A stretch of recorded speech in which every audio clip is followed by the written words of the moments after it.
Chapter 2. Wednesday, June 10th.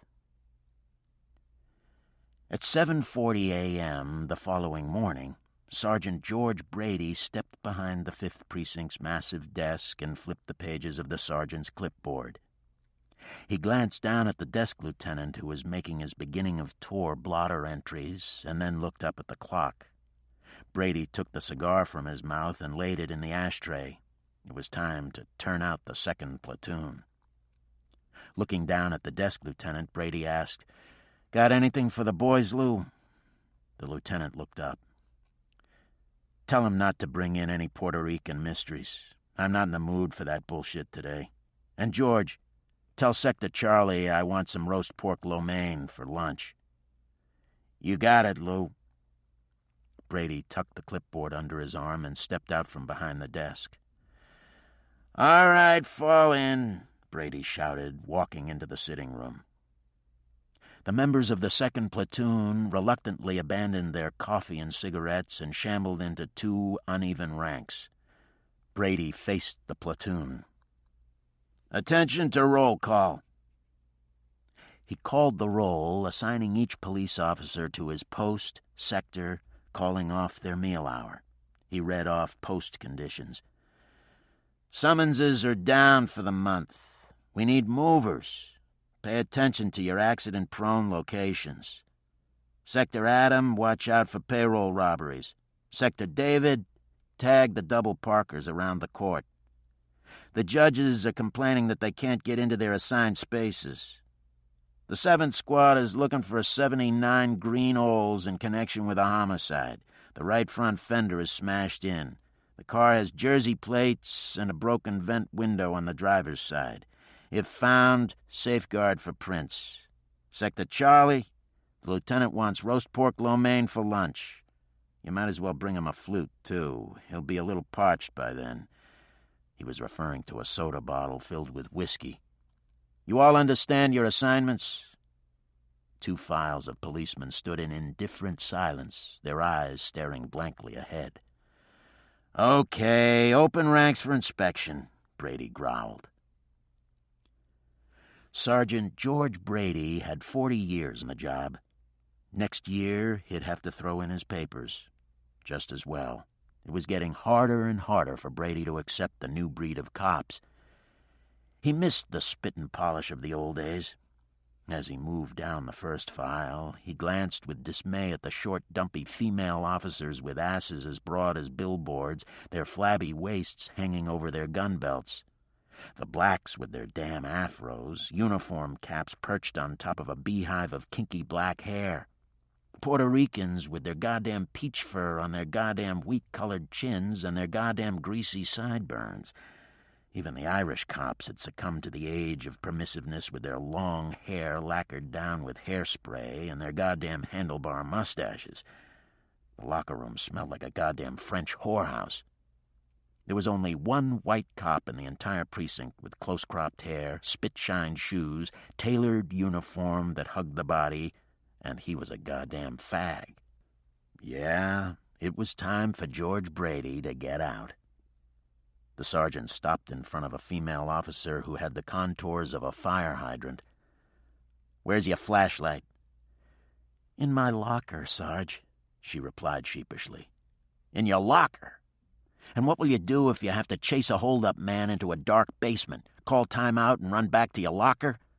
Go upstairs and get your flashlight." Brady walked in front of the platoon. "Take your posts." Blue and white radio cars were parked all along Elizabeth Street. Police officers slumped in their cars, waiting. Pairs of policemen loitered near the precinct steps, talking over the night's activities. When the first police officer emerged from the precinct, the cops of the late tour abandoned their radio cars and hurried toward the station house. Police officer Joe Velch and his partner, Carmine Rossi, headed for their radio car. Velch moved around to the driver's side. They jabbed their nightsticks between the rear seat, tossed their memo books into the back, dropped their flashlights onto the front seat, and threw their summons pouches onto the dashboard. Welch started to gather up the early bird edition of the Daily News that was scattered over the seat. Rossi stretched his arm under the front seat and scooped out the beer containers and brown bags that had been squirreled away during the late tour.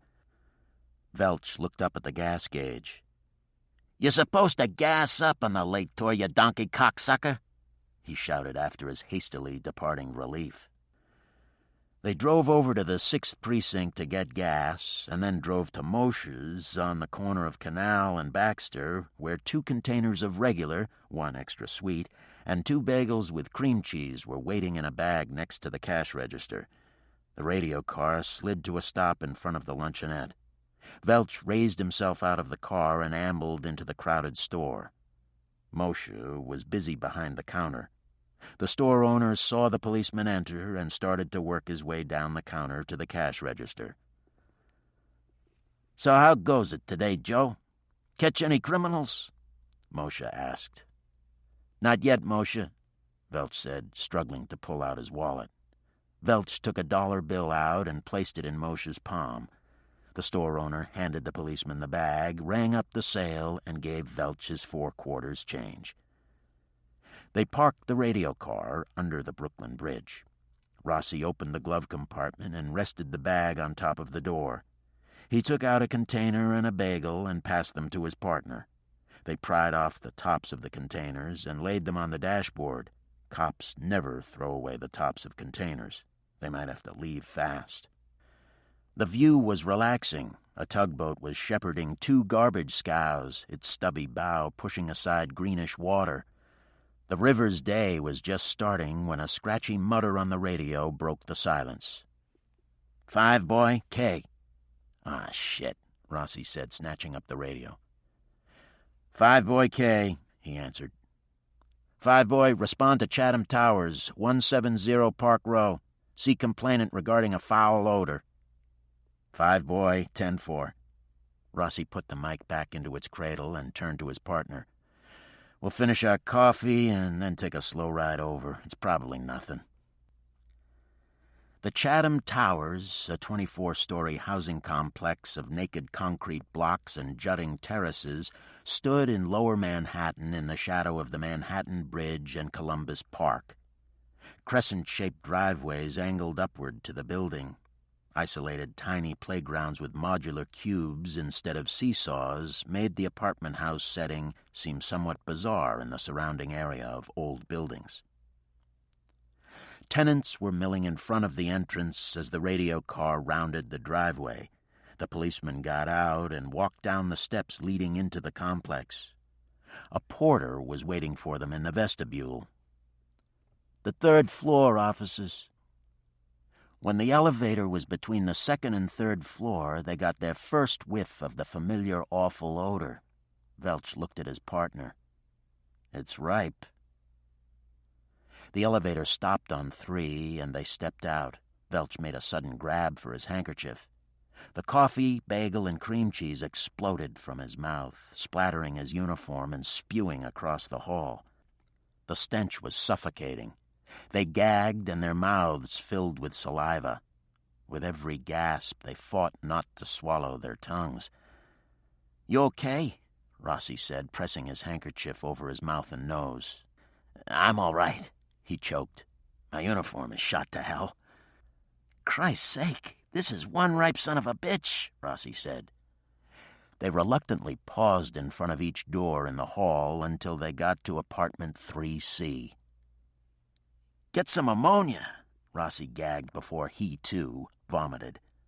Joe Welch ran back along the corridor, banging on doors.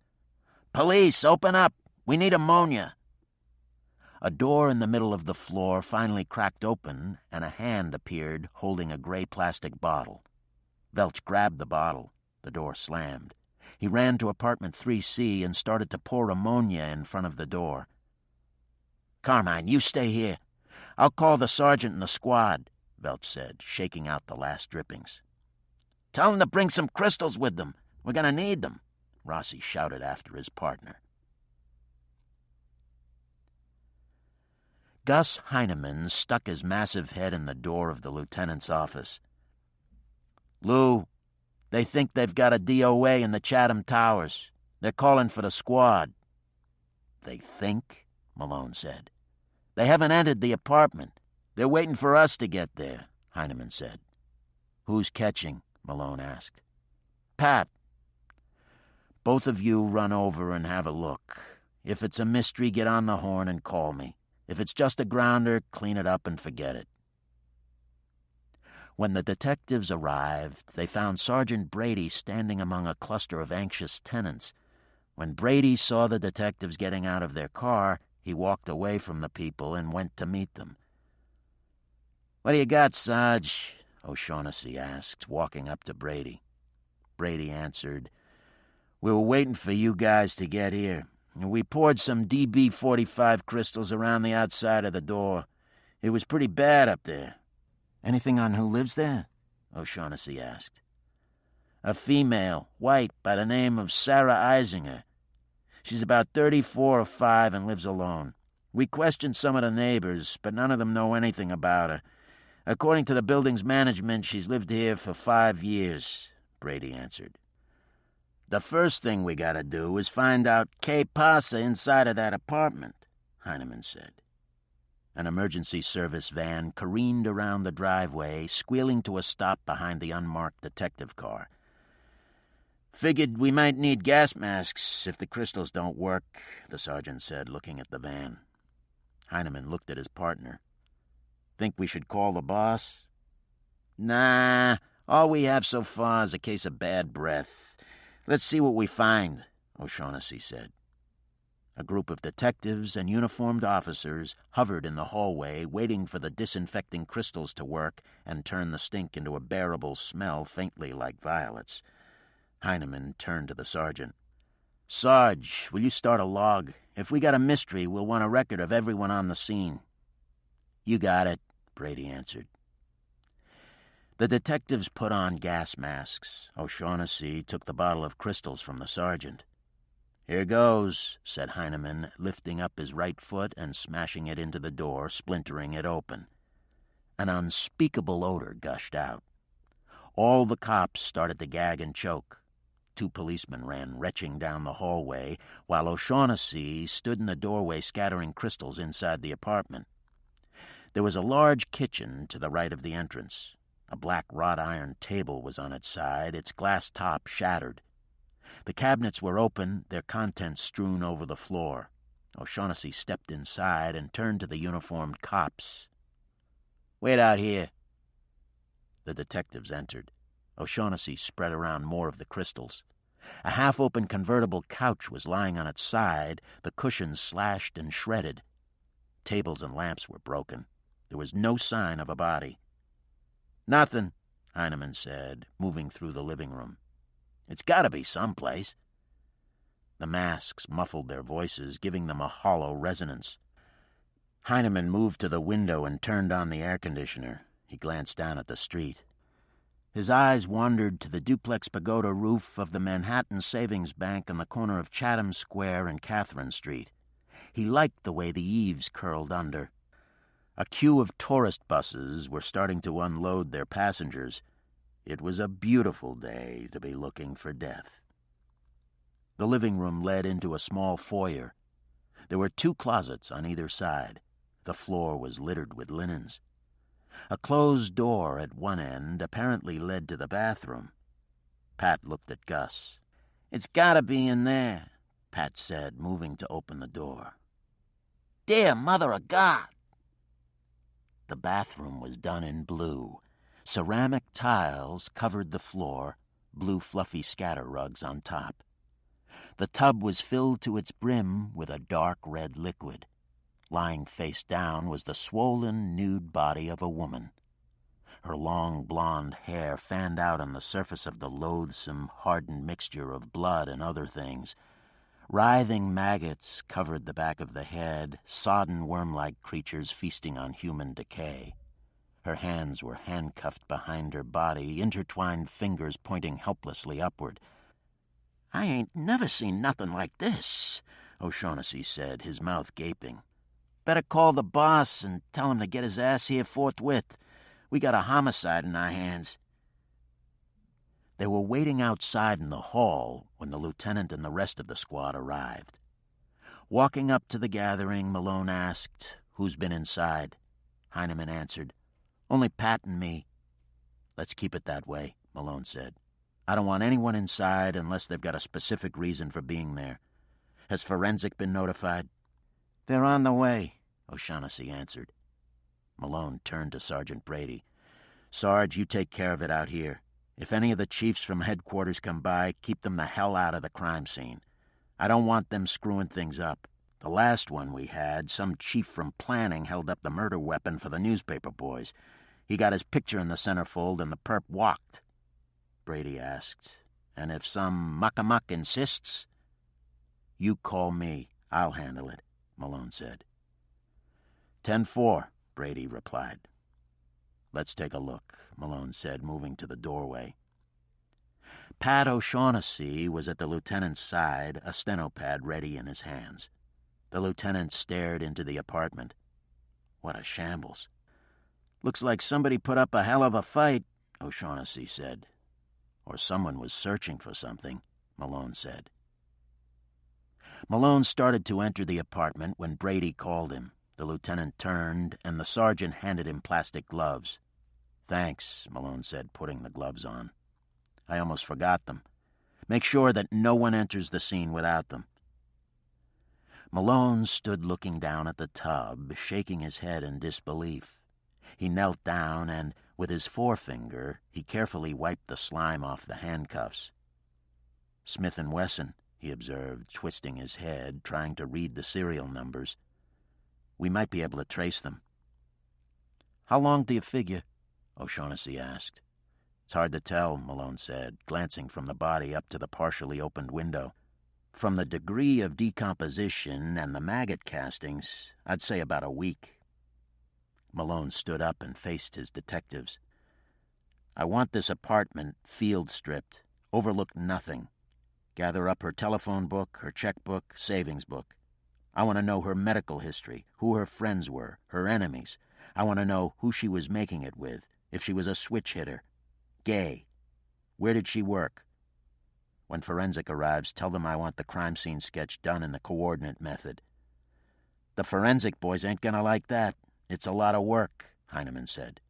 "I don't give a fiddler's fuck what the Forensic boys like. I want an imaginary line drawn through every room in this apartment and every piece of broken glass, paper, wood, anything connected to the line by distances."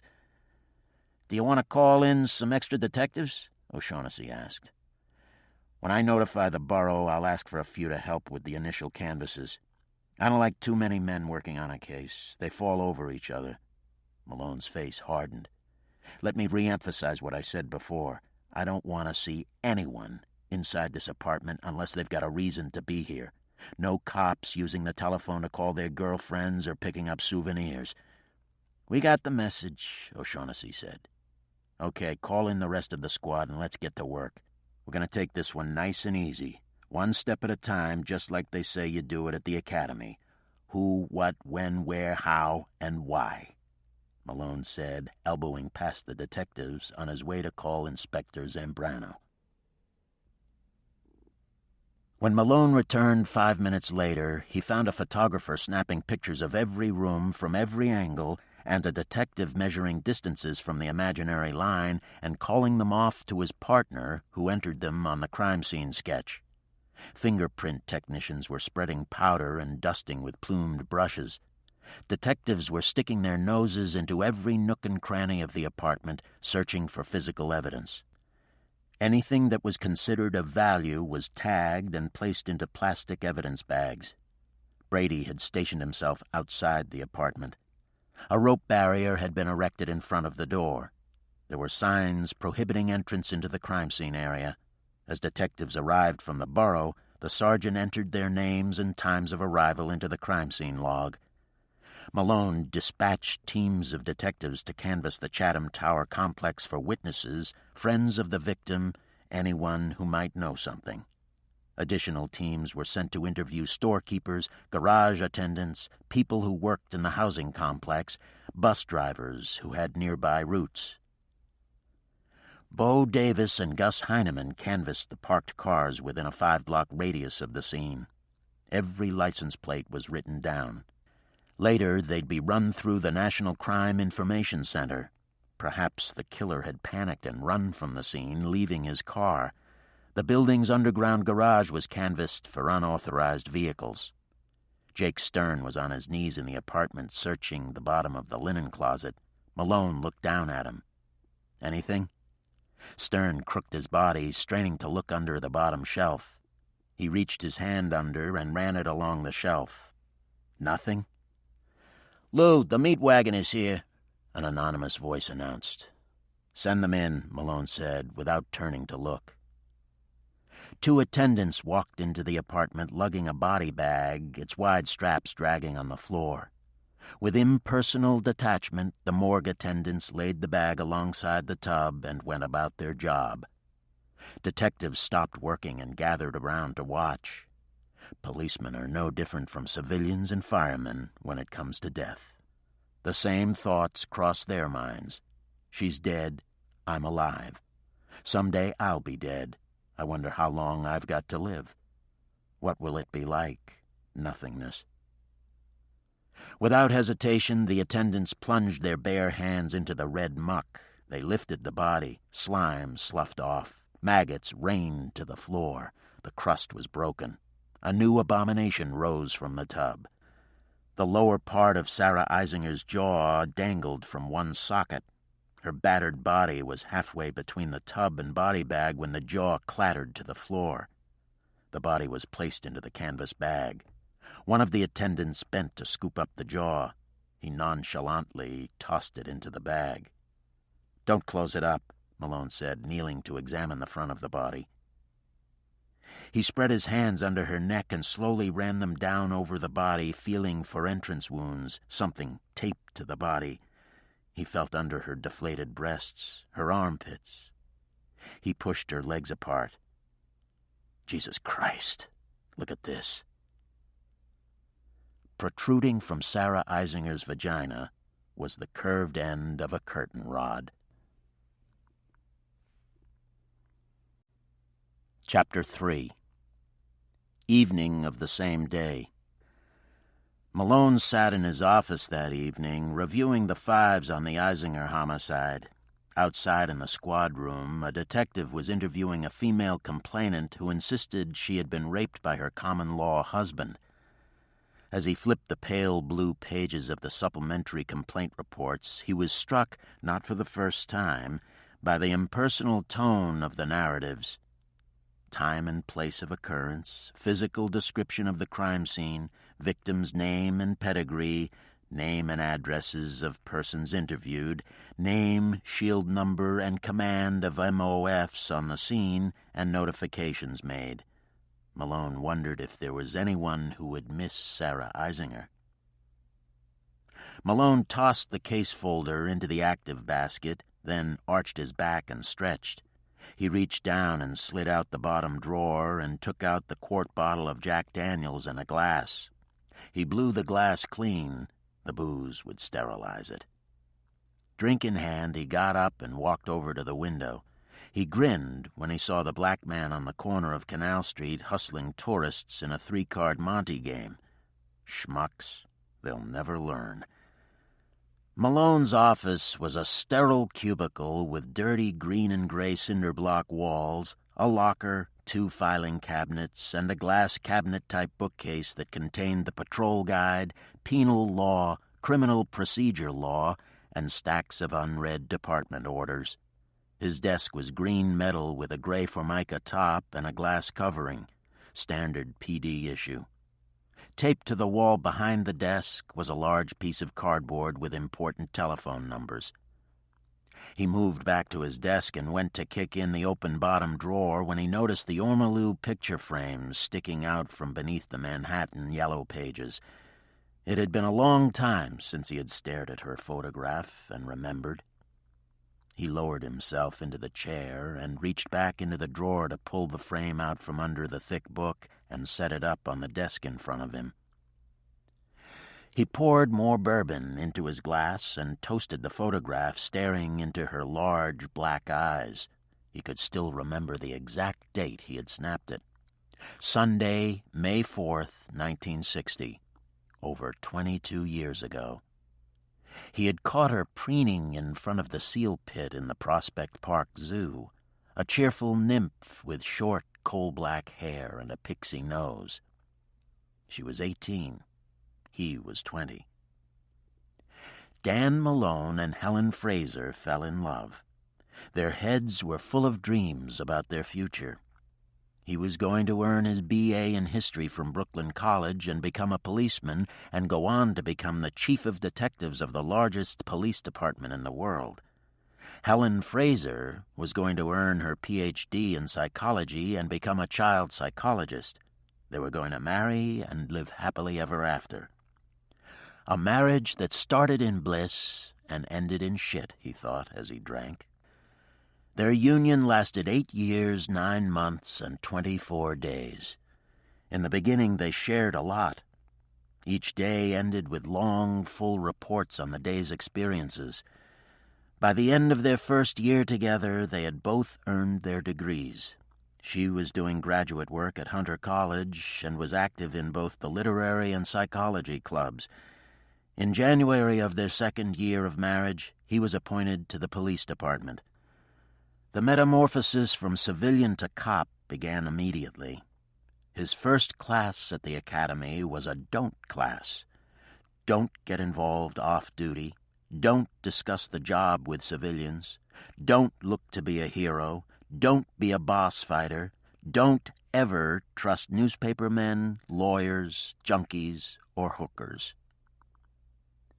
He enjoyed the structured curriculum at the academy, learning the law, police procedures, traditions. Twice a week in the afternoons, policemen from some of the city's busy houses would come to the academy to conduct informal sessions with the recruits. It was those sessions that would absorb his mind. He would sit wide-eyed and attentive, listening to the experiences of street cops, learning his tradecraft. Never stand in front of a closed door. The person on the other side might fire through it and kill you. When responding to a 10:30, be mindful that the stick-up team might have a backup lurking nearby. Remember that a woman or child can kill you just as dead as a man.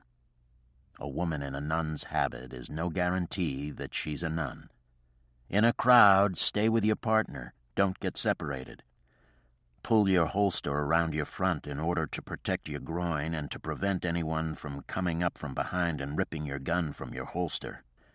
After school, outfitted in recruit grays, he would ride the Lexington Avenue subway uptown to their one-bedroom Yorkville apartment on East 79th Street. Usually they would make love and then go out to eat. Luciano's was on Madison Avenue. They both liked Italian food and were too young to worry about calories. Upon graduation from the academy, he was assigned to the 7-9 on patrol. The 7-9 was one of the 5 precincts that made up the old 13th Division, the 7-3, 7-7, 8-0, and 8-8. The occupying force of Bed-Stuy, a ghetto ripe with decay and violence. It was during those fledgling years in the 7-9 that the marriage soured. There were many cops who were content to do their 8 hours and go home. Then there were the active ones, the cops to whom time meant nothing, who doggedly searched out crime and the criminals. Malone was such a cop. As his arrest record soared, so did the time he had to spend in court. They were spending less and less time together, the inevitable outcome of a cop's giving more to the job than to a marriage. The 7-9's watering hole was Leroy's Lounge on Gates Avenue, a smoke-filled room of glittering glass globes, pulsating lights, and soul music. After a 4 to 12 tour, the cops would go to Leroy's to unwind. The session lasted until 4 in the morning. Policemen's wives have dubbed those tours the 4 to 4s. They despise them. During the 4 to 4s, Malone was further indoctrinated into the folklore of the department. The rookies went to listen to angry, cynical men recite the epic tales and legends of the job. Sipping a flat beer, he would listen as ex-detectives told why they had been flopped back into uniform. Someone else was always at fault. Many claimed that a girlfriend or ex-wife in whom he had confided things dropped a dime or wrote an anonymous letter. He heard vice cops tell how girlfriends, the horses, and booze had eaten up all their ill-gotten money. For the first time, he heard of the high suicide rate, the divorce rate, even the arrest rate. "I never thought of getting locked up until I came on this fucking job," an old-timer had confided during a 4-to-4. Another old-timer, "Kid, this is the only job in the world where you can go to work hungry, horny, broke, and sober, and have all those needs taken care of by the end of your tour." Helen was alone most of the time now.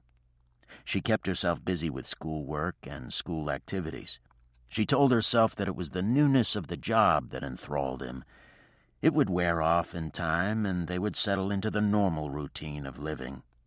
But one morning after a late tour, he received a telephone notification at home. He had been transferred into the detective division. The sudden promotion was not the result of a blazing gun battle or a spectacular arrest, but came about because of the intercession of his Uncle Pat with the then chief of detectives. His uncle and the chief had been radio car partners. That was how men became detectives. Contacts. As a detective third grade, he was seldom home. Lovingly prepared dinners went uneaten. Concerts went unheard, shows unseen. He was always busy with investigations or extraditions, not to mention tales, plants, and testimony before the grand jury and the court. And the paper, the ubiquitous triplicates and quadruplicates. He accepted the long hours and the frustrations. He reveled in it. She came to revile it. One night after a 15-hour tour, he came home and undressed quietly. He was bone-weary. He slipped into bed, close to her, caressed her breasts and prodded her warm body with his. She grunted annoyance, slapped him with her hip, and turned away, tugging and tucking the blanket under. When they awoke in the morning, they were silent and tense. She was angry because she was always alone, losing her husband to the damn police department. He was pouting because she had denied him loving. They had their morning coffee and remained in bed reading the Sunday papers, each scrupulously keeping to their own side of the bed. The awkward silence was broken by the occasional turning of a page. Finally, she said, "I see Westenberg is doing the St. Matthew Passion at the cathedral in April. Want to go?" Her face was hidden behind the Arts and Leisure section of the New York Times. He was relieved. The first conciliatory move had been made. "Who's the mezzo-soprano?" He put down the Week in Review section and reached across the separating space to push the paper away from her face. He saw that she was crying. "I love you," he said. "What's happening to us, Dan? We've become strangers. What is it about that job that consumes you? Tell me. I want to try to understand." "It's the nature of the job. Each tour I go to work intending to catch up on my paper, but I can't. The cases keep coming in. Our squad catches five-handed. Every tour, each one of us catches an average of 23 cases apiece. Some of them we can shit-can. The burglaries and robberies get a fast phone call to jerk off the complainant, and then they're filed. But you can't can a homicide or a felonious assault or a rape or a shooting. There are people walking the street that I don't have the time to go out and arrest. I telephone them and try to lure them into the squad. It's like shoveling shit against the tide, unending." Dismayed, she grabbed his shoulders and shook. "But you love it!" He acknowledged her accusation with a nod. She threw herself into his arms. "Resign and go to law school. Teach, drive a taxi, anything so that we can live a normal life. I need my husband." "It's in my blood. I can't quit. Will you promise that you will at least try to work fewer hours, be home more? I'll try, he said doubtfully, reaching into her cleavage, playing with her semi-hard nipple. The years passed. He had been promoted to sergeant and was the second whip of the 10th Squad. Dr. Helen Malone was teaching child psychology at St. John's and had a budding practice with the Jewish Family Service. They had become friendly bed partners who had discursive conversations and who engaged in passionless acts of sex. Helen Malone had learned to fake it. He returned home one summer evening to find his wife sitting dejectedly on their bed, suitcases at her feet. He went and sat next to her, afraid to speak. He knew what she was going to say. She began to cry softly. "Dan, I don't like what's happening to us. I can't live with it anymore. I'm leaving for my own sanity." He wanted to plead. She stopped him by placing a finger to his lips. "Please don't make it harder. I've made my decision." She took his face in her hands and tenderly kissed his cheek.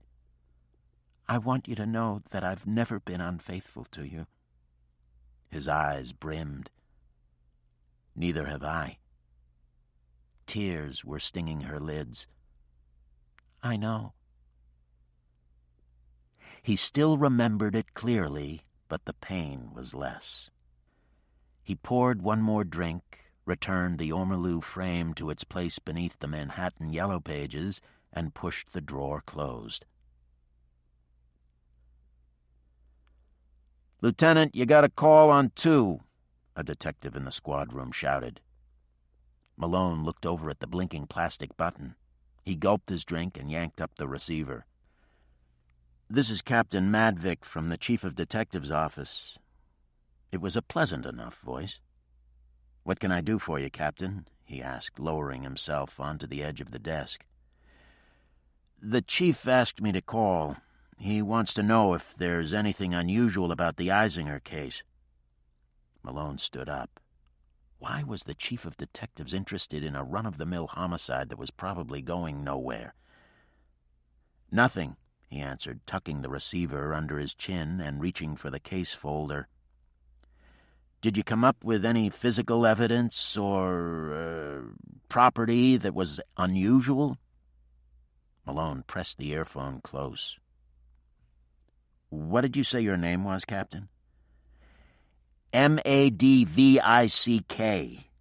He sounded annoyed. "From the Chief of Detectives' office?" "You got it, Lieutenant." "And you're calling from the office now?" "Of course.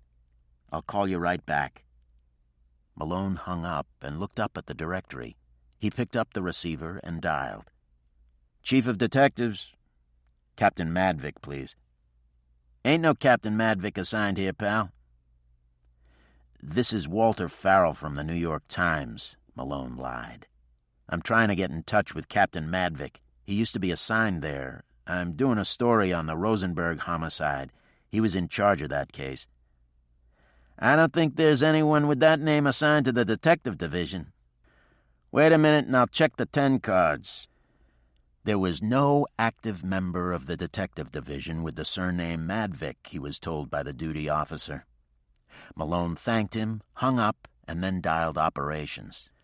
Using the same newspaperman ploy, he asked the sergeant on duty to check the uniformed forces' 10 cards and see where Captain Madvick was assigned. There was no active member of the department with the name Madvick. "Maybe he retired," the sergeant said. "Yeah, I guess that's it." Malone sat on his desk, idly waving the Eisinger folder. Whoever made that telephone call was on the job. It was one cop talking to another cop. He opened the case folder and thumbed through to the property vouchers. Physical evidence or property that was unusual, the phony Captain Madvick had asked. He scrutinized the vouchers. A personal checkbook, some keys, a telephone book, $32.67, a makeup kit, a pocketbook, nail file, emery board, and a lipstick. On a separate voucher, a set of handcuffs and a curtain rod. Malone couldn't easily open the door to Sarah Eisinger's apartment, as it was carefully sealed with an official department seal on which was quoted the pertinent provision of the law prohibiting entry for all those not on official business. He took out his police identity card and sliced down through the seal, and then removed a set of house keys from the plastic evidence bag. As he did, he noticed a gold-plated key in the bag. He wondered what it was for. The super had repaired the kicked-in door panel. There were 3 locks, and all the cylinders were protected by steel plates. After struggling through several keys, he got the locks open and entered the apartment. He didn't know why he was surprised to find the place still a shambles, but he was. After all, there was no one to clean it up. The air conditioner was still humming. Fingerprint powder was scattered over the furniture and walls, and cigarette butts were crushed into the carpet and floors. Malone didn't know what he was looking for, but whatever it was making someone in the job very nervous. He decided to start in the bathroom with its horrifying crusted tub. First, he opened jars of creams and lotions inside the medicine cabinet. He poked a finger inside the creams and emptied the lotions down the sink, carefully straining the creamy liquids through his fingers.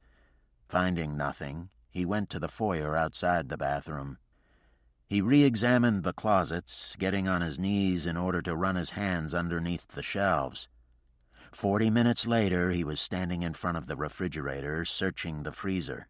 He remembered an old Hitchcock television program where the wife used a frozen leg of lamb to bludgeon her husband to death, but there was nothing there but half a jar of coffee and a stick of butter. He next searched the cabinets and under the sink, and then leaned against the wall trying to think of any place he might have missed. He glanced down at the tiny stove and saw a Pyrex coffee pot on the far burner.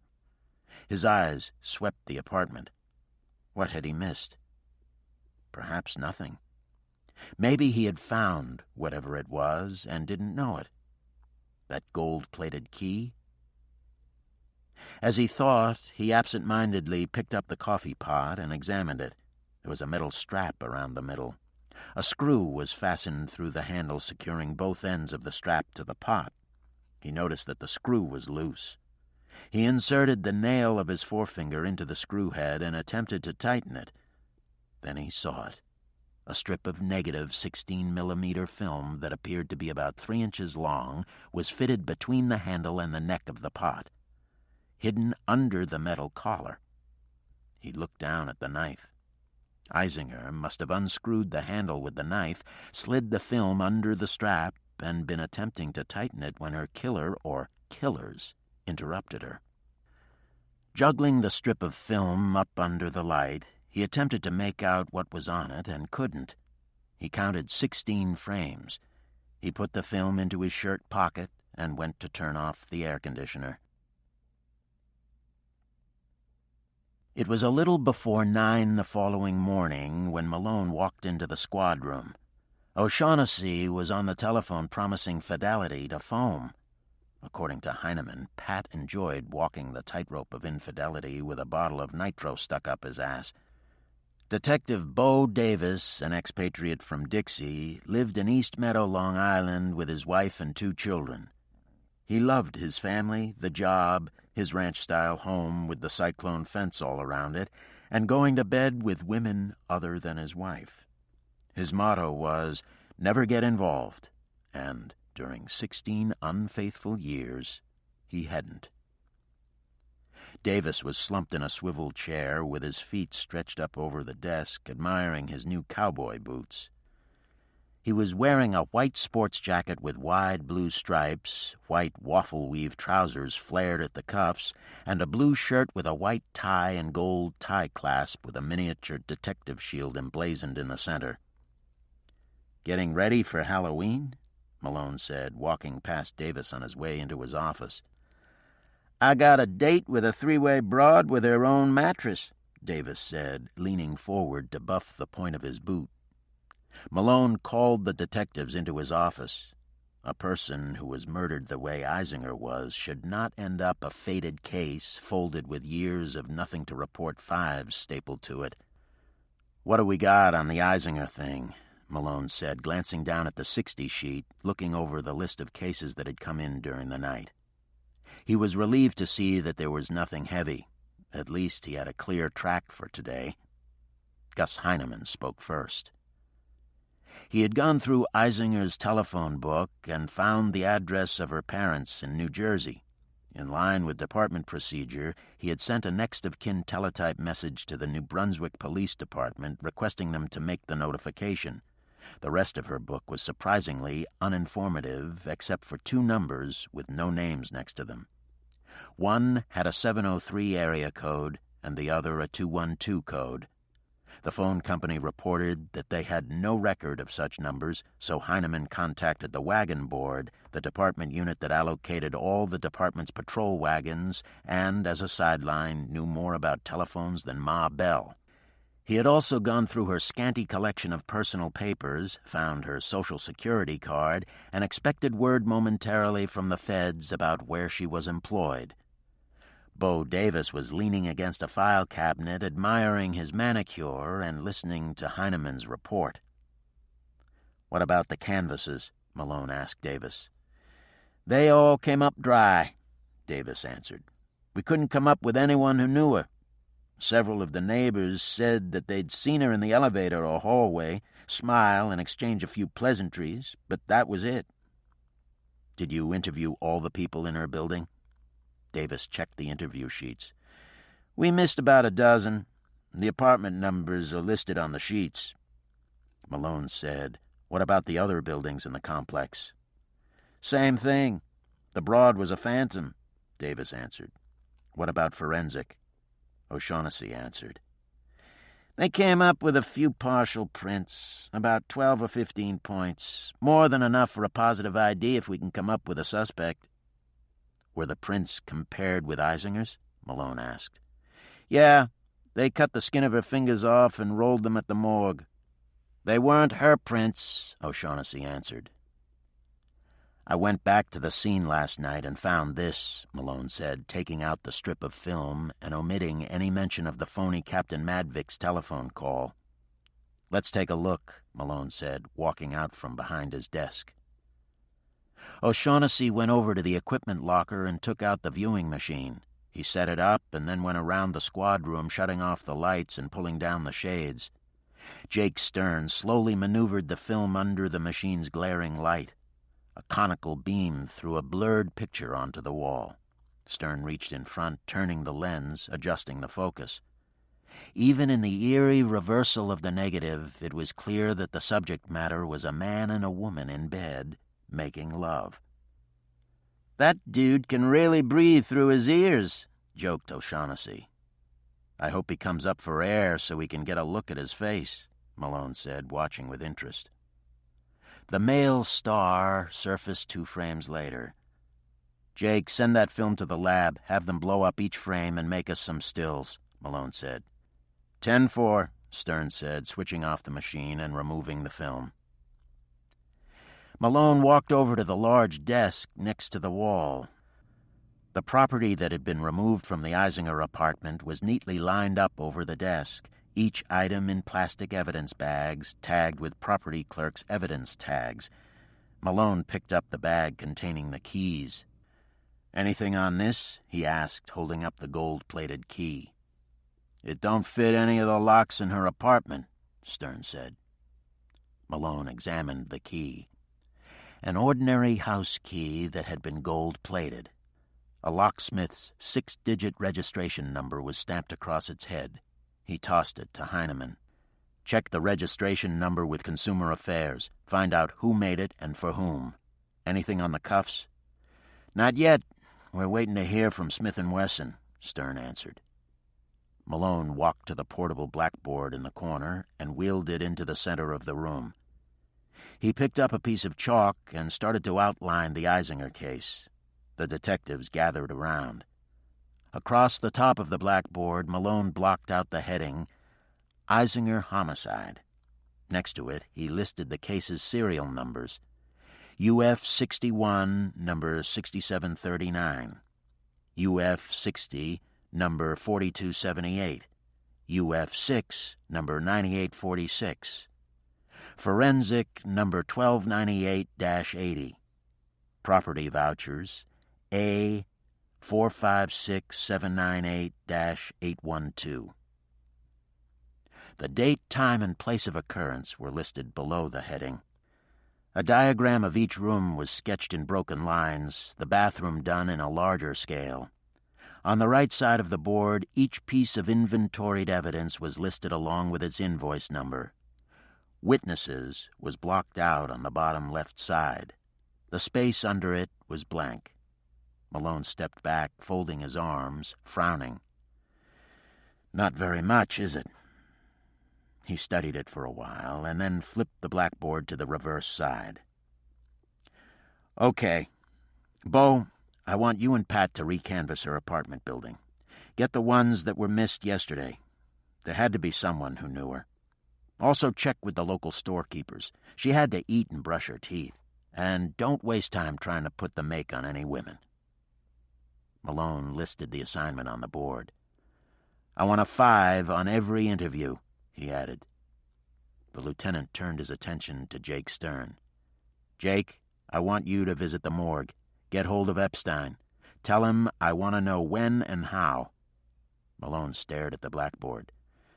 The rest of us will hold down the fort. Gus, I want you to stay with the phones and see what you can come up with.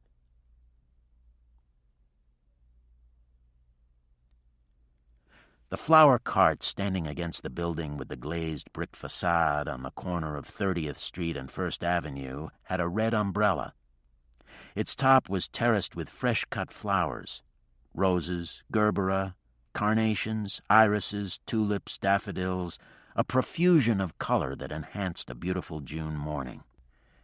Medical students in jeans and white jackets, stethoscopes jutting proudly from pockets, crossed from the Bellevue Hospital Center to their dormitories on 1st Avenue. A group of student nurses were standing next to the cart, eyeing the students, giggling. Jake Stern glanced at the cart as he hurried up the wide steps into the building. The flowers reminded him of his wife, Marcia. She loved to work in the garden of their Howard Beach home. Whenever he wanted her for something and couldn't find her in the house, he knew that she'd be outside puttering around her plants and flowers. Now that their only son, Jeff, was away studying business administration at the State University of Binghamton, she was always in the garden. As he pushed through into the lobby, he reflected on how he had almost lost his family. That was 3 years ago. He had been having an affair with one of his wife's girlfriends. One night the girlfriend and her husband paid the Sterns a visit. He had a little too much to drink and got stupid. Marcia caught him playing footsie with the girlfriend under the kitchen table. The next day, when he told his wife that he was going to take the car in for a tune-up, she followed him.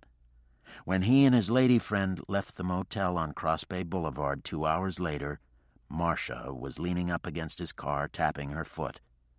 He would always remember that one excruciating moment when his bowels gave way. 40 minutes later, in the living room of their split-level home, Marcia Stern gave her husband a choice, wife or girlfriend. There was to be no compromise. Ashen, he began to look around his home. Gold wall-to-wall carpet, French provincial furniture wrapped in plastic to keep it clean, bulbous lampshades with hanging rhinestones, and, also encased in plastic, heavy dining-room furniture with carved cherubs on the break front, and in the basement, his weights. He begged. She forgave. He never mentioned the incident to any of the guys in the squad, nor had he ever cheated again. Stern's cheerfulness vanished as he walked down the stairway leading into the morgue.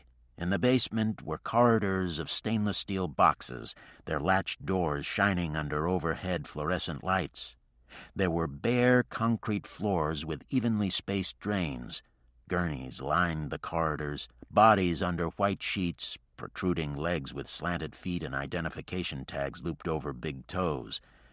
In the corner of the basement, there was a huge freezer. Inside, Stern knew, were baby cadavers waiting their turns to be cut up by medical students. An omnipresent sweet smell lingered in the cold air, tickling the back of the mouth. Stern had often been a visitor to this timeless place, and he hated it. He pushed through the double doors with the black rubber apron and turned right, heading for the cutting room.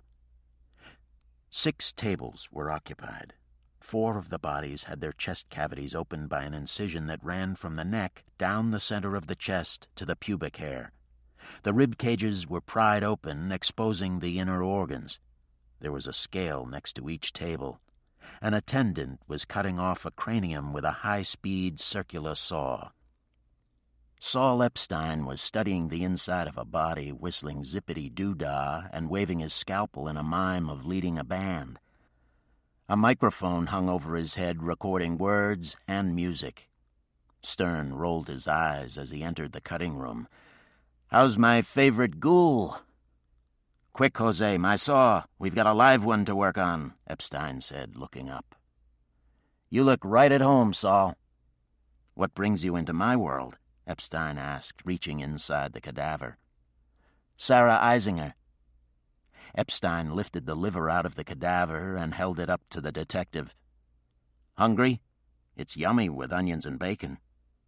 He turned away and slapped the organ onto the scale. "Tell me the results of the posts so I can get the hell out of here," Stern said, walking over and looking inside the chest cavity. Epstein looked up and smiled. "Okay. Person or persons unknown did willfully beat the shit out of her and then shoved a curtain rod up her cunt. Sarah Eisinger's skull was crushed. The lower jaw was shattered. A 27-inch curtain rod was jammed into her. Her intestines were ripped to pieces. The abdominal muscle, the vagina, small intestines, colon, stomach, and abdominal aorta were destroyed. Whoever did it poked the rod around inside of her like he was fishing. It wasn't a painless death. There was massive hemorrhage and shock, either of which was enough to kill her." "So what finally did the job?" Stern asked, admiring the skill of the doctor's hands as they probed the various organs of the body. "She drowned. We found water in the lungs. Evidently, she was still breathing when they tossed her into the tub." "How long was she dead?" "To be positive, we'll have to wait for the laboratory results of her organs. The castings that we found on the body indicated 4th-generation maggots. From that and the degree of decomposition, I'd say about a week." "Malone would appreciate it if you could rush the lab report." Epstein removed another part of the body and placed it on the scale. He frowned. "Jake, old buddy, your lieutenant is going to have to learn that the man who made time made plenty of it." Stern shrugged, resigned to waiting. "Did you come up with anything else?" "We scraped her fingernails and found human flesh. Evidently she put up a fight. The skin was from the face of a male Caucasian with a heavy beard. When I get the lab report, I'll send it to you, direct." "Thanks, Saul." Stern turned to leave. "Jake?" "Yeah?" "I'll walk you out," Epstein said, laying down his scalpel. He stripped off his gloves. When they were in the corridor outside the cutting room, Epstein draped his arm over Stern's shoulder and shepherded him toward the exit. They stepped aside for an attendant wheeling a loaded gurney. "I want to thank you and Malone for calling me on the Gavin matter," Epstein said. "Think nothing of it, Doc. Tell Malone that I received a thank you card from the powerhouse." "What was in it? Carving knives?" "An appointment to the State University of New York Downstate Medical Center in Brooklyn." "Is that a good deal?" "The tenderloin, my friend. A dream come true." The powerhouse always does the right thing. They started on the top floor of Sarah Eisinger's apartment building. Today they were lucky. Most of the people were home. But the results were the same. No one knew the victim. After 2 hours on the recanvas, they were only on the 6th floor. One apartment still had to be done, 6B. O'Shaughnessy rang the push-button in the center of the brass peephole and stood back as the chime echoed inside the apartment. No answer. He rang again. "No one at home. We'll have to come back," Davis said, circling the apartment number on the interview sheet. "May I help you, gentlemen?" The detectives turned and saw an attractive woman in her early 30s stepping off the elevator. She was carrying bundles of groceries. "I'm Janet Fox, and that is my apartment. If you don't tell me who the hell you are and what you want, I'm going to start the loudest scream you've ever heard in your lives." Davis pulled out his shield and ID card and held them up to her. "We're detectives. There was a homicide in this building yesterday, and we're investigating it," he said. "Poor Sarah. I just heard about it today. She was such a wonderful human being," she said. "You knew her?" O'Shaughnessy asked. "We were friends," she answered. Janet Fox had a cozy apartment with a terrace overlooking Chinatown. She sat on a cushioned ottoman in front of a recliner. The detectives exchanged glances. Davis arched his brow, indicating that he would do the questioning. O'Shaughnessy picked up the cue, nodded, and moved to the sofa across from where she was sitting. Janet Fox had first met Eisinger in the building's laundry room. They had become friends. If one of them went on vacation, the other would take in the mail and water the plants. Occasionally, they had tea together, talked about the latest fashions. Janet Fox wasn't sure where Sarah Eisinger had worked. For a travel agency somewhere in Manhattan, she thought. What about her sex life? That was something they never discussed. "Never?" Davis said, not convinced. The witness stirred uncomfortably. She leaned forward, pulling her knees to her. "I guess there was someone," she said, reluctantly. "But Sarah never mentioned him." "About 1.5 years ago," the witness said, "Sarah came to her and asked for the name of a gynecologist. She wanted to get a diaphragm." "Who were her friends?" Davis asked. "I don't know." "What about acquaintances?" "Sarah stayed very much to herself." "She had no other friends in the building?" "None that I know of." Davis said, "You mean to tell me that in the 5 years that she lived here, you never once observed her with anyone?" "I never thought of it before, but yes, never," she answered, bewildered. "But wait," she was quick to add. "I did see her with a man. It was about 6 months ago. It was raining very hard. I had just gotten home from work and was running to get inside when I heard Sarah calling to me. She was getting out of a car, opening an umbrella. I ran over to her, and we shared her umbrella. A man was driving the car that she was getting out of." "Did she tell you who he was?" Davis asked, looking at Pat, who had his memo pad and pencil ready. "No, she didn't. I didn't pry, and she didn't volunteer any information. I think that's why we got along. Neither of us pried into the other's life." "Describe the man you saw in the car." "I was hurrying to get out of the rain. I only caught a glimpse of him." "Was he white or black?" "White." "Was he young or old?" "Sort of young." "Was he over 20? Yes. Over 30? Yes. Over 40? Yes. Over 50? I'd say somewhere in his early 40s. 45? I'm not sure. Guess. 43, maybe. What about his complexion? Dark, swarthy, light, fair? Fair complexioned. What color was his hair? Wiry blonde hair. What color were his eyes? I don't know. She also remembered that he was very handsome, with sculptured eyebrows that seemed tweezed. She couldn't recall how tall he was. After all, he was sitting behind the wheel of the car, about 6 foot, she guessed, and well built. The car? A little red Japanese one. A Honda, she thought. She told her interrogator that there came a time when she picked up mail for Sarah Eisinger. He asked her if there was anything out of the ordinary about the mail that the victim received. Just junk mail and an occasional letter from overseas. From what countries? Israel. Is there anything that you can think of that might help us?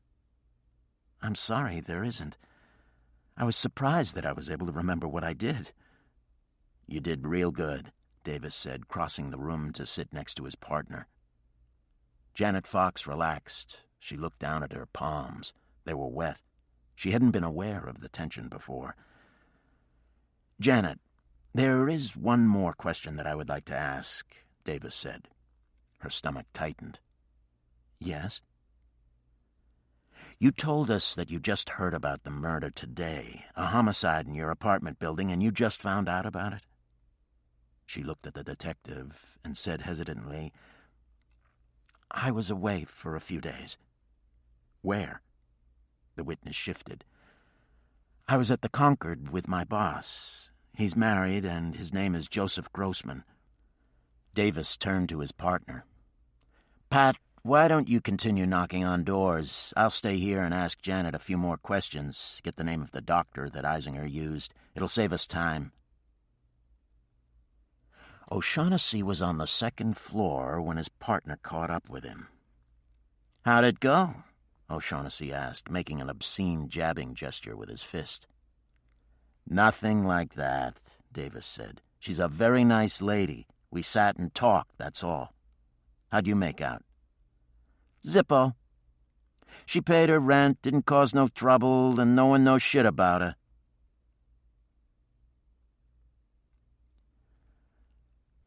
What's with the curtain rod caper? Inspector Zambrano bellowed, sweeping into Malone's office. Malone took the Eisinger case folder out of the file basket and handed it to him. Zambrano sat down, attentively flipping through the fives. He looked up at Malone. Looks to me like you got a winner on your hands. Need any help? I'll yell if I do.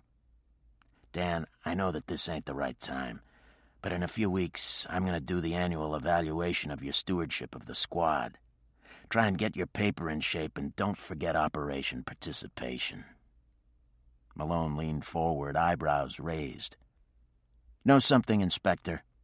Working here is like pissing in a dark suit. You get that warm feeling, but nobody notices. That's a very nice analogy, Dan. But don't forget the fucking paper. Heineman came into the office and closed the door behind him. Buana, I just heard from the wagon board. Guess where those telephone numbers belong? Cut the Buana bullshit and tell me, Malone said. Heineman snapped to attention. Both of them are confidential listings of Central Intelligence Agency phones. Ah, shit. Not them bastards, Malone said, slapping the desk. Heineman leaned against the door. The out-of-town number is a direct line to their headquarters in McLean. The other is a restricted line to their New York City field office. Did you contact them? Malone said. What for? They're not about to tell us anything over the telephone. Zambrano turned on his way out, a sardonic grin on his lips. Handle this very, very carefully. And I'd watch my ass. They're bigger liars than we are. It was after 3 when O'Shaughnessy and Davis returned from their visit to Eisinger's gynecologist. The doctor fitted Eisinger with a catcher's mitt, Davis told the lieutenant. Did we find a diaphragm in the apartment? Malone asked, checking the property sheet. Jake Stern shook his head. I wonder where it is, Malone thought aloud. That's not something a woman leaves just anywhere. Malone sat back and laced his hands behind his head, listening to Davis tell him about their interview with Janet Fox. Heineman entered the office and perched on Malone's desk. Those cuffs were shipped to Greenblatt's. I just telephoned them, Heineman said when Davis finished. Their records show that they sold them to a Philip Alexander back in December. The name is probably as phony as the address that the guy gave. What else have you come up with? Malone asked. My source at Social Security informed me that the Eisinger account showed only 2 employers, the Eastern Shipping Company in Long Island City and Braxton Tours in Manhattan. I contacted another source at Dun & Bradstreet. They have nothing on Eastern shipping. Braxton Tours is a big travel agency that's run by a brother and sister, Aldrich and Taya Braxton. They work out high-priced trips for special groups. They specialize in Middle East tours. "Anything else?" asked Malone, snapping forward and getting up. "The registration numbers on the gold-plated key were traced to a locksmith on Canal Street. They've been making the keys for a joint on the east side called the Interlude. I called a buddy of mine in the 19th. He told me the Interlude is one of them posh key clubs that cater to the beautiful people. Anything goes, no questions asked," Heinemann said. Malone walked into the squad room, checking his watch. "I'm going to pay a visit to Braxton Tours." "Want me to tag along?" Heinemann asked, following the lieutenant out of his office. "Pat caught the case. I'll take him. I want you and Jake to stay on the Interlude. Check with the Hall of Records and find out who owns the building. Then get in touch with the Department of State in Albany. Find out who has the charter for the club.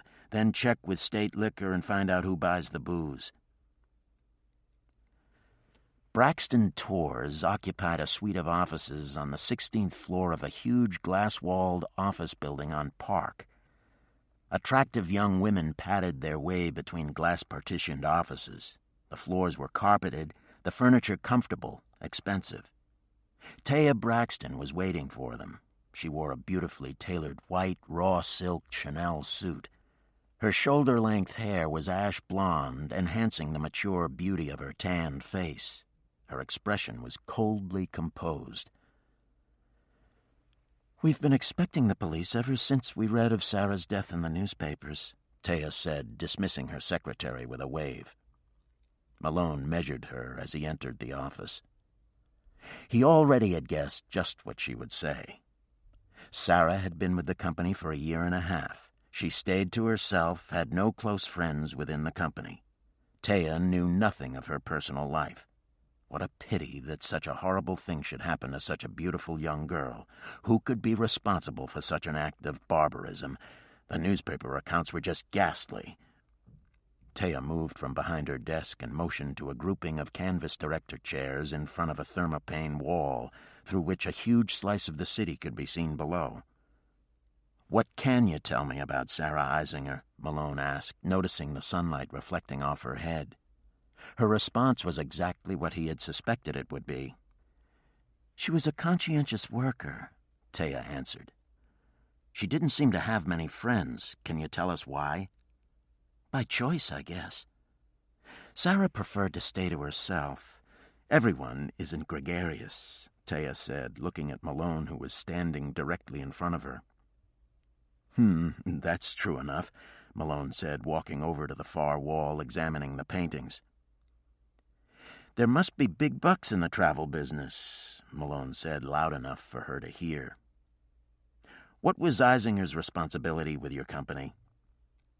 "She arranged group tours to the Middle East, Israel in particular." Taya explained that being an Israeli, Sarah Eisinger had access to many Jewish groups. They loved to travel. Eisinger arranged charter tours and received a 5% commission on everything over $100,000. When Malone asked her if the travel business was the Braxtons' only business interest, Taya replied that it was their main interest. Lately they had branched out into social research. "What's that?" asked Malone, now apparently absorbed by the view of Manhattan. She explained that before companies do business overseas, they want to know all that they can about the country in which they'll do business. A lot of money can be lost if one doesn't know the customs of a host country. What is polite in the United States can be downright insulting in some parts of the world. Malone seemed surprised. "Don't companies have their own research staffs?" he asked. "The large ones do," she told him, "but many of the smaller companies that were vying for a piece of the OPEC dollar do not, and some of those companies came to Braxton Tours." "Interesting," Malone said, turning to face her. "Do you know anyone who'd want her dead?" "Of course not." "What about her love life?" Her hands went to her hips. "We do not pry into the personal lives of our employees." No office romance? He asked, sensing her annoyance and deciding to follow it and see where it led him. None that I know of. Was she straight, gay, or ambidextrous? I don't know what she was, and furthermore, I don't care. Did she have any close girlfriends? None that I know of.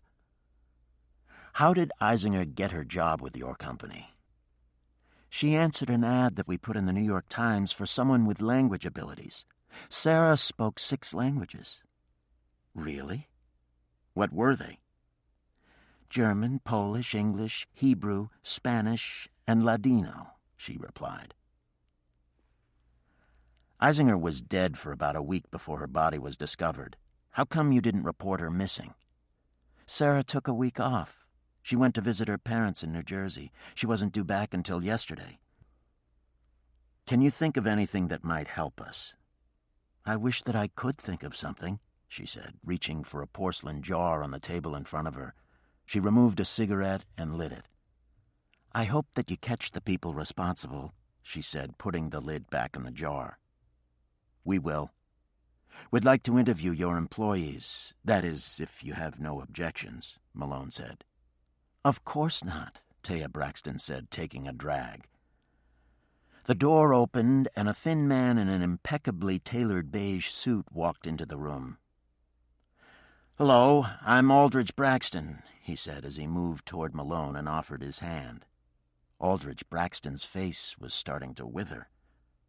Crow's feet furrowed deep around the eyes. Dark circles were terraced in various shades of black.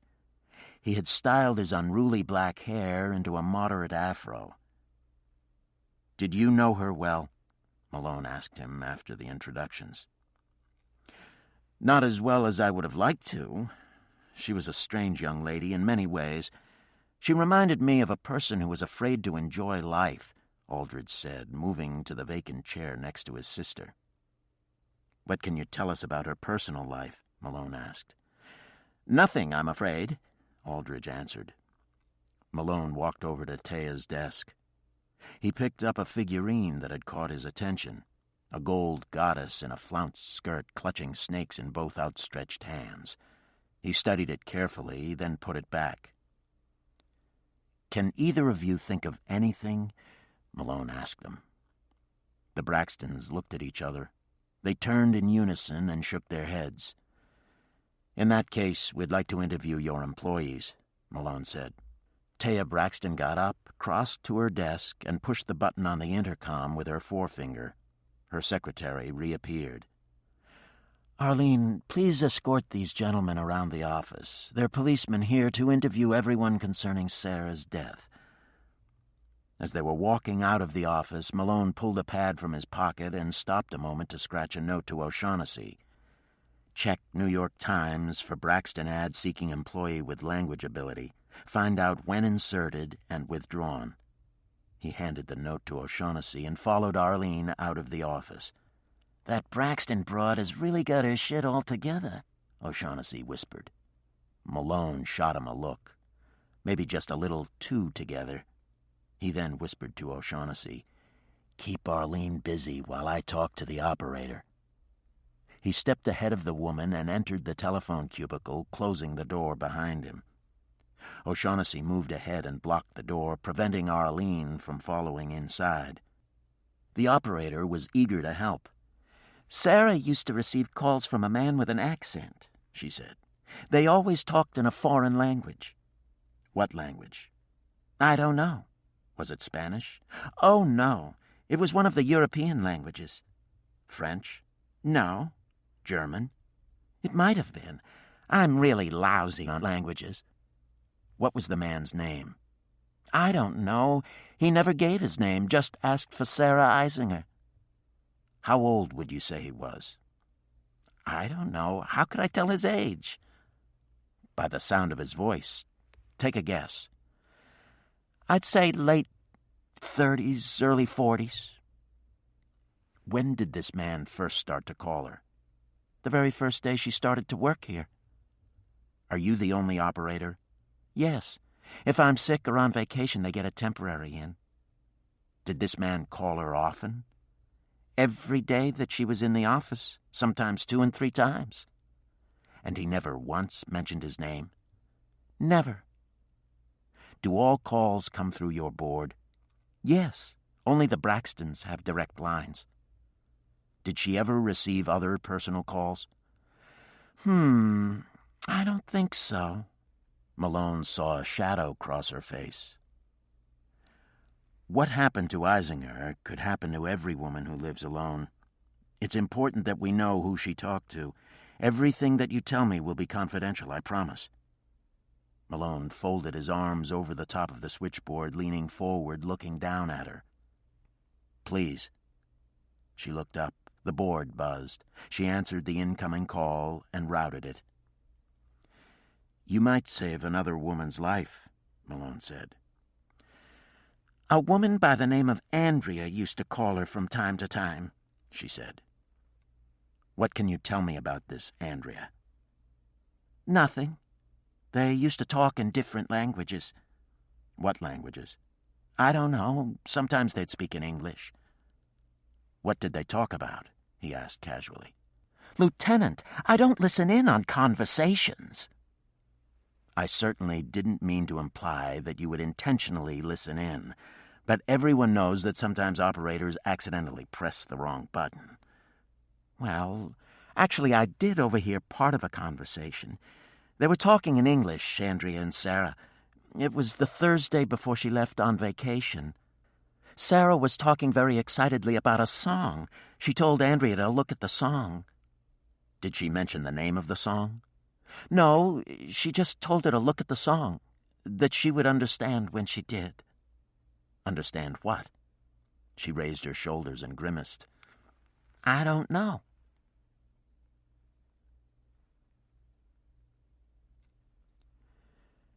Chapter 4. Friday, June 12th. When Malone walked in, he saw an old couple sitting on the bench outside the squad room. The woman had drawn her gray hair back into a bun. Her dress was plain and black and too big for her. Her head was lowered, and her thumb stroked the clasp of the plastic pocketbook on her lap. The man slumped and stared at his spotted hands. Malone glanced at them as he passed. He walked into the squad room and went directly over to the coffee urn. As he poured, Malone studied the rolls inside the torn bag next to the urn. He selected one topped with sugar crumbs, bit into it, and stepped back to avoid the shower of powdered sugar. Who are they? Malone asked, pointing his head toward the door. Jake Stern looked up from the typewriter. The Eisingers. The New Brunswick PD notified them this morning. Give me a minute and bring them in, Malone said, taking another bite and heading toward his office. Malone looked down at the 60 sheet. On the late tour, one Rose Jennings, female, black, age 32, got fed up with her married boyfriend's broken promises and urinated into a saucepan. She then went into the kitchen and removed a can of lye from under the sink. She went back to the bathroom and poured the lye into the saucepan. Holding the pan carefully with 2 hands and shaking the mixture as she walked, Rose Jennings headed for the bedroom. She hovered over the bed, looking down at the sleeping man. "Lying motherfucker!" she screamed just before throwing the contents over his face. He'd never be handsome again. Rose Jennings then went to the telephone and called the police, the wife, and an ambulance. Very accommodating lady, thought Malone, sipping from the mug with the word cop stenciled on the front. Another grounder. His luck was still holding. Lieutenant, this is Hannah and Jacob Eisinger, Stern said, steering them into the office and gesturing to the uneven cluster of chairs. I want to tell you how sorry we are, Malone began. I want you to know that we're doing everything possible to apprehend the people responsible. The Eisingers said nothing. They were frozen in shock and grief. They stared fixedly at the cards and telephone numbers stuffed under the glass top. Gently, Malone probed. Who were their daughter's friends? Did they know of anyone who would want to kill her? Was there anything about their daughter's past that the police should know? Malone's questions were met by silence. He looked over to Shaughnessy, Davis, and Stern, who were lolling against the wall. Davis drew up his shoulders in a hapless gesture. "Can't you think of anything that might help us?" Malone pleaded. Cold silence. "Don't you want us to catch the people who killed your daughter?" Hannah Eisinger started to speak. She told a story that Malone had heard before.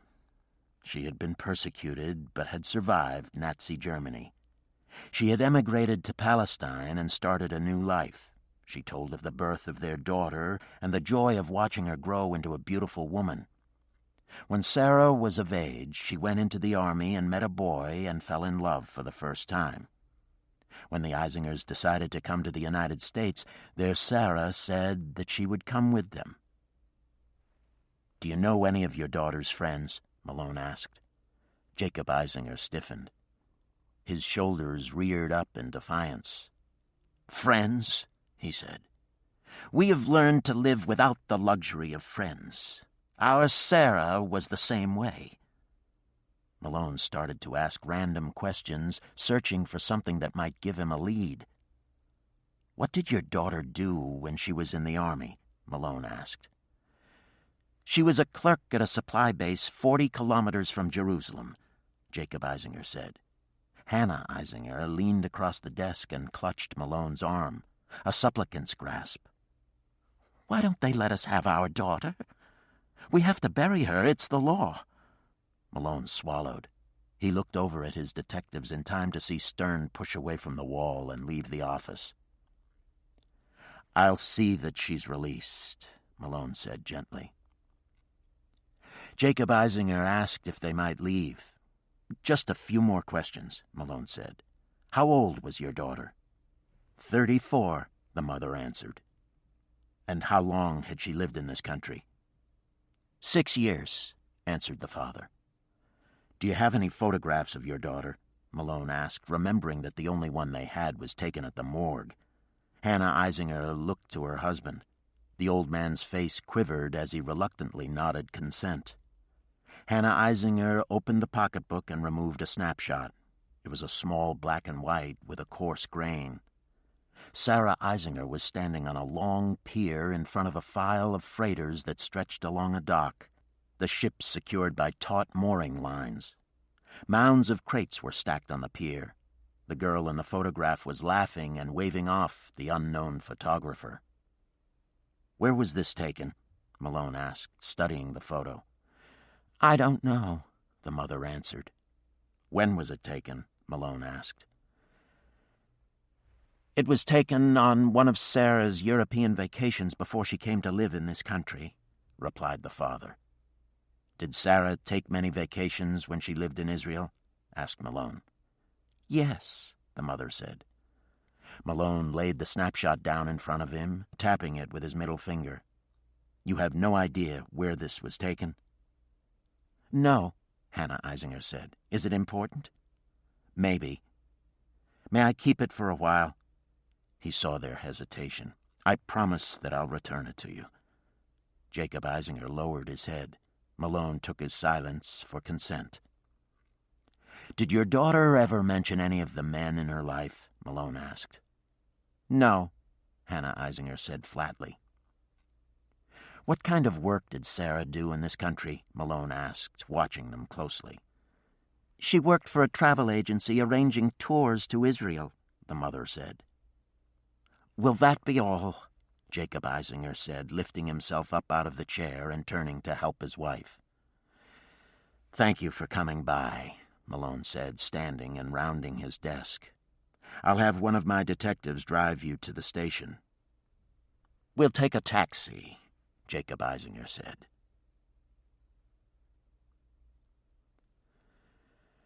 The department mail arrived at 1400. The blow-ups Malone had ordered were in a manila folder. He removed the enlargements, thumbed through them quickly, and then examined them a second time, scrutinizing each one. There was a chair next to the bed on which an army officer's uniform was neatly folded. The blouse was draped over the back of the chair, and the insignia on the lapels showed that the owner of the uniform was assigned to the Quartermaster Corps. Malone handed the photographs to Davis. "He's a major," Bo Davis said, flipping through the photographs. "And I'm willing to bet that the ring he's wearing is from the point. He also likes to eat hare pie." "She's a pretty lady," Davis added. "Wonder what her name is." It was at that moment that Gus Heineman shambled into the room and lowered his hulk into a chair. "Have I got some bad news?" Heineman said, struggling to lift his left foot onto the edge of the desk. He had just returned from the Hall of Records. The Interlude was owned by the Agamemnon Entertainment Corporation, and the building wherein the club was located was owned by the Menelaus Realty Corporation. After that, it was a dead end. Finding the real owners could take weeks. "I hope you gentlemen don't have any pressing personal plans for this evening," Malone said firmly. "We're going to be sitting on the Interlude tonight." Sitting on a plant, what cops on TV call a stakeout, is like looking at a small section of a street under a microscope. Few people ever take the time to examine a mailbox or a street lamp.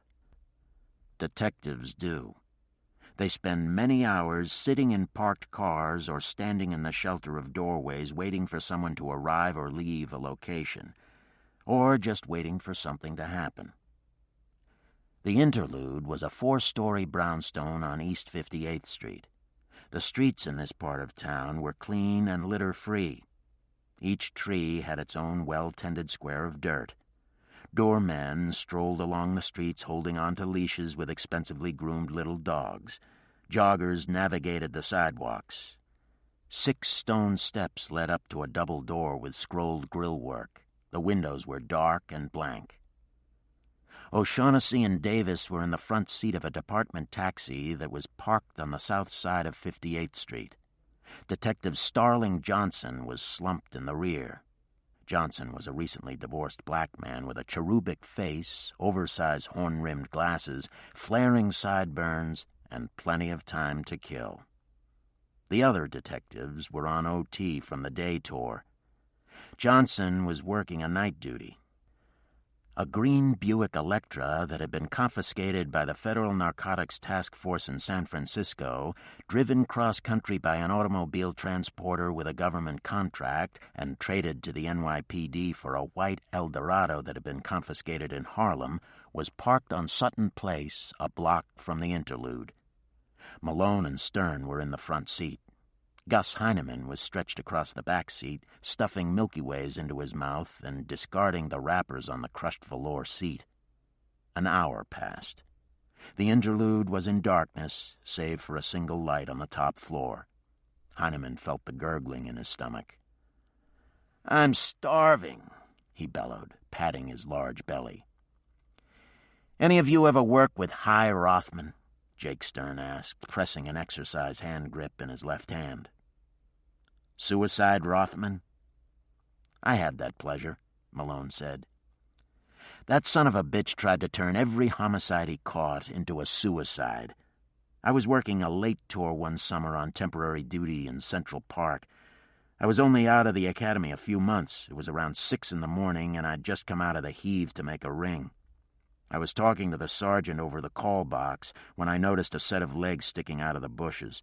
It was a stiff with a hole in his left temple and a .38 clutched in his right hand. I called the sergeant, roped off the crime scene as best I could. I did the whole bit. An hour later, Rothman comes strolling up to the scene chewing on a 5-cent cigar. He looked down at the body, moved the cigar to the other side of his mouth and said, 'It's definitely a suicide.' I couldn't believe what I was hearing. I told him he was nuts. The stiff would have had to wrap his arm around his head in order to shoot himself in the left temple. Besides, I told him, there weren't any powder burns. Rothman gave that "let me take a look, kid" routine and bent to examine the body. He pried the gun out of the DOA's right hand, lets one go up in the air, rubs the barrel against the left temple and plants the gun back in the left hand. He looks up at me and said, "As I was saying, kid, it's a suicide." Could you imagine pulling that shit today? "No way," Stern said. Malone ducked his head down and pulled the mic from the cradle of the concealed radio set under the dashboard. He checked to make sure the frequency dial was on 2, the frequency which permitted car-to-car communication. He stayed low to make sure that anyone looking in wouldn't see him using the radio. "Bo?" "Yeah, Lou? See anything?" "Nothing." The detectives waited. No one entered or left the interlude. Business hours hadn't yet begun. A light summer rain danced over the cars. Uneven rivulets streaked the windshields. Davis and O'Shaughnessy slumped low in their seats. Starling Johnson catnapped. "How's Foam?" Davis asked O'Shaughnessy. Starling Johnson flicked open his right eye. "You still seeing that woman?" "Yep. It's 4 years and I haven't gone for a nickel." As though a magic button had been pressed, the interlude sprang to life. The lights blazed on, and shortly afterward, limousines and taxis began to pull up in front of the club. The beautiful people were gathering. "On deck," Malone said into the mic. Each license plate number was recorded. A description of each guest was taken down. Johnson kept a record of the times of arrival of each vehicle. It stopped raining. The night turned quiet, the stillness occasionally broken by muted bursts of noise from the interlude. Just after 1, a limousine slid around the corner of Sutton Place and pulled into the curb in front of the interlude. The windows of the car were oversized and tinted a smoky black. Aldridge Braxton and 2 men got out and went up the steps of the club, disappearing into the vestibule. "What the fuck is he doing here?" Malone said. The detective slumped lower. Then a darkened panel truck stopped half a block behind Braxton's limousine. Someone inside the truck lit a cigarette. "Braxton has a shadow," O'Shaughnessy said over the radio. "Stay low," Malone warned. "We don't want to be made." More time passed. A stray taxi would occasionally stop in front of the interlude and discharge its passengers. Davis and Johnson dozed. O'Shaughnessy stood vigil while Malone kept watching the club and the truck. A cigarette flew out of the truck's window and hit the pavement. Somewhere in the distance a siren wailed. The detectives could tell that it was a radio car on a run. The pitch was right. 90 minutes later, the door of the interlude opened, and Aldridge Braxton came reeling out, followed close behind by his 2 playmates. There was a woman with them. She was wearing a flowing black and white scarf dress and had heavily made-up eyes. Everyone was laughing. One of the men was pulling her by the arm as though playfully forcing her to leave with them. Braxton ran ahead, opening the limousine's door. "It's now post time," Malone said into the mic. "Who's the girl?" Heineman asked Malone. "Dunno, but she looks vaguely familiar," Malone said. They piled into the rear, and the limousine slid away from the curb. Malone waited. The truck moved off after the limousine with the clouded windows. "How do you want this to go down?" O'Shaughnessy asked Malone over the radio. "We'll leapfrog them. I'll start," Malone said. The dead hours of the night were over. Delivery trucks cut their way through the new daylight. Taxis cruised the empty streets. A lone jogger made her way unencumbered by traffic, and the detectives swiveled their heads to watch her bouncing breasts as she passed. The Buick took up position behind the truck for a dozen blocks. A taxi took its place. The limousine sped north on York Avenue. At 82nd Street, the sleek vehicle cut diagonally across the avenue and came to a stop in front of an expensive co-op. Aldridge Braxton pulled open the door and got out. He stood with his arm draped over the open door, leaning into the car, talking and laughing. After several minutes, the woman and 2 men got out and hurried into the building. Braxton got back inside, and the limo sped off. The paneled truck parked 3 blocks away on the east side of York Avenue. Stern turned to the lieutenant. "What now?" Malone checked his watch. 4:48. He assumed that Braxton was going home. Anyway, he knew where to find Braxton if he wanted him. Right now, he wanted the pedigree on the 3 people who ran into that building and on whoever was inside that truck. He decided not to follow Braxton. He might need all his cars later. "We sit tight," Malone said, snatching up the mic. Staying low, Malone switched the frequency dial to the number that carried the regular police transmissions. He requested Central to dispatch a marked RMP to 1085 them at their location and identify the panel truck and its occupants. Within a few minutes, a blue and white rolled to a stop behind the truck. Two hatless old-timers with sagging guts and drooping gun belts struggled out of the radio car.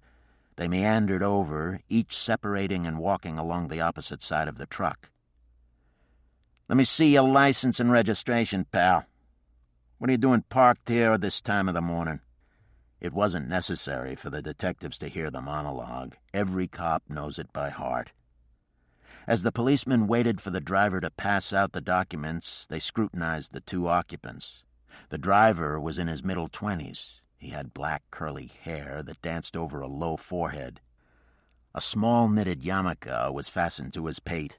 The passenger was shorter, a simian-looking fellow who also wore a yarmulke. Both of them wore rumpled khaki shirts. The documents were passed out to the policeman. The other officer strolled to the rear of the truck. When he rounded the back, he rested his right foot on the bumper, bending as if to tie a shoelace. He tried the rear door and found it unlocked. He put his foot down and opened the door. When he did this, the passenger leaped from the truck and ran to the back. He stood toe-to-toe with the cop, his angry face jutting at the policeman. "You have no right to open that door."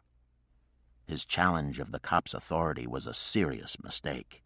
They began a shouting match, and without warning, the policeman kicked the man in the groin. As he doubled over, the policeman grabbed his hair, snapping the head upright. A fist smashed into the man's face, sending him staggering backward. The policeman came after him, ramming his fists into the man's shoulders.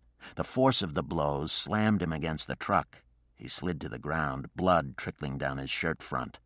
The driver jumped from the truck and ran back to help his fallen friend. "Take your fucking buddy and get the hell out of here," the document taker said, throwing the license and registration inside the truck. The driver helped his friend off the ground, leading him back to the safety of the truck. The detectives watched as the truck bucked several times and then lurched forward and sped off down York Avenue. "Let me see what that was all about," Malone said, yanking open the door. He walked over to the policeman. "Did they give you a hard time?" he asked. The policeman who had attacked the passenger had grease stains over the front of his summer shirt.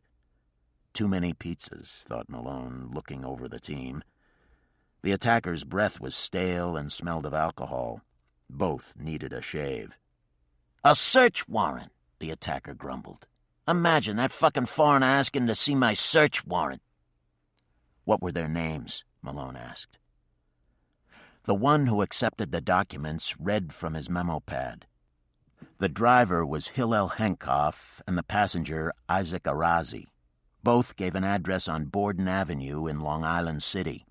The truck was registered to the Eastern Shipping Company of the same address. Malone looked at Heinemann and said thoughtfully, "That's where Sarah Eisinger worked before she went to work for the Braxtons." Malone turned to the cop. "Was there anything else inside the truck?" "A bunch of boxes with funny markings," said the officer who had knocked the passenger around. "What kind of markings?" Malone said. "Dunno, but I'll tell you one thing for sure. The inside of that truck stunk from cosmoline." Malone's left eyebrow arched. "You sure?" "I spent 4 years with the 1st Airborne. I know cosmoline when I smell it. I would have popped one of them crates open, only I didn't figure it a smart move with that guy throwing a shit fit." "Anything else we can do for you, Lou?" the document taker said. "We're anxious to get back to serving the public." Bullshit. They probably have a six-pack stashed under the seat of their radio car, Malone thought, but replied, "That's it, thanks." As the two uniformed cops sauntered back to their radio car, the document taker half-turned and waved over his shoulder. "What now?" O'Shaughnessy said. Malone looked over to Gus Heinemann, who was leaning against the fender of the Buick, matching the sides of a pair of dice. 7 all around. "You in the mood for one of your performances?" Malone said, lifting his chin toward the building Braxton's friends had entered. Heinemann nodded, dropped the dice into his shirt pocket, and pushed away from the car. He returned 15 minutes later, a satisfied smile on his face. The doorman was a retired cop. He told me that they went to the 31st floor apartment that's owned by Braxton Tours, the corner apartment facing 82nd. Malone looked up, surveying the canyons of terraced elegance which surrounded them. "That building over there," he said, pointing, "faces the Braxtons' apartment. If we could get onto the roof with a pair of binoculars, we just might get a look-see inside that apartment." Malone turned to Davis. "Bo, get the glasses from under the seat. You and I will take a look. The rest of you stand by. If any of them leave before we get back, tail them." Early morning haze lingered high above the city streets. Davis looked over the edge, quickly stepping back. His palms were suddenly sweaty. Malone stood with his feet firmly planted on the pebbled roof, trying to get his bearings. Everything looked different so high up. He squandered a minute and took in the view across the river. The red-tipped stacks of the Con Ed plant rose majestically in front of the new sun. He could make out the bubbled tennis courts that dotted the shoreline of Long Island City. The brick-sheathed generator plant of the Midtown Tunnel ascended vertically over the mouth of the tunnel. The Gothic crockets of the Queensboro Bridge seemed to be holding up the sky. Malone looked away and walked over to the edge, staring across at the range of buildings, searching for the target building. He saw acres of glass and silver and steel skyscrapers and medium high-rises and low apartment buildings and terraces and penthouses and duplexes. Manhattan. He picked out the Braxtons' building and leaned over the edge, starting to count the floors upward from the street. When he reached the 31st floor, he brought the binoculars up to his eyes and began scanning the floor, adjusting the focus. He moved the glasses right to left.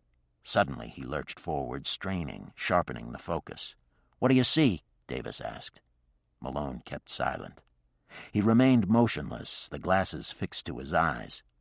After some minutes, he turned abruptly and handed the binoculars to Davis, pointing to the corner apartment on the 31st floor. Davis took the glasses and looked through them, making a slight adjustment on the focus wheel.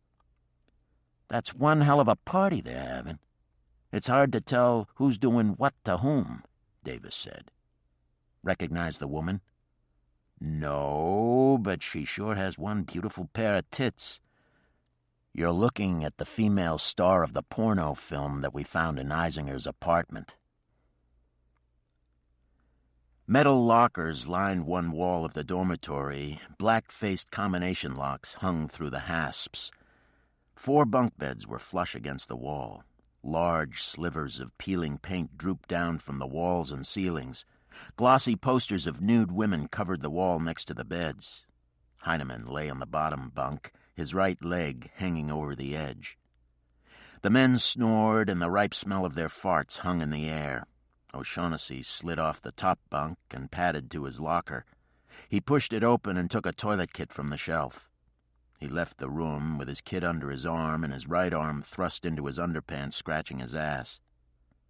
Starling Johnson was half asleep when O'Shaughnessy returned 20 minutes later, shaved, washed, and smelling like a perfume factory. Johnson shot up. "You mother! Bad enough I've got to listen to all this farting and snoring. I don't need you sashaying in here smelling like a French whore." Johnson leaped off the top bunk, put on his trousers, and walked barefoot out into the squad room. The smell of freshly made coffee filled the air. He walked over to the urn and poured a cup. A lone detective was doing day duty. He was at the far desk with his head buried in the typewriter. He looked up and nodded to Johnson, who grunted hello.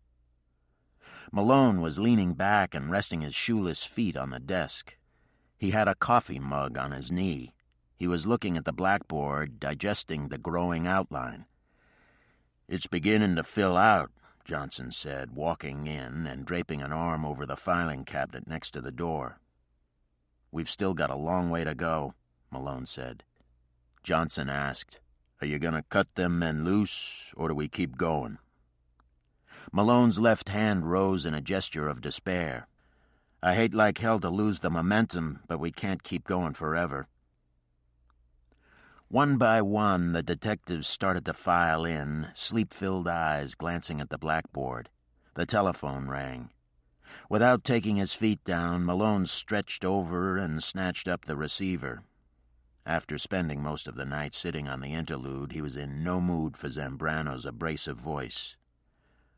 "What did you come up with last night?" Malone pushed the instrument away from his ear and grimaced. Holding the phone in front of his face, he recounted the night's activities. He told Zambrano that O'Shaughnessy had followed the woman to a row house on Park Place in Brooklyn.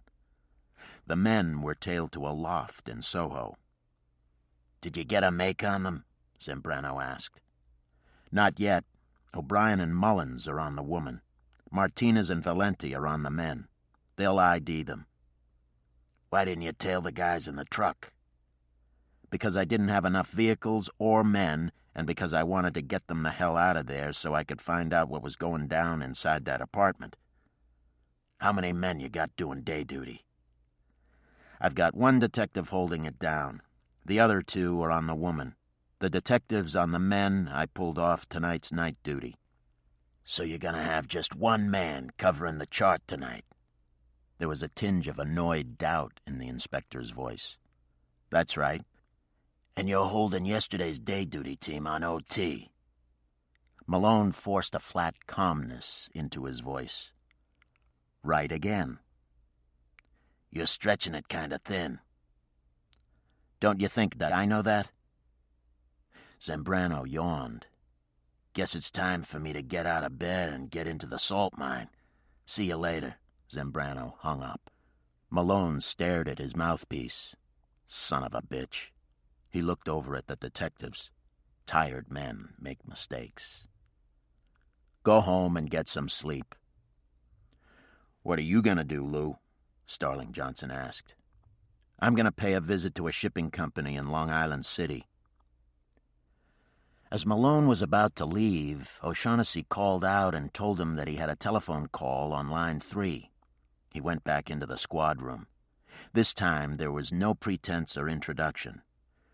The voice that had been attributed to the name Madvik was harsh. "If you know what's good for you, Malone, you'll shit-can this Eisinger thing." "Go fuck yourself, pal." He slammed down the receiver and left. A maroon sedan kept a respectable distance behind the taxi as it maneuvered through the morning traffic on Flatbush Avenue. The cab made its way onto the Brooklyn Bridge. At Park Row, it exited the bridge and sped east to Chatham Square. At the Bowery, it turned north. When the taxi reached the corner of Hester Street, it double-parked and a woman got out. The chic clothes and fashionable wig of last night were gone. She was dressed quietly. Her hair was held tightly in place by a paisley kerchief. She hurried away from the cab, walking up Hester Street. In the middle of the block, she ducked into a 3-story building. A sign in Hebrew was over the entrance. A plaque in English was bolted to the right of the door. East Side Mikvah.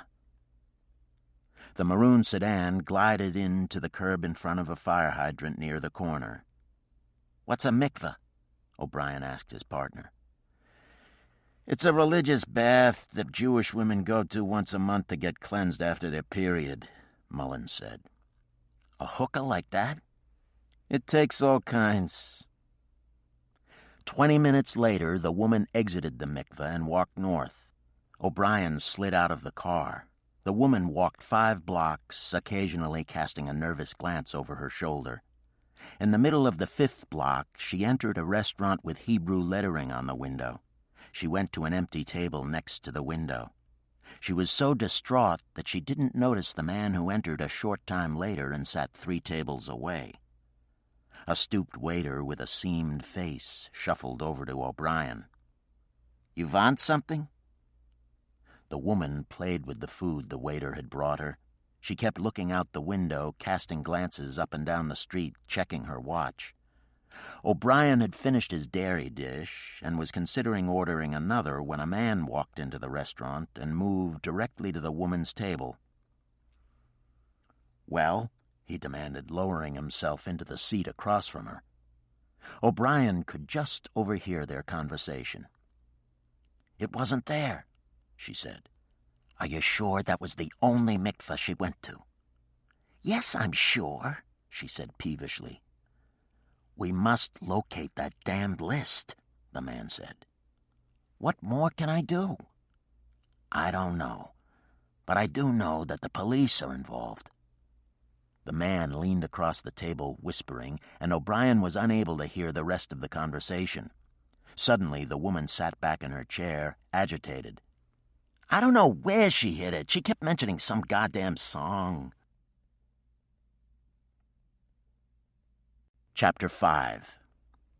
Friday, June 12th, noontime.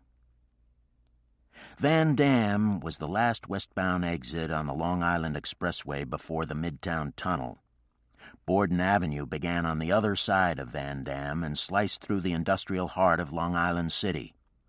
At Borden and 30th, the men in hard hats from Tauscher Steel were standing on flatbeds loading shipments of I-beams. The sidewalk in front of Alcock and Alcock Box Company was blocked with workmen assembling wooden crates. There was a continuous scampering of high-lows in front of Capital Provisions as condiments for the city's restaurants and hotels were loaded. Detached trailers were parked everywhere. Railroad sidings crisscrossed the avenue. The normal flow of traffic was constantly blocked by tractor-trailers backing into loading bays. The outdoor vats behind Biddle and Gottesman Pickle and Sauerkraut Company gave the air a sharp, tangy smell. Starling Johnson had not gone home. He had nothing better to do, so he decided to tag along with Malone. He wasn't tired, so why not? Lately, he found himself able to get by with less and less sleep. He hadn't gotten used to living alone, even though he had been divorced for 2 years and living alone for 3. The clock still ticked too loud, and the quiet was still too thunderous, and booze was still needed to get to sleep. He hated going into his apartment and turning on the TV or the radio right away. He knew that it was a sign of loneliness, but he just had to hear voices, see people. He had a girlfriend. In fact, he had quite a few girlfriends. He found them boring and found himself counting the minutes until they got up, dressed, and left. He had a standing rule. No women were permitted to stay the night, nor were they allowed to leave any personal things in his apartment. If they left and he found anything of theirs, he'd throw it in the garbage.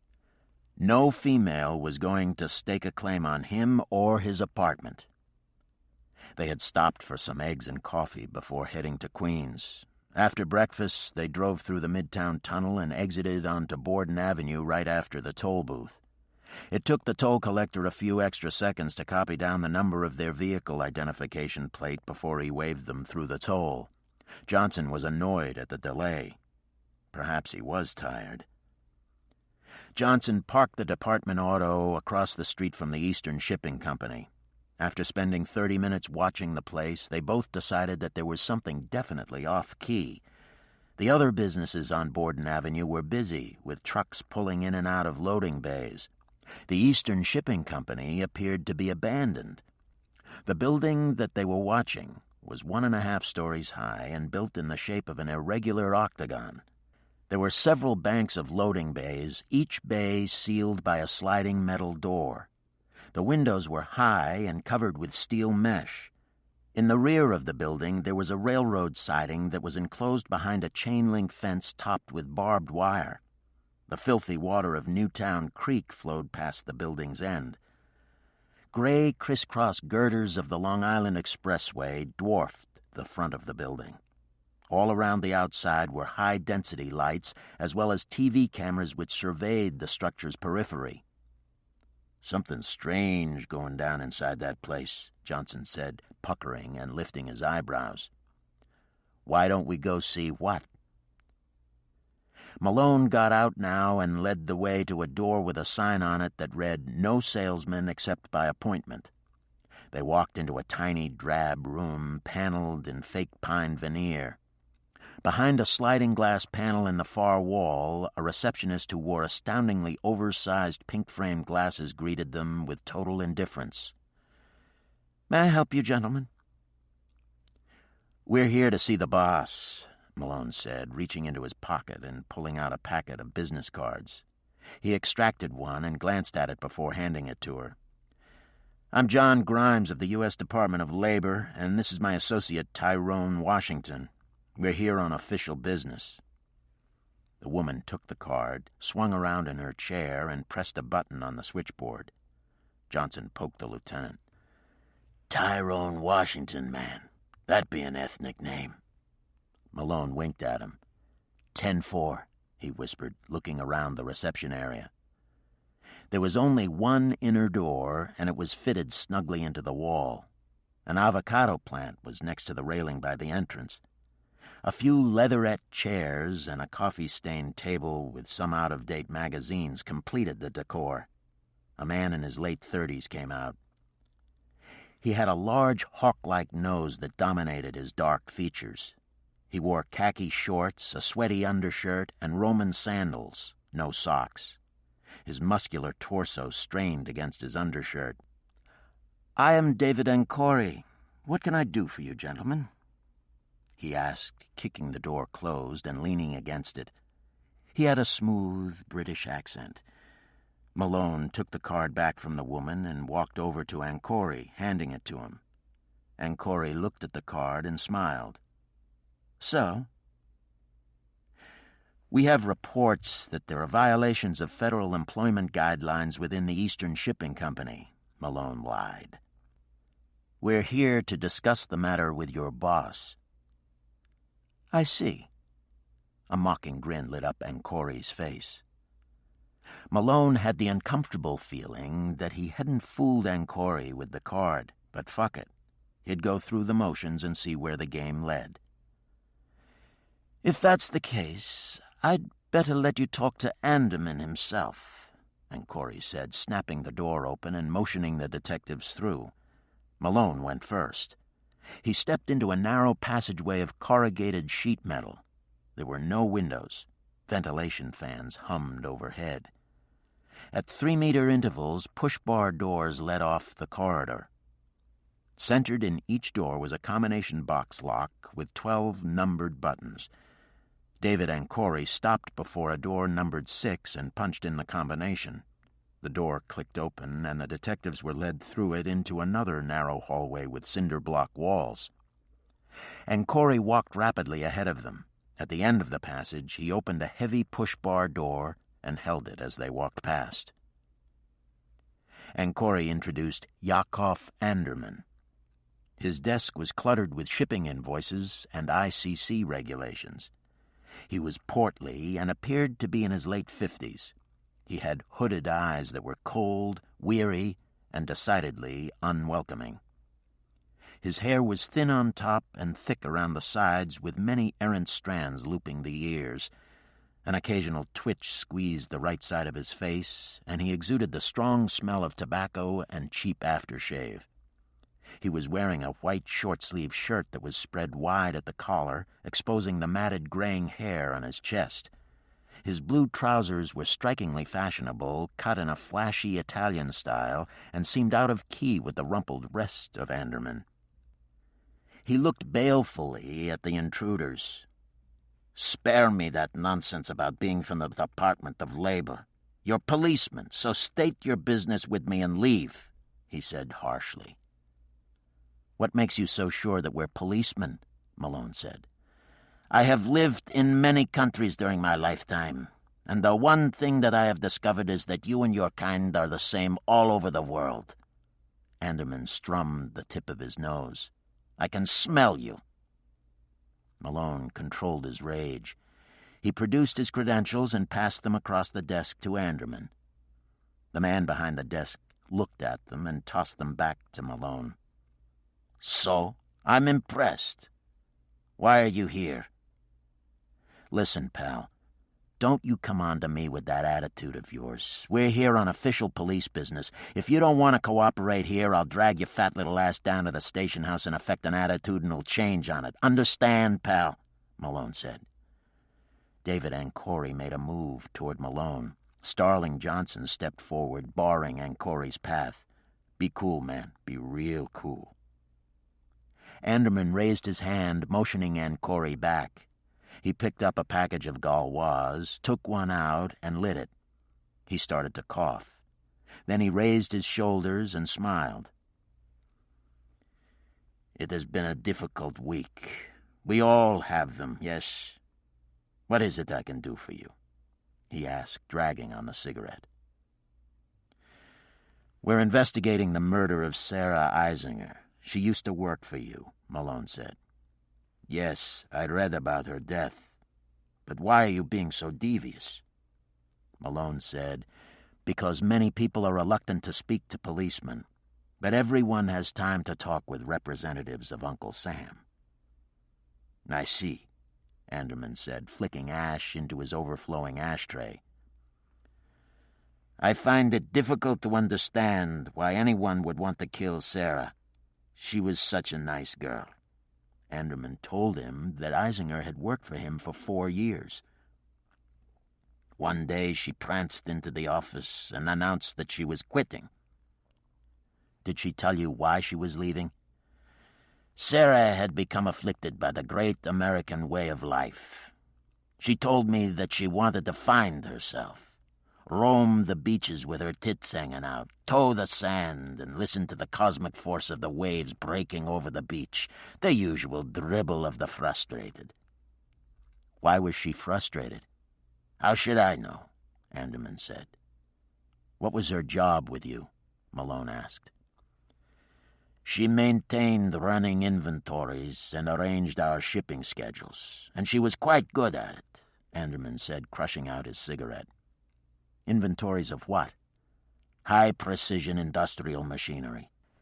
I noticed that your loading bays are locked, and I don't see any activity in or around the plant. Would you mind telling me why?"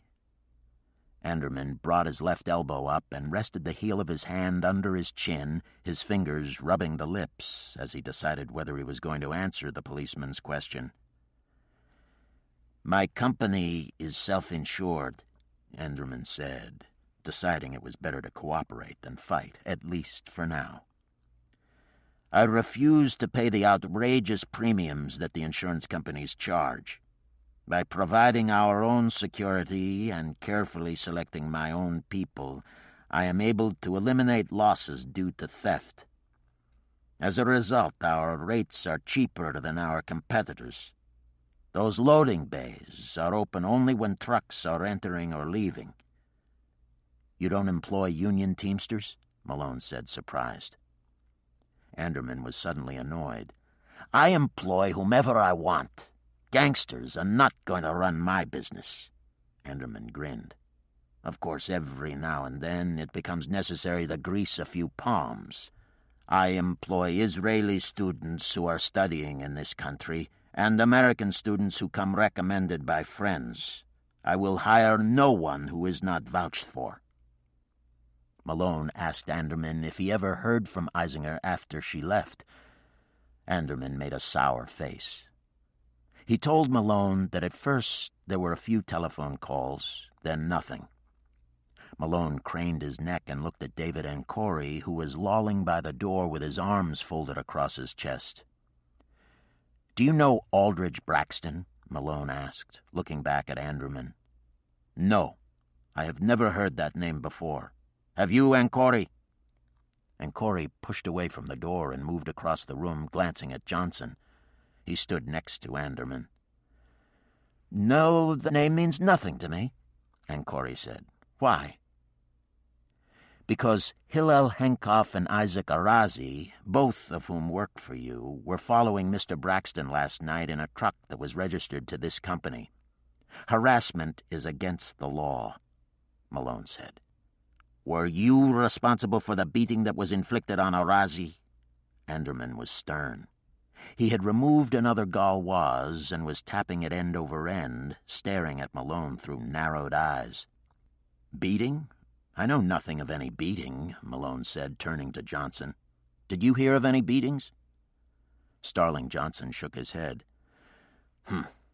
Of course you didn't. Policemen never know of such things, Anderman said. Sunlight poured through the meshed window high on the wall, patterning the cramped office in uneven strips of light. "Why were they following Braxton and his two friends?" asked Malone. "You'll have to ask them that," Anderman said. "Where are they? I have to interview them," Malone said. "No problem," Anderman said. "I had to send them to Chicago to pick up some merchandise. As soon as they return, I'll have them get in touch with you." "What can you tell me about them?" Malone asked.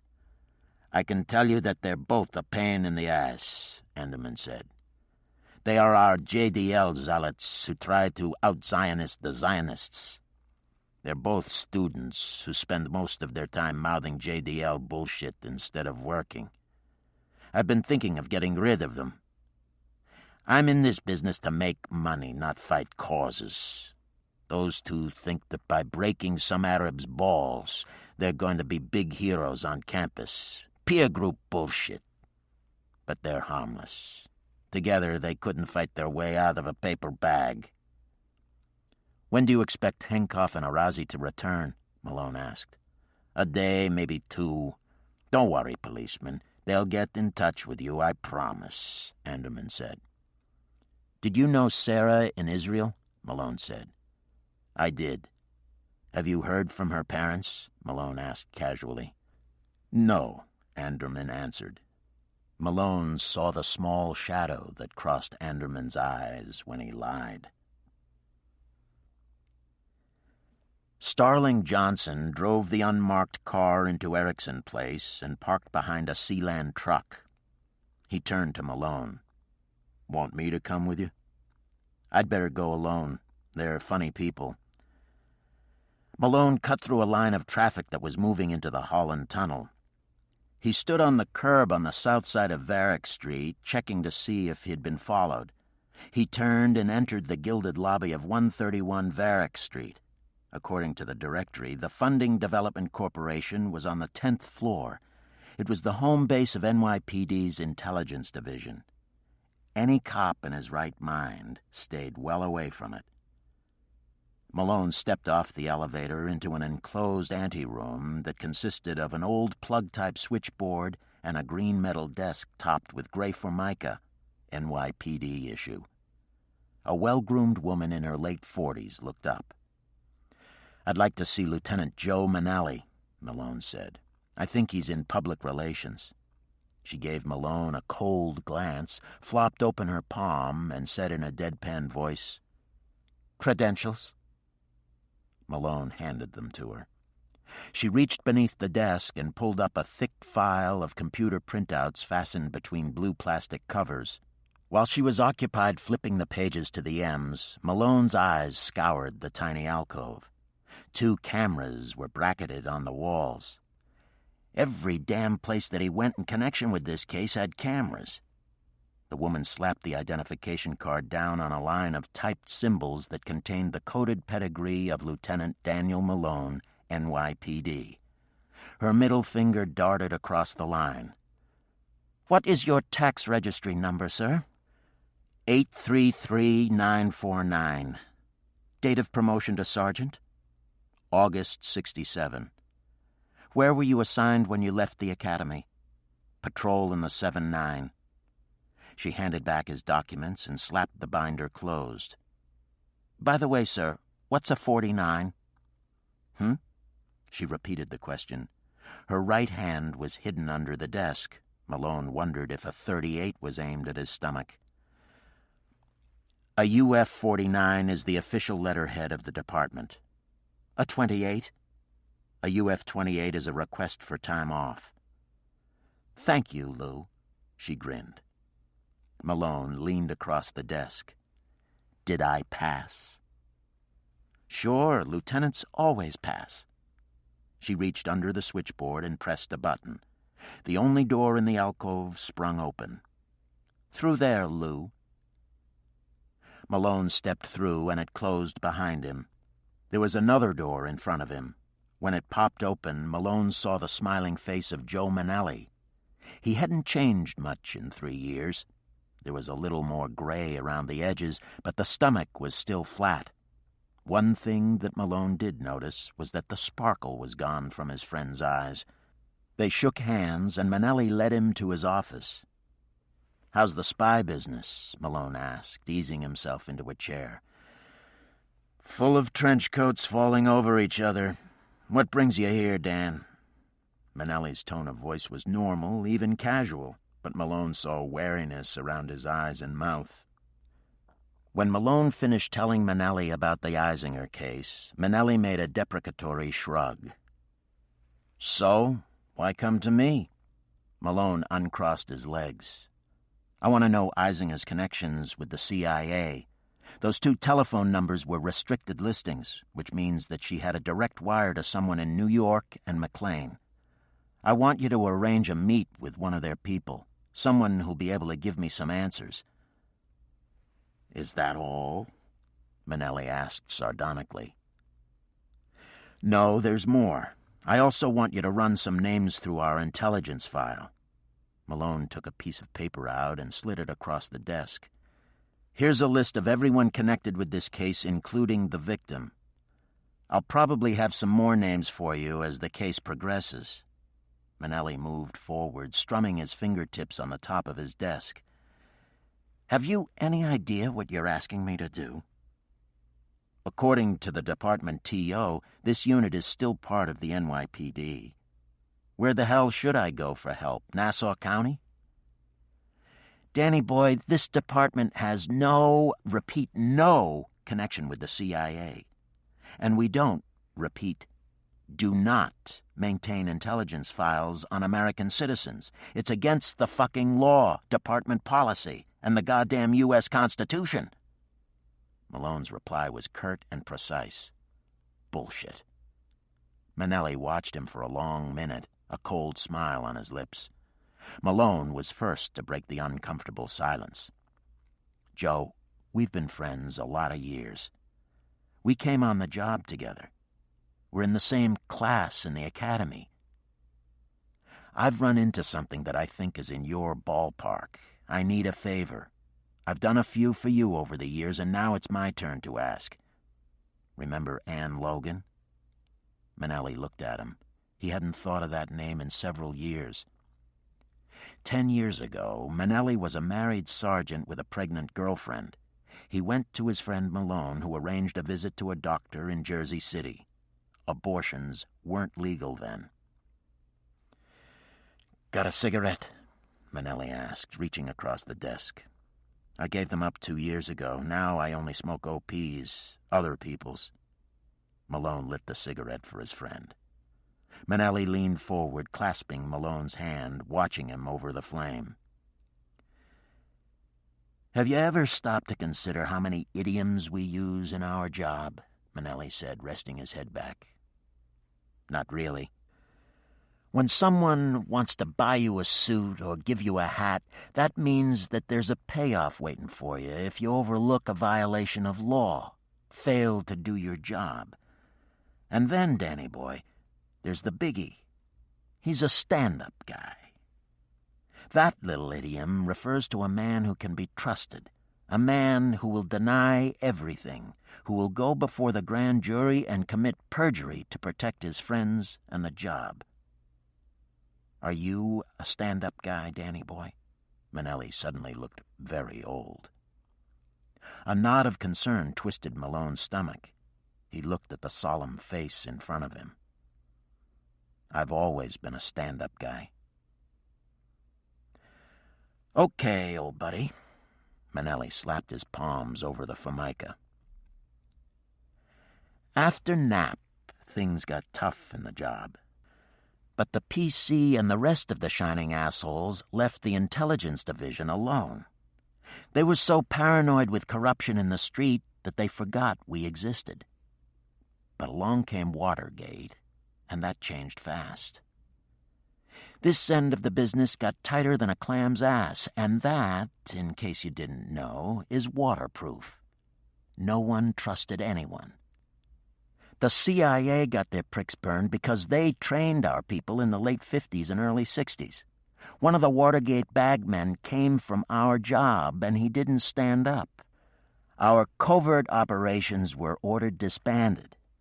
We were ordered to destroy our intelligence file, pull out all wires that were not ex parte, and stop playing nasty games with subversive groups.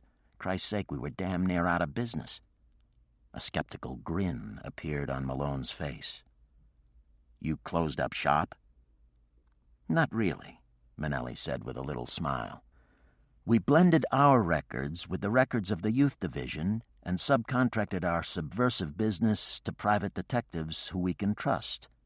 Officially, we went into low gear, concentrating only on the wise guys, and you know how goddamn boring they are. And now? Things have changed, pal. We get all kinds of foreign spooks and creeps, plenty of them with diplomatic cover, blowing away anybody they get mad at in every single fucking borough. Today, we operate on a strictly need-to-know basis. Everything is compartmentalized. Every unit has a little piece of the action. We work pretty close with the feds. What they are prohibited from doing under federal law, we sometimes do for them. We also run interference for them when things get sticky, like now. Manelli leaned forward, his face somber. Danny boy, you could not have picked a worse fucking time to come to me with this little drama of yours. Malone was forced into a corner. Why is that, Joe? What I'm going to tell you, I never said, understand? Malone nodded. Do you remember reading about the hit on the second secretary of the Cuban mission at the UN? His name was Rodriguez, and it happened on May 12 of last year on 58th Street and Queens Boulevard. I remember. Manelli continued. Well, it turned out that Rodriguez was the head of Cuban intelligence in this country. Castro went bananas over it. He threatened to blow away every CIA station chief in Latin America. The agency people were able to convince him that we had nothing to do with the hit. They told him that it was some anti-Castro nuts operating on their own. They promised Castro that we'd do everything possible to ID the perps and pass their names on to him so that his people could deal with them. But here comes El Rubbo. Detectives Caulfield and Williams of the 108 Squad caught the case. 2 sharp pieces of bread. A 9mm deer gun was used to make the hit. It was found at the scene. A deer gun? Malone said, puzzled. Manelli explained that during World War II, the OSS manufactured about 1 million units of the assassination weapon dubbed the Liberator. It was a small handgun that could be concealed in the palm of the hand and chambered a .45 caliber cartridge. The weapon had a simple twist-and-pull breech block with extra rounds stored in the hollowed-out hand grip. The Liberator was distributed to the OSS clandestine forces in occupied countries. It had a smooth bore and was an excellent weapon for close killing. During the Vietnam War, the design of the Liberator was brought up to date by the CIA. They developed the 9mm deer gun for use in Southeast Asia. This weapon had an aluminum butt and a steel barrel that screwed in from the front.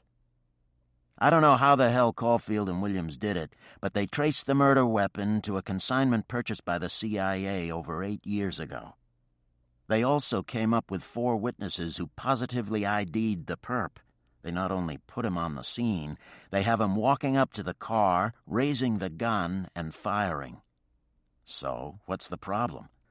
The problem, old buddy, is that the perp and his accomplices are all CIA contract operatives in Omega 7, the anti-Castro movement. And if that's not bad enough, the weapon used on Rodriguez was also used in 6 other homicides around the country. All Fidel's people. Christ, what a can of worms. You got it. Caulfield and Williams want arrest warrants issued for homicide, and Washington wants the entire case shit-canned. What's going to happen? I don't know. He plucked a pencil from a blue mug on his desk and started to doodle, his head lowered in concentration. The CIA boys aren't going to tell you anything, Danny boy. They're up to their asses in El Salvador and Nicaragua. They'll deny everything. do yourself a favor and don't get involved in my league. You could get hurt." He looked up, studying his effect. Satisfied, he waited for Malone to reply. "No way, Joe. I don't shit-can cases." Manelli started to doodle again. "Maybe someone will shit-can you if you don't take advice." Malone appeared calm. He wasn't. "Oh, yeah? Any idea who?" "Just rumors," Manelli said, doodling. Malone snatched the pencil out of his hand, snapped it in two, and threw the pieces over his shoulder. "Tell me about them, Joe." "Whispers that you're getting involved in something you don't belong in. Something that's not in your league." "Really?" "Well, you listen to me, pal. I'm not going to close the Eisinger case with no results. I'm going to break the fucking thing wide open, and if I can't do it with help from inside the job, I'll go to some of my newspaper friends who'd just love to do a little investigative reporting on a homicide that's CIA connected." Manelli studied the man sitting in front of him. He crumpled up his artwork into a ball and extended his arm sideways, suspending it in midair. He sprang open his fingers and watched the ball of paper fall into the wastebasket. "Okay, Danny boy. You're over 21. I'll make a phone call for you, but don't come crying back to me when you step on your cock." Manelli escorted Malone out to the elevator. They parted without speaking or shaking hands. Manelli went back to his office, locked the door, and walked slowly across the room, deep in thought. In the corner next to the window was a file cabinet with a metal bar stuck through each handle of the 5 drawers and secured by a hasp drilled into the top and a thick magnetic lock.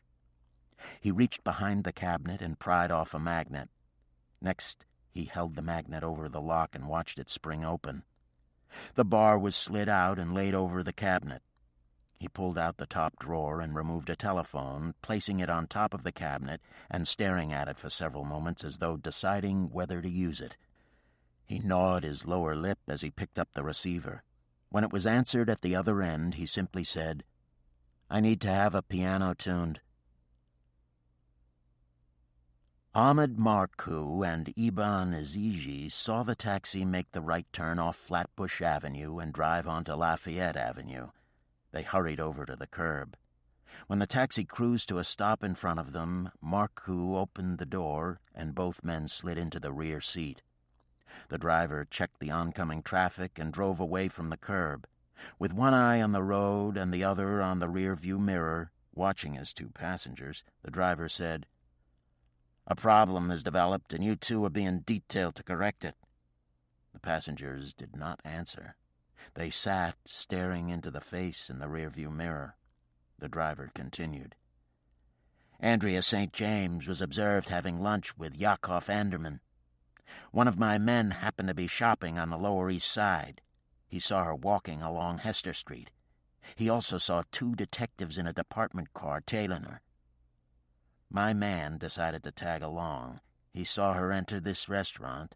One of the cops followed her inside. A short time later, Anderman showed up and entered the restaurant. He sat at her table, and they had what appeared to be a heated discussion." "Damn!" Iban Yazigi exclaimed, slapping the seat next to him. "It looks like she was working for Anderman all along," said the driver. "Either way, she has become a liability." "What do you think she knows?" Marcoux said. "I don't see how she could know very much. Working around the interlude and doing those little odd jobs for us, she might have picked up bits and pieces, but we do not intend to take any chances. We want you to have a nice long talk with her." "And after we're done talking?" Marcoux asked. The taxi pulled into the curb in front of the Brooklyn Public Library and stopped. The driver craned his head over his shoulders and looked at his passengers. "We feel that she should be silenced. Permanently." Ahmed Marcoux handed the driver a $1 bill. "Keep the change." "Thanks, sport. You can catch the subway across the street. I'd drive you back into Manhattan, but I don't have the time. There are things that I have to do." "We understand," Yazigi said, shoving open the door. The taxi driver watched as the passengers crossed Eastern Parkway, making for the subway station. Suddenly, the radio under the dashboard blared. "SOD-7, what is your location, K?" The driver snatched the hand mic from its hook. As he did this, he glanced out at the massive facade of the Brooklyn Public Library. It would not do to give this location, he thought. "SOD-7 to Central. This unit is at Christopher and 9th, K." "SOD-7, 10-1 your command, K." "SOD-7, 10-4. The taxi driver returned the mic to its hook and drove off in search of a telephone to call his police command.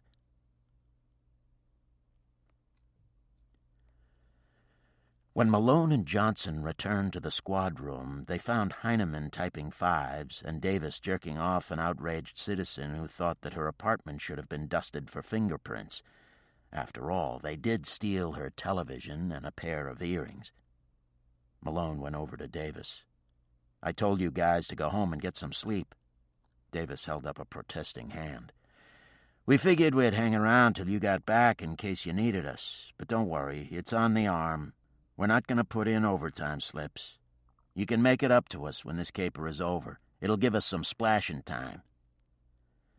Malone went into his office, glanced over the 60 sheet, and then looked over to O'Brien, who was slumped in a chair, waiting. The detective told Malone that the woman they had followed from the interlude to Braxton's apartment had been ID'd as Andrea St. James. Further investigation revealed that St. James was a hooker who worked at the interlude. O'Brien reported tailing her to the mikvah, and he described her conversation in the restaurant with an unidentified man. He and his partner had followed her back to her apartment when she left the restaurant. "Describe the man she met in the restaurant," Malone said. O'Brien flipped open his memo pad and read off the description. "Anderman," Malone said, going over to the blackboard. He wrote St. James on the board and then blew his hands clean. He concluded that Andrea St. James had to be the same Andrea who had telephoned Eisinger in her office. Malone reluctantly telephoned Joe Manelli and gave him the latest editions from Central Casting. Manelli promised to do what he could. The exchange was cold and very formal. The detectives filed into Malone's office. "What next, Lou?"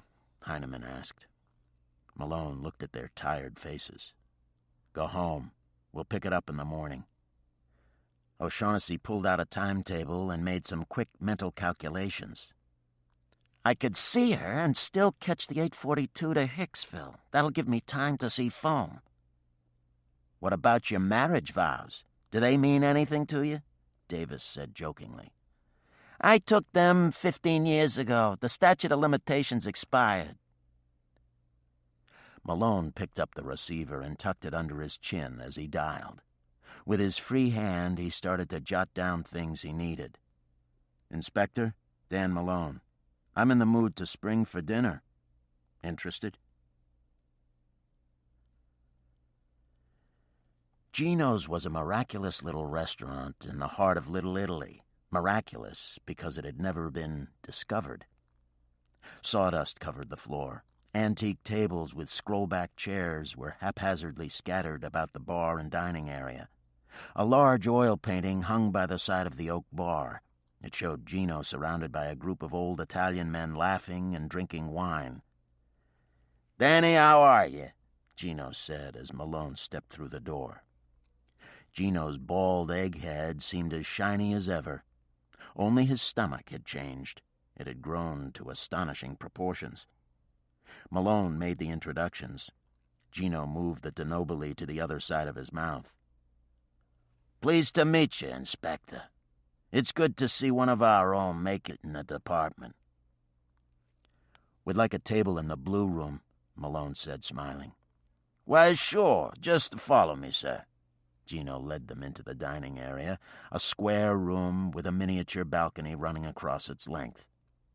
Several of the neighborhood regulars looked up and made faint signs of recognition, and then returned to their pasta.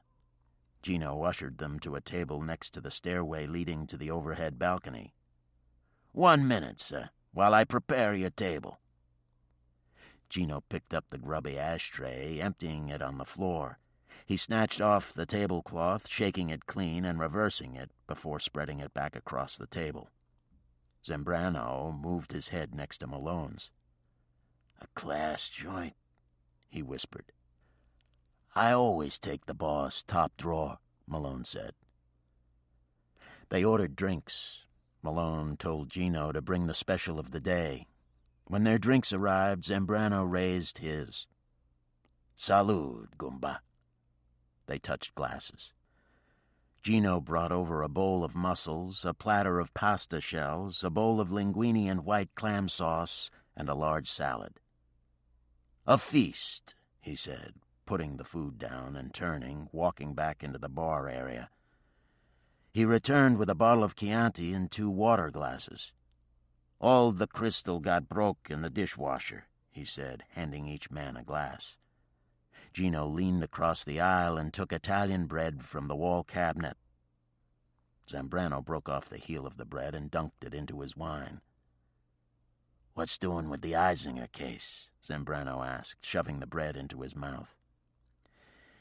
"If I had some extra men, I'd like to plant them on the Eastern Shipping Company and the Interlude."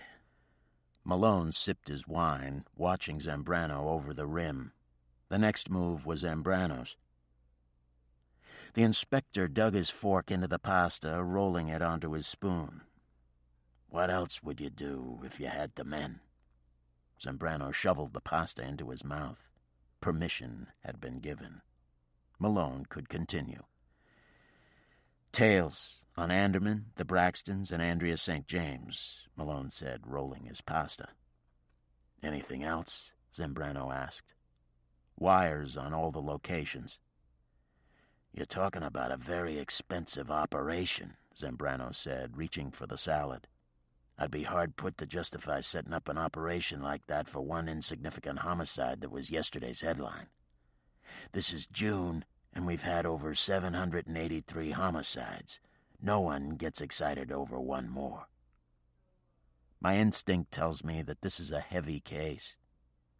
Zambrano sipped his drink. "For instance?"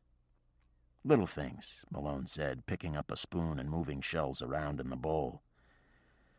"The fact that she had 2 CIA telephone numbers in her book, and they never heard of her.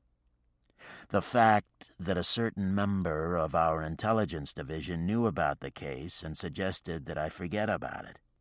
The fact that I've been getting threatening telephone calls from someone on the job. I've got a feeling that there are heavyweights involved in this one."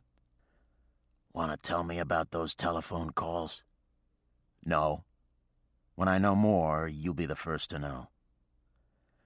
Zambrano gulped the remains of his drink and looked at him.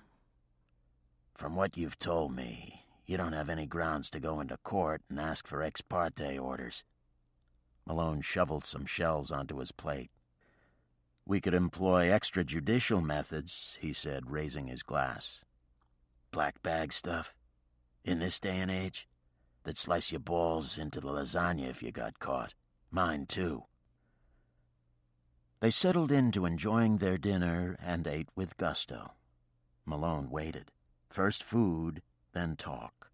It was a ritual evolved by wise men, one that both men understood and respected. Zambrano pushed away from the table, reaching down and taking hold of the roll of fat hanging over his waist, shaking it. "I must have put on 5 pounds. He reached for the wine. "I can let you have some men on a steel for a week," he said, pouring. "How many?" Malone asked, scraping a piece of bread around the bowl of mussels. 6, maybe 7. "What about conversion cars for the tails?" "There aren't enough to go around now." Malone drank. "I'll manage without, then. Any chance of getting a surveillance truck?" Zambrano waved his hand. "No way. Each borough has one assigned. Ours is being used uptown. If I should manage to lay my hands on one, would you look the other way?" "As long as no weight comes down from headquarters, yes." "I'll need a second whip to help me coordinate the operation." Zambrano sighed. I'll let you steal Jack Harrigan from the 10th. He's one of the best and a solid stand-up guy." A consensus had been reached. Malone had gotten what he wanted without asking directly, without putting Zambrano in the uncomfortable position of having to say no.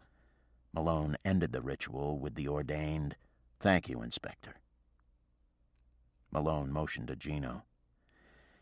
"Black coffee and sambuca with coffee beans." Zambrano raised his pony glass and stared at the thick white liqueur. "Dan, you're a good cop." He sipped the sambuca and smacked his lips. "This Eisinger thing is a bone stuck in your throat. Spit it out before it chokes both of us. Put it on the back burner." Malone looked down. "No way, Inspector." "You're telling me that it's personal?" Malone's head shot up. "You're fucking A-right I am." "Why do you have such a hard-on for this case?" Malone swirled the liqueur around in his glass. "So far, the job has cost me my marriage, most of my normal friends, and a lot of sleep. But I still like being a cop. It's what I do best. Most of the homicides I catch are grounders. The rest are either drug-related or mob hits, and who gives a fuck anyway? But every now and then, one comes along that cries to be solved. That's the Eisinger homicide. Besides, I don't like to be pressured into not doing my job. Irishmen are like that. We're ornery and thick-headed." "I know. But you've just used up a lot of credit. I'm going to give you 8 days, then I'll let you take an exceptional clearance and file the damn thing." "You're telling me to dump this case?" "No, I'm not. God help me if I ever gave such an order. But there are other priorities."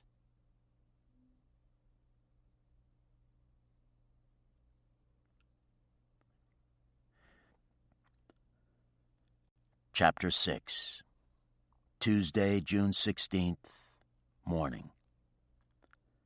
Janet Fox was sitting cross-legged on the bed, removing the rollers from her hair when the doorbell rang.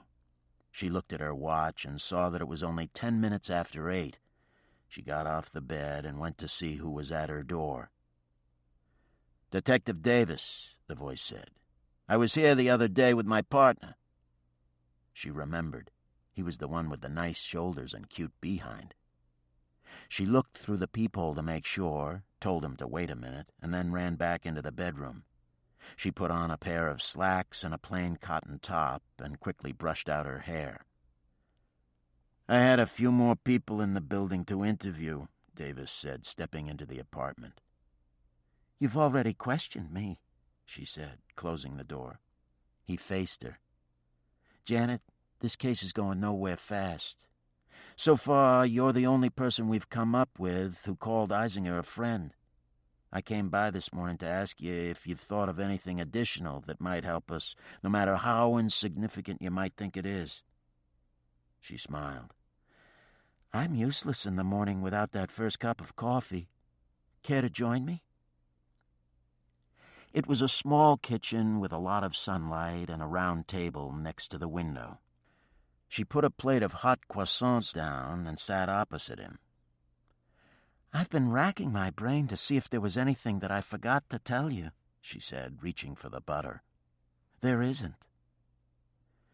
"We find it difficult to believe that Eisinger was so closed about her personal life," he said, breaking off a piece of the croissant, his eyes never leaving her face. "Why? A lot of people are very private types." "Tell me, what kind of person was she?" "Sometimes she seemed afraid of the world, and then there were times she appeared strong and completely in control." She watched him. "Will you catch the people responsible?" "We're going to give it our best shot," he said, noticing that her eyes were green. "She was also a kind and considerate woman. I had recently ended a long relationship and was quite distraught. Sarah spent time with me and listened and let me cry on her shoulder. That Friday, when I was about to leave for the weekend, Sarah came to my apartment and gave me her Bible as a gift. She said that it would bring me peace and help me find the right road. You just ended a relationship and were upset over it, and then you went away for a weekend with your boss? That was nothing. I had to see if I could be with another man after. She looked down into her cup. He understood. Why didn't you tell us about the Bible before? She lifted her shoulders in a gesture of indifference. I didn't think of it. It's just a Bible. Would you like to see it? Yes. Its edges were frayed and brittle. On the inside cover was a colored lithograph of barefoot Arabs loaded down like beasts of burden, walking along the timeless Bethlehem road below the citadel of Zion. One of the Arabs reminded Davis of Malone. He smiled. In the background, an old man was leading a donkey. A girl was astride the weary animal. She was laughing and waving at the long-forgotten photographer. Davis felt he had been transported to a day when the earth was barely formed. He felt Sarah Eisinger's presence. Her smells clung to the book. Perfume, lipstick, makeup. He haphazardly flipped the pages. "May I borrow this for a few days?" he asked. "If you promise to return it." "Of course. One good turn deserves another," Davis said, picking up his coffee cup. "How about dinner some evening?" Another one who's married, with a problem. But then, aren't they all, she thought. But she smiled and said, "Why not?" The squad room was deserted. The rumble of laughter seeped from behind the door of the lieutenant's office. Malone went over and slowly turned the knob. A cluster of detectives were gathered around the blackboard. O'Shaughnessy was standing in the middle.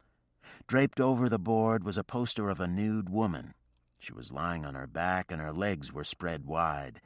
Jake Stern was standing beside the poster, holding a ruler and pointing. Starling Johnson was standing next to Stern. "This, gentlemen, is the female sex organ, the vagina," Stern instructed. "Our friend and colleague Pat O'Shaughnessy has finally tasted its wondrous fruit." A polite smattering of applause rose from the group. "Good show! Better late than never. Welcome to the club." "Gentlemen, this slivered erectile structure here that resembles a long boat is the most sensitive part of a woman's body, the clitoris. Kindly observe at the top a small rounded tubercle consisting of spongy erectile tissue. This is the glans clitoris, the most erotic part of this wonderful, sweet-tasting paradise." "Brilliant dissertation," Hanneman said, clapping from the sideline. Another burst of applause rose from the detectives. Stern bowed, acknowledging the acclamation. He held up a quieting hand. "Please observe that the glans clitoris resembles a man standing in a boat. Hence we received the nickname, the man in the boat. It was here that our friend Pat went astray. Instead of concentrating on the man in the boat, he licked the vaginal orifice." "That's what I did," O'Shaughnessy agreed, crestfallen. "A common mistake among beginners," Starling Johnson said. Malone was fuming. He threw the door fully open and stormed in. "I really hate to interrupt your critique.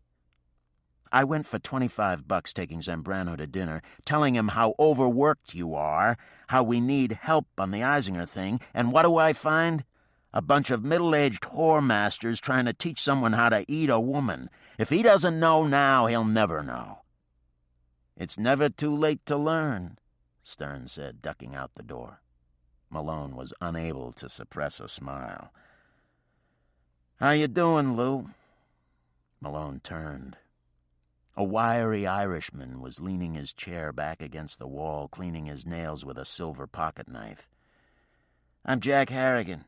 Understand I'm on Lend-Lease for a couple of weeks. I got 6 detectives with me."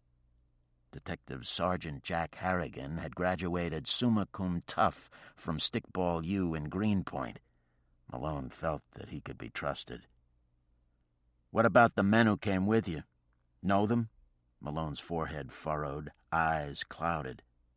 Harrigan saw the doubt, understood the seemingly innocent question, a query steeped in the subtle nuance of the policeman's language. "I picked each one myself," Harrigan confided. "If the shit hits the fan, each one of them will stand like the Rock of Gibraltar."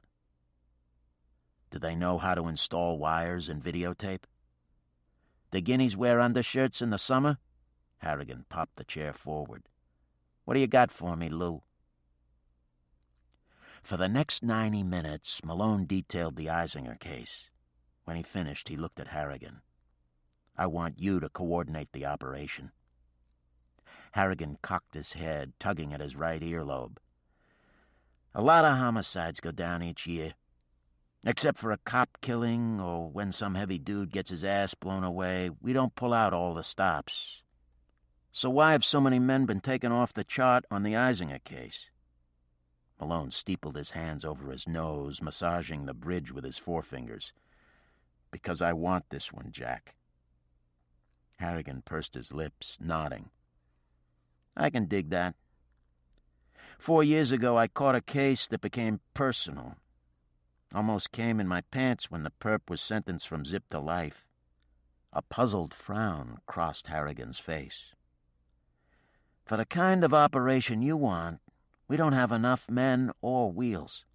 We need conversion vehicles and men. Ain't no way 6 or 7 detectives are going to keep half a dozen under surveillance round the clock." Malone agreed. He told Harrigan that he wanted the Eastern Shipping Company sat on. 2 teams of 2 men, each working 12-hour tours, should be able to do. Also the interlude. Any extra detectives were to tail randomly, jumping from one suspect to the other. We could get lucky. "And what do we do for wheels?" Harrigan asked. "I've arranged things," Malone said. "The telephone company is going to lend us some repair trucks. I got a mail truck from the post office and an ambulance from Gotham Ambulance Service. Con Edison is lending us one of their vans. On Monday, I visited a friend in Bed-Stuy. He's letting us use 2 of his gypsy cabs. I went by the radio shop and signed out 8 portables, all set on the same frequency." "And where do we park this motor pool?" Harrigan asked. "At the First. You'll use that as headquarters. I've spoken to the CO of narcotics. He's going to let us use a desk and a telephone." Harrigan grinned. "You've done your homework." When Bo Davis arrived later that morning, he went directly into Malone and told him of his visit to Janet Fox. He handed the lieutenant the Bible and left. Malone hefted the book in his hand, thumbed through a few pages, and dropped it on his desk. 3 hours later, Gus Heineman thrust his head into Malone's office. "Anderman is outside, and he has 2 beards with him." "Arazi and Henkoff," Malone said, rounding his desk and hurrying into the squad room. "See, policeman? I told you I'd bring them around," Anderman said, beaming. They stood in silent defiance, looking up at the ceiling, Never Again buttons pinned to their shirts.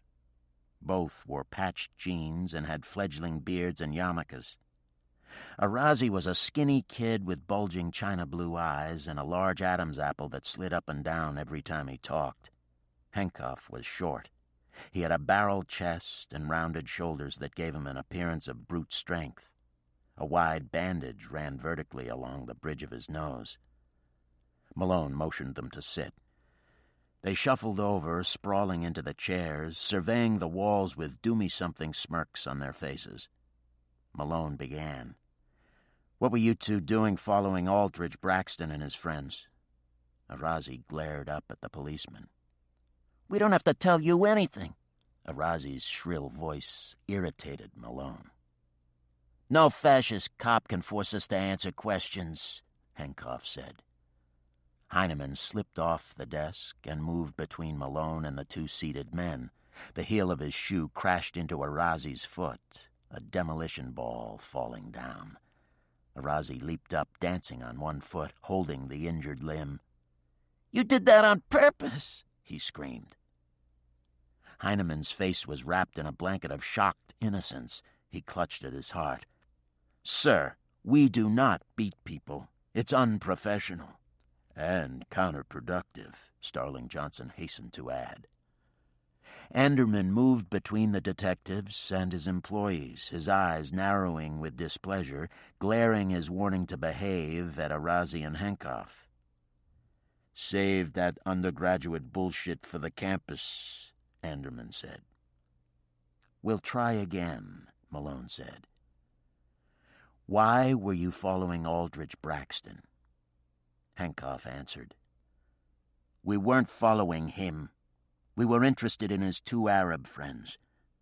"What Arabs?" Malone said. Arazi looked up at him. "Ahmed Markou and Iban Yazigi, the two men who were with him at the interlude. Markou is a Saudi and Yazigi is a Libyan. They both belong to the Muslim Brotherhood." "So what?" Malone said. "That don't give you the right to follow people." "We belong to the Jewish Defense League at City College. Part of our duties is to follow Arab fanatics and report their movements to our superiors in JDL," Henkoff said. "Be advised, my young friend, that there are many people who think the JDL is as loony as the Muslim Brotherhood. And be further advised that according to Section 240.25 of the Penal Law, any person who follows another person in or about a public place or places is guilty of harassment. If I find either of you stepping out of line again, I promise you a little vacation on Rikers Island. Understand?" They nodded their heads sullenly. "Who killed Sarah Eisinger?" Malone said. Arazi shook his head. "I don't know. I heard about Sarah's death from Mr. Anderman." "You said her name like you've said it many times before. Sarah," Malone said. "Gus, watch the schoolboys. I want a conference with our Mr. Anderman." Malone grabbed Anderman by the elbow and herded him into his office. Malone held a pencil loosely in his hand, tapping it over the desk, occasionally playing tag with a couple of paper clips. Anderman sat opposite, staring up at the wall. Malone pushed one paperclip against another. "Mr. Anderman, you and your two schoolboys are full of shit. You don't really expect me to buy that cockamamie story about following Arabs for a JDL fraternity." Anderman shrugged. "Policeman, it's the truth. You wouldn't know the truth if you fell over it." "I'm in the importing business, nothing else." Anderman started to get up. "Plant your ass down there, Anderman. I'm not finished with you yet." Anderman complied reluctantly. "Who killed Eisinger?" "I don't know." "Why was she killed?" "Same answer, policeman. Those two assholes were only trying to be big men on campus. Don't look to make something out of nothing." "By the way, how was your lunch with Andrea St. James? It's too bad you didn't find the list in the mikveh." Malone leaned back, watching him. Anderman gasped, his mouth opened, stunned. "How did you know about that?" "We have our ways. We found the list in her apartment during our initial search," he lied. "Impossible!" Anderman cut the air with a disbelieving hand. "It was hidden behind the kitchen molding," Malone said, twirling 3 paper clips around the point of a pencil. Anderman got up, leaning across the desk. His face was inches from the policeman's. "I want that list." "Why?" "If you have it, you know why." Anderman's eyes widened with enlightenment. He knew a good shot at a con job when he saw it, and slowly he retreated back across the desk and sat. "You're good, policeman." "People do have the habit of underestimating us," Malone said, grinning. Anderman pushed himself up out of the chair. "Policeman, it has been a pleasure. If you ever want to talk again, just call. I'll be waiting with my lawyer." "We can do business now, Anderman. Later there will be no deals. Help us, and we'll do right by you." "Shalom, policeman. I have to go and unpack some crates." After Anderman and the schoolboys had gone, Malone went over to Heineman and told him to try to scrounge a surveillance truck from somewhere. "Lou, those things are worth their weight in gold. It's almost impossible," Heineman said. Malone gave him a reassuring pat on the shoulder. "Give it a shot anyway." Malone went back into his office and picked up the Bible. He flipped through its pages looking for a cutout compartment and found nothing. Next, he rubbed each page to see if they separated. They didn't. He held the book up to the light and looked into its spine and saw nothing. He placed it down in front of him and stared at it. He chucked open the cover with his middle finger and ran his fingertips over the back of the cover. Then he felt it, a thin serration of glue at the bottom. There was something concealed underneath. He pushed back from his desk and opened the top drawer. As he did this, he called out to the detectives, "Get in here." Before he closed the drawer, he removed a penknife, opened it, and carefully guided the blade along the bottom of the page.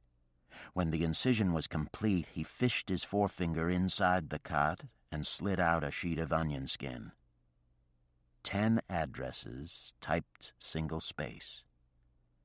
Trenton, Wilmington, Savannah, San Diego, Eureka, Corpus Christi, Juneau, Texas City, Newark. He recognized the last address. It was on Borden Avenue in Long Island City. He got up and walked over to the filing cabinet. He slid open the bottom drawer and removed a road map of the United States. He then went over to the blackboard and taped the map over the top of the board. Holding the list in front of him, Malone proceeded to circle each of the cities in red pencil. When he finished, he took 3 steps back and began to study the map. "Maybe they're cat houses for horny Jews," O'Shaughnessy said. "Jews don't get horny," Stern said, moving up to the blackboard. He stared at it thoughtfully. "They're all on or near the coast." Heineman looked at Malone. "Any ideas?" "Not really." Malone took out a memo pad and made a copy of the locations. He slid the list into his pocket and handed the original and the Bible to Davis. "Invoice these and put them someplace safe." "How do you want me to list them on the voucher?" Davis asked. Malone pondered the question. "A book and 1 sheet of onion skin." "Aren't we going to try and find out what's at those locations?" asked Heineman. Malone's eyes swept the detectives.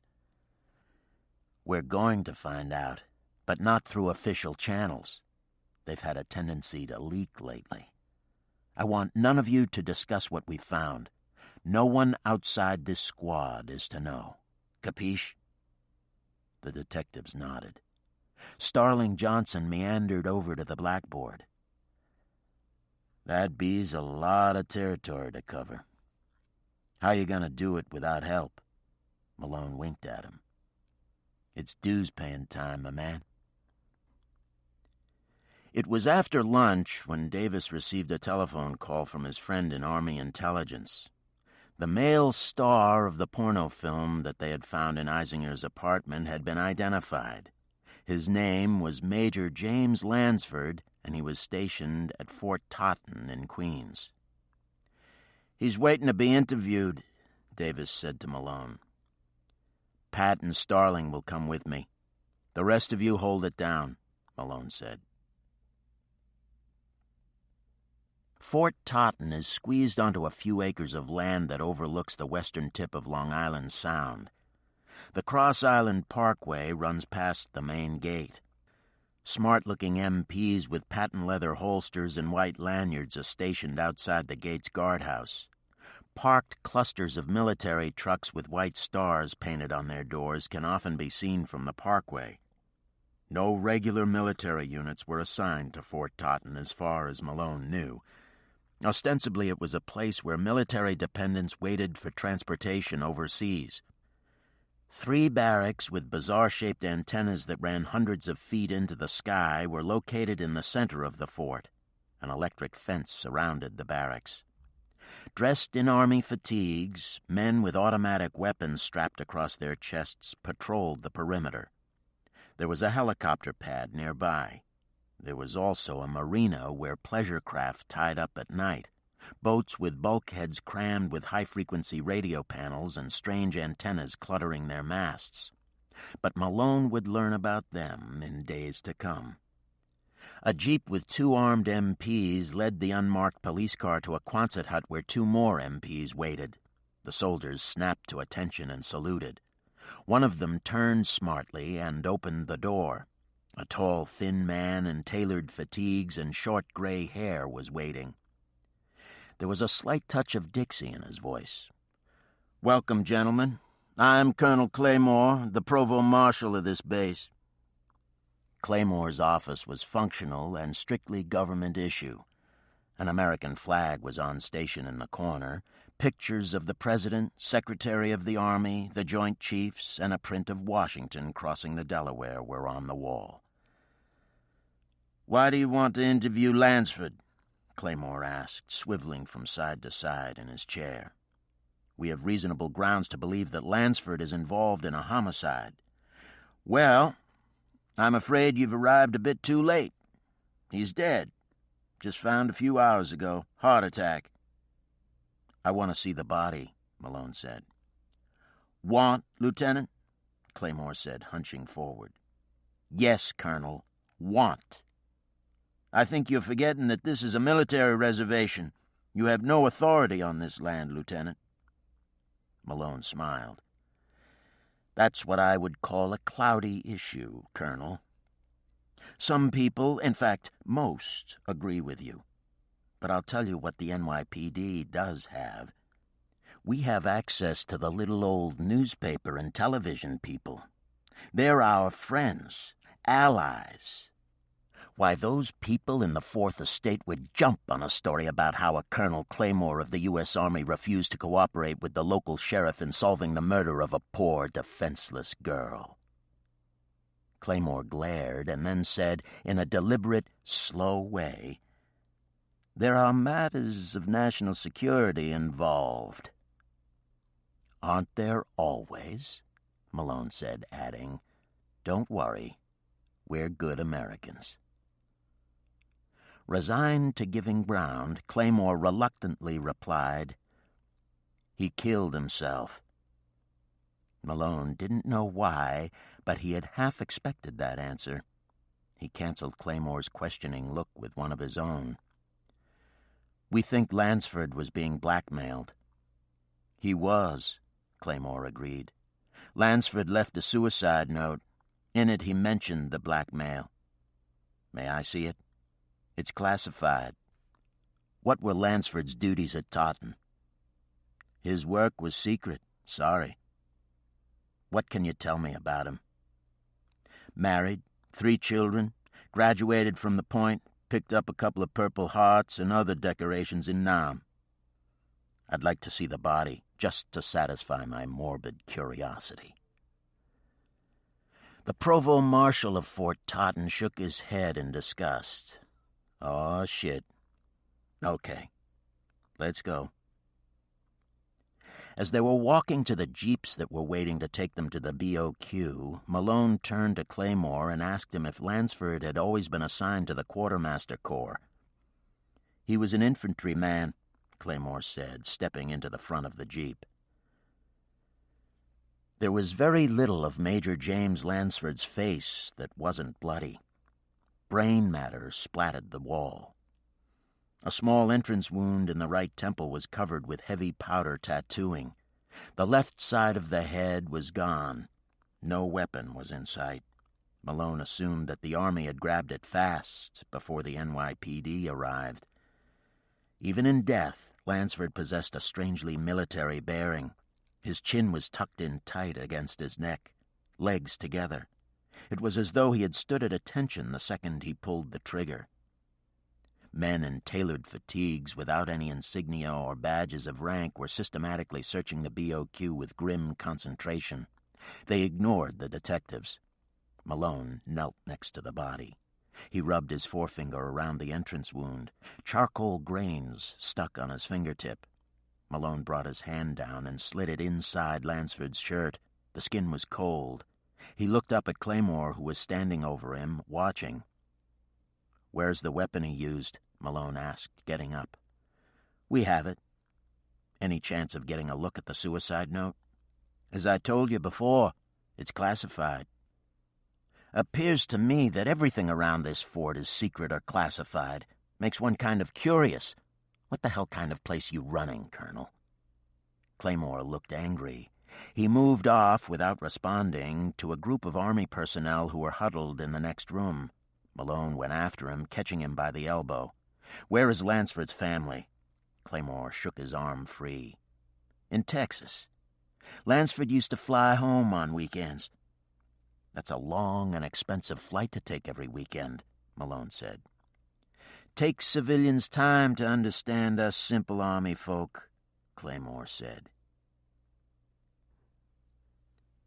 Lieutenant Joe Manelli leaned against a jeep smoking a cigarette. When he saw Malone and the detectives leave the BOQ, Manelli flipped the cigarette away and waved to them. "Well, I'll be," Malone said, watching Manelli approach. "Just happened to be in the neighborhood.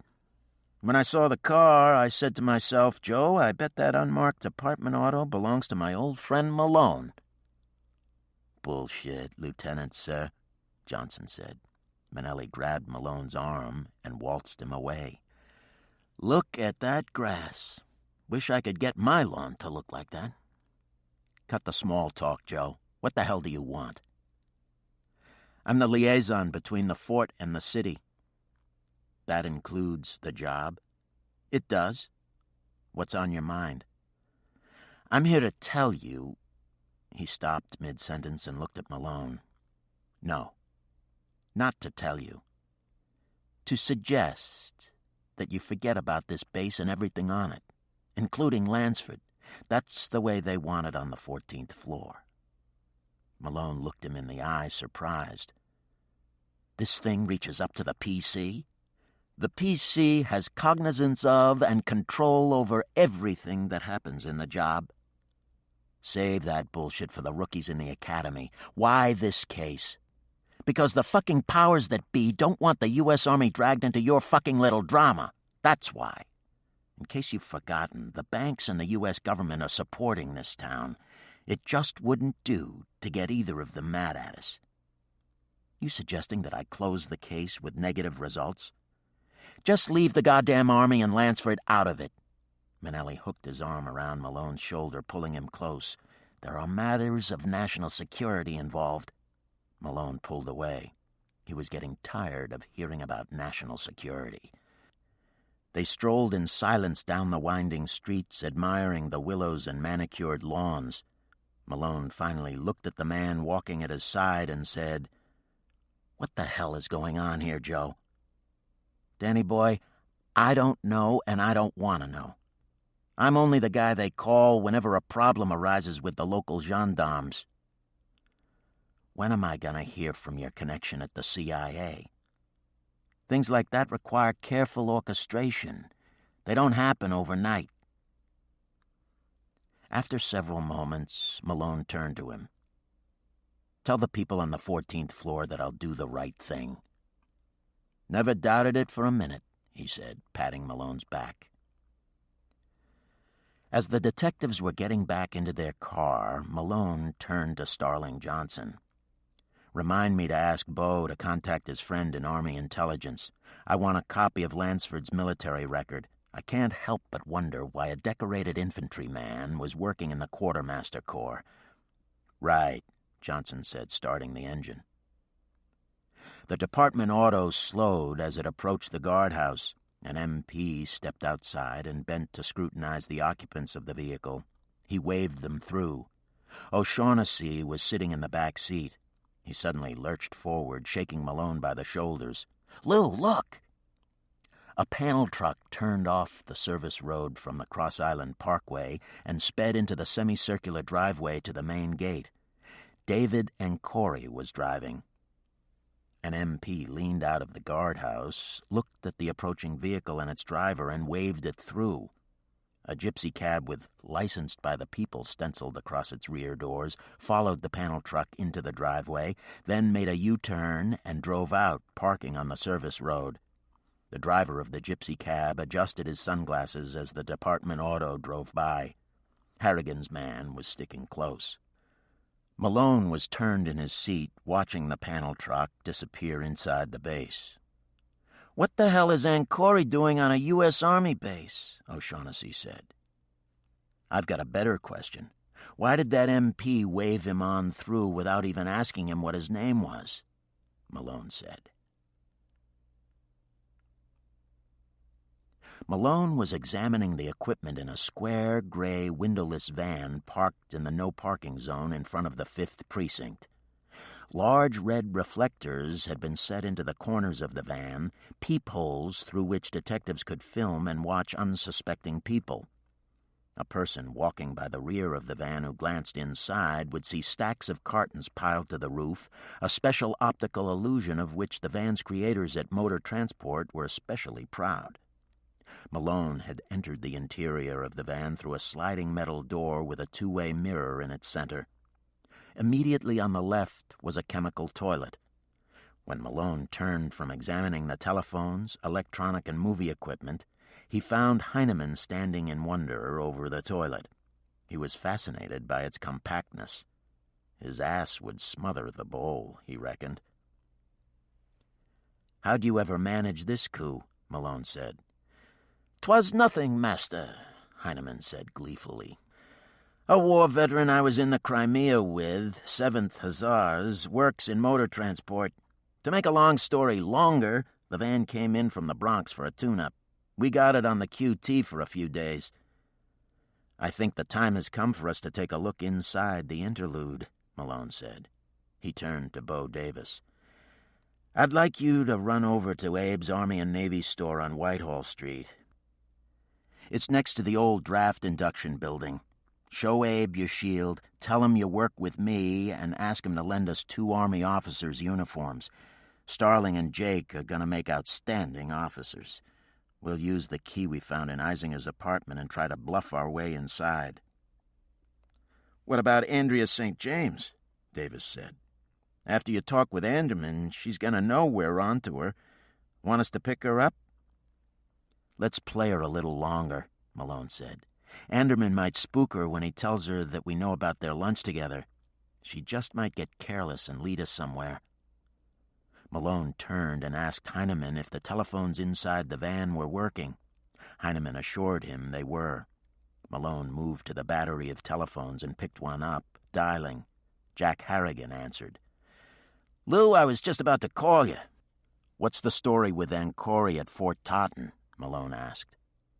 Harrigan told the lieutenant that Ancori had left the Eastern Shipping Company and driven directly to the fort. One of Harrigan's men followed in a gypsy cab. Ancori stayed at the fort for 46 minutes and then left, going back to Eastern Shipping. There was a pause on the line. "Lou, there is something else I have to tell you. Andrea St. James has given us the slip. She went into the Hotel Granada and my men lost her. We figured that she must have ducked out one of the side entrances."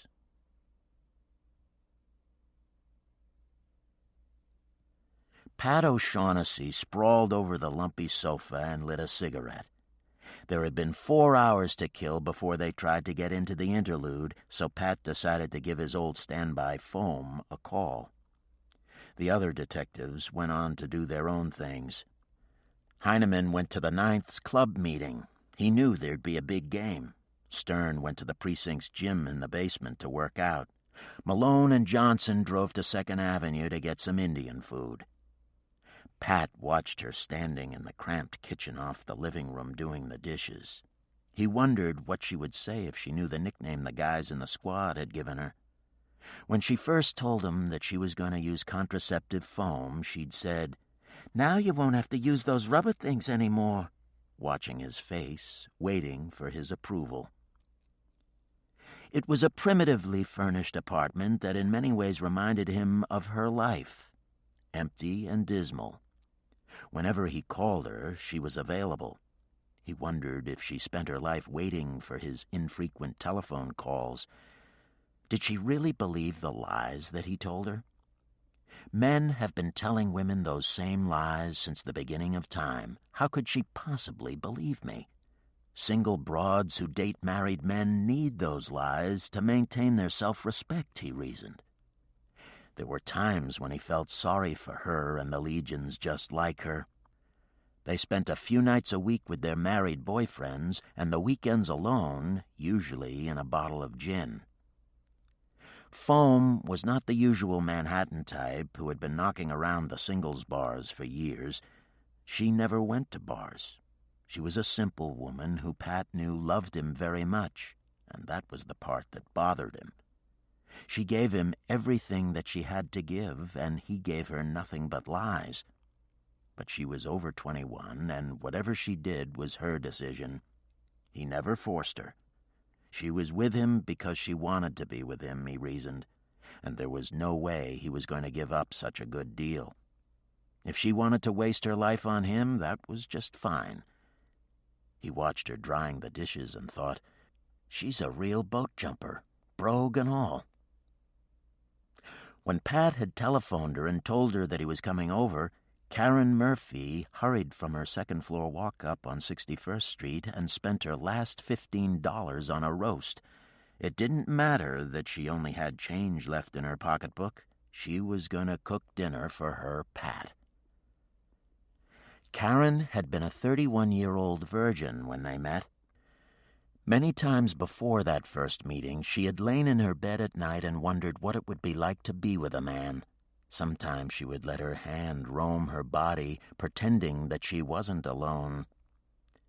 They met at one of those large Manhattan parties where few of the people know one another, and everyone appears clutching a green bottle of wine in a paper bag. She was taken back by the forcefulness of his warm personality and his beautiful smile. He had a cleft in his chin that she loved almost immediately. He was everything she ever wanted in a man. There was only one problem. He was married. They spent that first evening together, talking. He was so sincere that it never crossed her mind that he might not be telling her the truth. He spoke of his loneliness and of his quest for someone with whom he might share his life.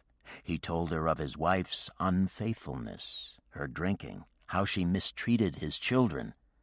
She saw in him a man in need of a woman's love, a troubled man with great inner conflict. Here was a man who put the needs of his children before his own needs and desires. She could love such a man. Tonight she was taking her time doing the dishes, trying to muster the courage to ask Pat about his plans for their future. Over the years he had often alluded to a life together, but somehow he always avoided being specific. The years were going by, and she felt that he should make a commitment one way or the other. When the last dish was dried, she cleaned off the sink and folded the towel over the faucet. She walked into the living room and sat on the floor next to him. Resting her face over his groin, she asked him how he had enjoyed dinner. "Terrific. You are some cook." "I love you so." She was looking up into his eyes. He tried to reply in kind, but was unable to. He had never been able to say those words. Many times he tried to say them, wanted to say them, but they just wouldn't come. "Me too, Karen." "Pat, will we ever have a life together?" She was aware that she was holding her breath. Here comes the bullshit, he thought. What do I do? Get up and leave, or stay and feed her some more lies? He felt a pang of guilt for helping her waste so many years of her life, but her face sure felt good resting over him. He felt himself getting hard. I'd sure hate to have to give her up, he thought. I'll string her along for another year, maybe 2, and then... Karen, I always thought that you knew how I felt about us. As soon as my children get a little older, I'll leave my wife. We'll have our life together, I promise. She was happy. Her pat had reassured her. She touched the swelling in his pants. Let's go into the bedroom, she said. Karen Murphy arched her back and slid off her cotton briefs. She was naked. She watched him undress. His boxer shorts were 2 sizes too big, and his undershirt was gray and stretched out of shape. He flipped off his shoes and came into her bed wearing his socks and undershirt. Karen loved him for himself, not for his lovemaking. He had a small penis and was conscious of it.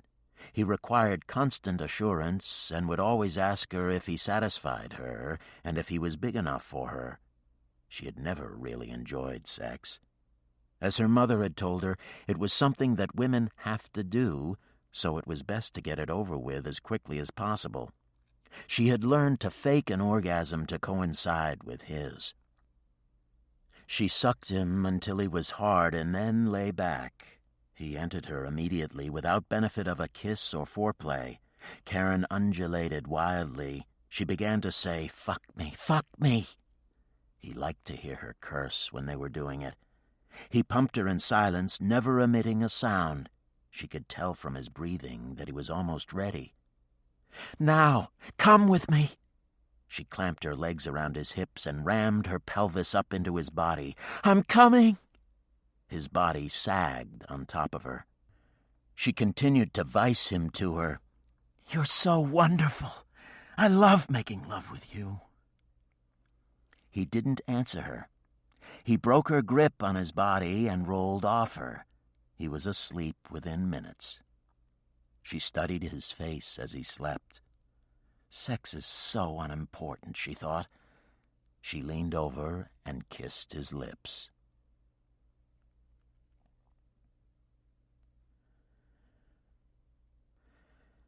That night, just before 9, a gray van rolled to a stop and parked across the street from the interlude. The spill of street lamps sliced through the darkness, spreading their even circles over the sidewalk. Starling Johnson and Jake Stern, both of whom were dressed as Army officers, turned the corner of 57th Street and started walking in the direction of the club. Johnson peeled away from his partner and walked over to a fire hydrant. It was time to test the Kell set that was strapped under his arm. "Honk if you read me," Johnson said, putting his foot on the fire hydrant and bending to tie his shoelace. A horn blared. Johnson took his foot from the hydrant and tugged at his uniform blouse to make sure that it was even all around, and then faced his partner. "Come on, brother. Let's you and me earn our daily bread." A heavy mahogany door with large brass door knockers was at the top of the steps. Johnson lifted the knocker, looked at his partner, and rapped 4 times. A tall, strikingly thin man with sculptured black hair, glossy fingernails, and an oversized bow tie that complemented large protruding ears, opened the door and motioned them inside. "Good evening, gentlemen. My name is Paul. Are you members of the interlude?" "I am Captain Jefferson," Johnson lied, "and this is Captain Jake Stern. A buddy of ours, Major Lansford, is a member of the club. He was transferred and gave us his key. He told us that there'd be no hassle. His dues were paid for 3 years, he told us." "May I have the key, please?" the maitre d' said. Unruffled, Johnson handed it to him. "Please wait here, gentlemen." The maitre d' turned and walked over to a door that was to the right of the hat-check cubicle. He opened the door and entered, clicking it closed behind him. He went to the filing cabinet by the window and opened it to the L's. He pulled out Lansford's file. Each member's file had statements relating to the member's sexual preference and personal proclivities and special instructions on how the member was to be treated. Lansford's file told a story of a fun-loving Army officer who enjoyed spending an evening with the ladies. Fortunately, the file also gave instructions that Lansford and any of his Army friends were to be given the run of the club and extended every consideration. He closed the file, returned it to its place, and slid the drawer closed. Paul, the maitre d', didn't know what was going on at the interlude, nor did he want to know. He followed his instructions, minded his own business, and made a lot of money. That was all he was interested in, the money. If the owners of the interlude wanted Lansford and his Army friends to be shown special consideration, Paul would see to it that they received it. "You're both friends of Major Lansford?" the maitre d' said, leaving the office and walking over to the two detectives. "Yes, we are," Stern said. "We haven't seen Major Lansford for a while," the maitre d' said. "He was transferred," Johnson said. "Before he left, we had a poker game. Lansford ran out of money and called a raise with a watch and this key. He told us that his membership in the club was transferable. Jake won the pot and the key." "You must have been close friends of Lansford's," the maitre d' said. "We are very good friends," Stern said firmly. "In that case, gentlemen, I would like to invite you both to be our guests tonight for the first round of drinks." The bar was smoky and crowded, its decor tasteful decadence. There were banquettes of red velvet, etched glass partitions, soft lights, and thick carpet. As the maitre d' led them into the long bar, he explained that there were private dining rooms on the second and third floors where couples, gay and straight, might enjoy the pleasures of cold wine and clean sheets. Waitresses, showing ample amounts of breasts and asses, threaded their way among the guests carrying trays of drinks and canapes. Two women were sitting at a corner banquette. One was a Valkyrie, a statuesque woman whose long blonde hair was braided. She went by the name of Ursula. The other woman was Vietnamese, and she had long black hair that ran down the length of her back. She answered to the name of Iris Lee. Ursula watched the two soldiers being led up to the bar. She gave Starling Johnson the kind of a look that makes a man check to see if his fly is open. "Who are they?" Johnson asked, catching the look. "Hostesses. Would you gentlemen like to meet them?" Paul asked, glancing over at the women. "I think that might be very pleasant," Stern said, adjusting his khaki tie. The maitre d' ordered a round of drinks for his guests, excused himself, and then pushed his way through the crowd over to where the women were sitting. "Who are they?" Iris Lee asked the maitre d' when he came over to them. "Friends of Lansford's. They are to be treated as special guests of the house," the maitre d' said. Ursula raised her glass and started to dart her tongue over the rim. "And who is going to pay us?" "You will both be taken care of," he said. "The nigger looks like he's hung," Ursula said. "A little change of luck can't hurt," Paul said, moving away from the women and going back to the bar. The two women slid out of the booth and followed the maitre d'. "How long have you been in the Army?" Iris Lee asked Stern. "I enlisted when I was 16, he said, glancing down at the slit that ran along the front of her dress. Ursula leaned close to Johnson, examining the 3 rows of campaign ribbons. "You've seen a lot of combat," she said, running a finger over the ribbons. "A little," Johnson said, looking at his partner, who was now ensconced against the bar with Iris Lee, whispering and smirking like a prepubescent adolescent. "Violent people get me off," Ursula said, moving even closer and sliding her knee between his legs. "Me too, baby," Johnson said. "I'm getting a hard-on listening to this crap," O'Shaughnessy said, his ear near the receiver inside the surveillance van. After they had consumed 2 rounds of drinks, Iris Lee suggested that their little party adjourn to one of the private dining rooms on the 2nd floor. The detectives cheerfully agreed. "She doesn't buy their story," Heineman said. "She's not sure," Malone said. "When they get them alone upstairs, they'll start to play some parlor games with them to see if they'll go all the way. It's the old hooker game. They figure a cop isn't going to play it out until the end." "Those ladies have the wrong 2 guys," Davis said, grinning. "What if she feels the kell on Starling?" Heineman said. "Then we make like the cavalry," Malone said. Ursula and Johnson were sitting on a cane-backed love seat that complemented the baroqueness of the 2nd-floor dining room. They had been on the 2nd floor for almost 50 minutes. It was time for the girls to get to work. Iris Lee looked at Ursula and nodded slightly. Ursula picked up the cue and slipped out from under Johnson's arms and went to her knees in front of him. She moved close, rubbing her hand in the crook of his thigh. Iris Lee and Stern kissed. She reached down and forced his legs apart, then slid out of his embrace and knelt on the floor in front of him. "Does it turn you on to have people watch?" she said, reaching for his zipper. The receiver inside the van went silent.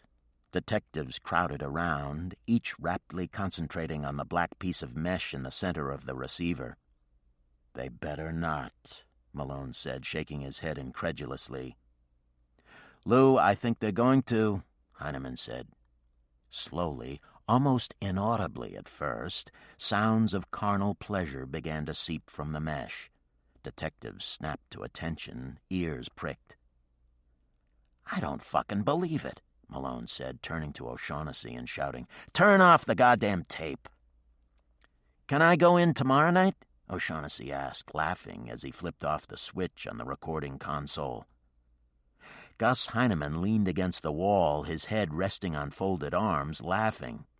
The sounds of sexual pleasure reached a violent crescendo and then avalanched into an elongated sigh.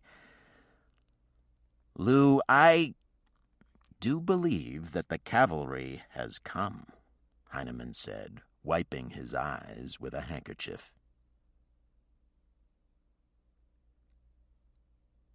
Iris Lee insisted on ordering dinner for her guests.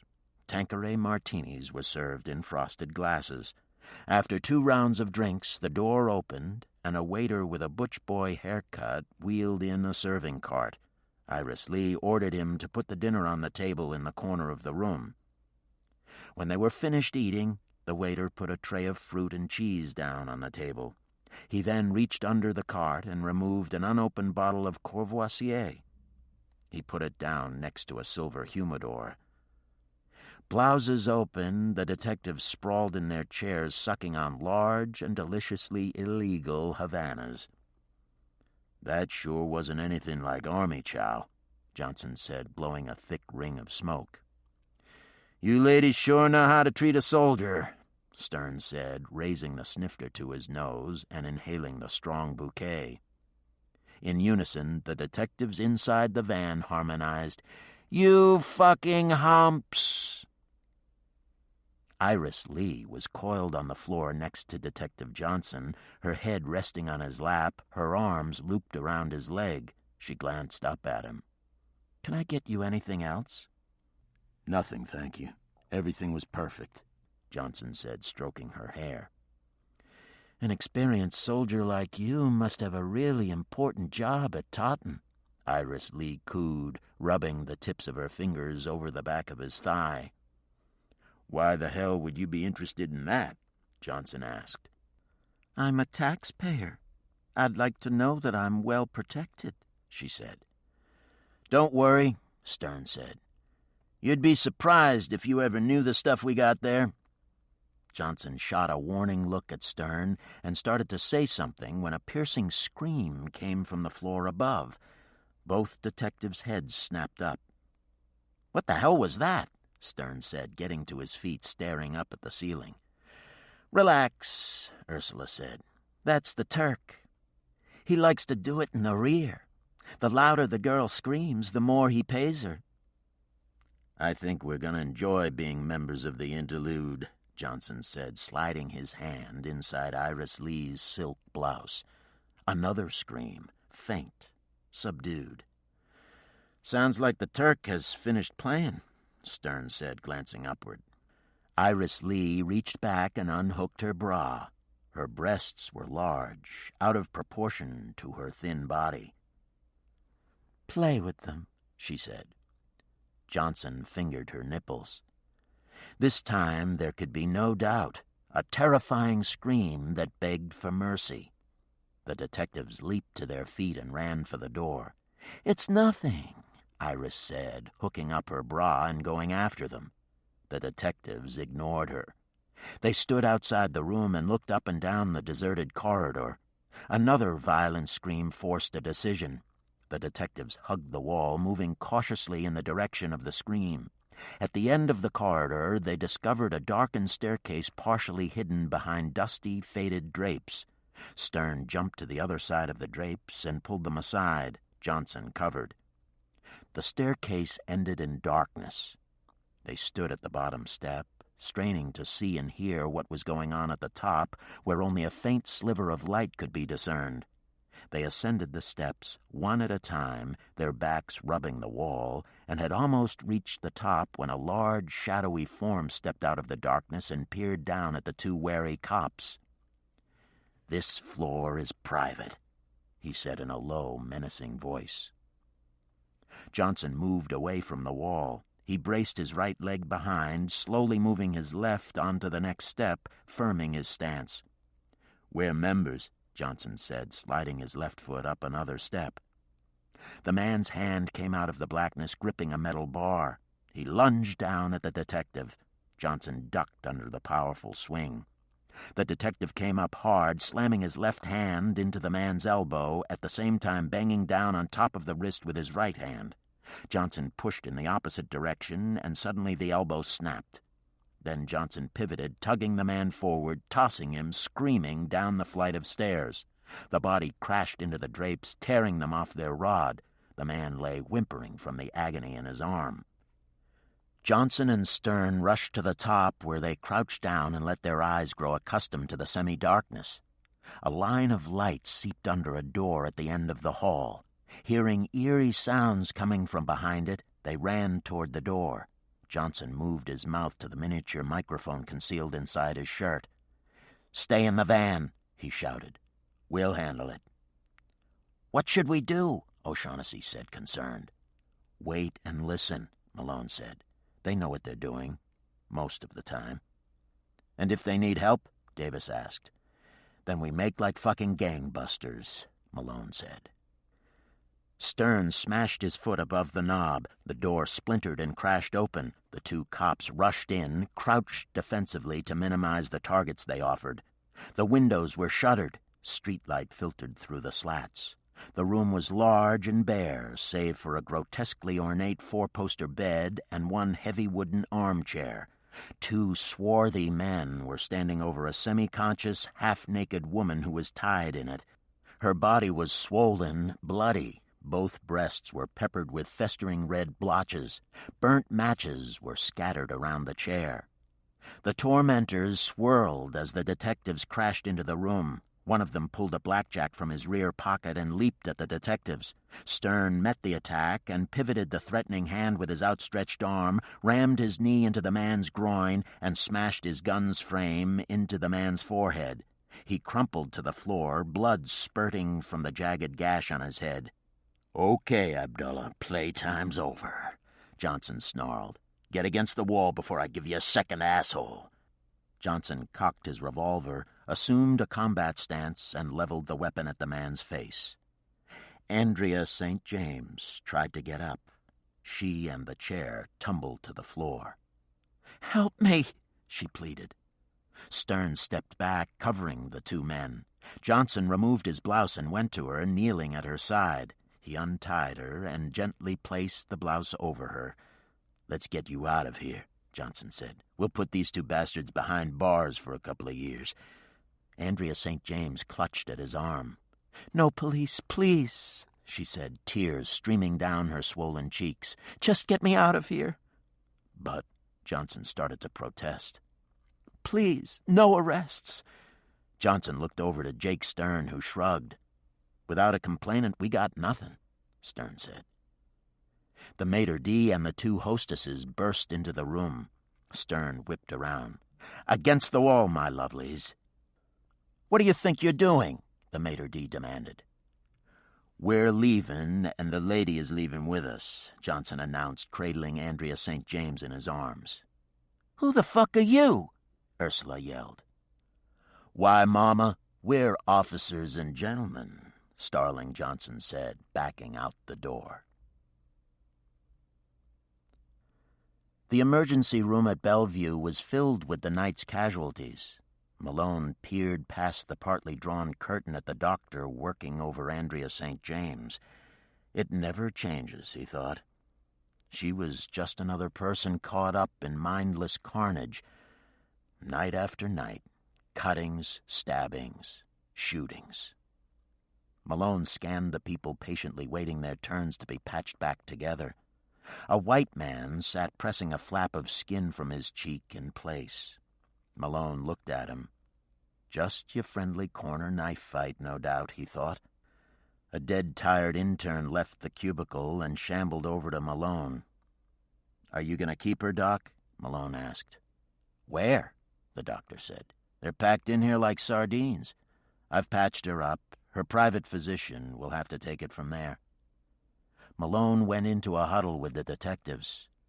"We need a safe house." "Do we go the official or unofficial route?" Davis asked. "Unofficial," Malone said. "We've nothing to hold her on." Malone pondered the situation for a moment. "Bo, call Delamere at the Barton Hotel. He'll give us a room for a few days, no questions asked." "What about babysitters?" O'Shaughnessy asked. Malone sighed. "We'll have to steal 2 of Harrigan's men." The management of the Barton Hotel on Lexington Avenue was glad to cooperate with the NYPD. They knew from experience that small favors reap a large harvest. Andrea St. James was tucked away in a suite of rooms for which a paying guest would have had to pay $300 a day. Large windows overlooked the Manhattan landscape. There was a large living room decorated in almost French provincial. A rose-pink bedroom and lace-bordered sheets seemed an incongruous setting. She lay in bed wearing an open-back hospital gown, twisting and turning, her face swathed in bandages. Malone dragged a chair over to the bed and placed a cassette tape recorder on the marble-topped nightstand, thinking of how to question her. He knew only that she was the hooker who had made the porno film with Lansford, and that there was a definite connection between her and Anderman. And he assumed that it was she who used to call Eisinger at Braxton Tours, and was the same woman Eisinger told to look at the song. Frightened, unsure eyes peered up at him from behind an embrasure of gauze. He noticed that her fingernails were broken and chipped. The smooth-colored glaze that once covered them had been chewed, leaving atolls of ugly yellowish nail. Andrea St. James was semi-conscious. Her hands worked on the sheets, squeezing and scratching. She let her eyes close. Malone was afraid she would be lost to the sedation they had given her at Bellevue. His knees pressed into the side of the bed. "You took a bad beating. Feeling any better?" "Who are you?" "The police." "Oh, thank God. Yakov sent you. You're from the unit." "Yes, Yakov sent me," he said, playing her. She clutched his shoulder. "Tell Yakov it was Westy. I saw Westy with them. He gave it up. Yakov was right. Tell him should have pulled me out. No list. Couldn't find list. Sarah... Poor dear Sarah." She was scratching his shoulders as though she was trying to claw her way back to consciousness. Her tongue was heavy in her mouth. Her eyes would open, focus, and then close. She tried to get more words out, but could manage only a low mumble. Malone took her hand in his, soothing it with gentle strokes. His voice was low, calming. "Andrea, tell me so that I can tell Yakov. Yakov, the unit has been breached. Warn him. Westy. I saw him that first time with Sarah. In the restaurant with the other two. One was wearing that stupid shirt. It was a beautiful day.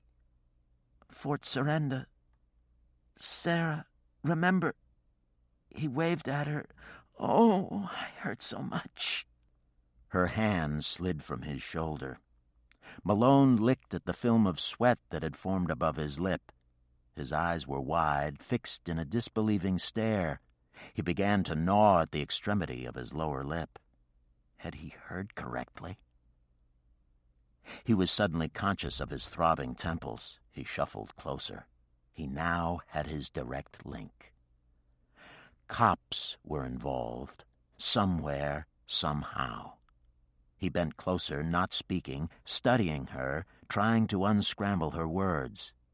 He moved his lips next to her ear and whispered, "Tell me who killed Sarah." Her consciousness was slipping away. "Westy. No, don't know. Yes, him. Westy. Warn Yakov." "Andrea, tell me about the song."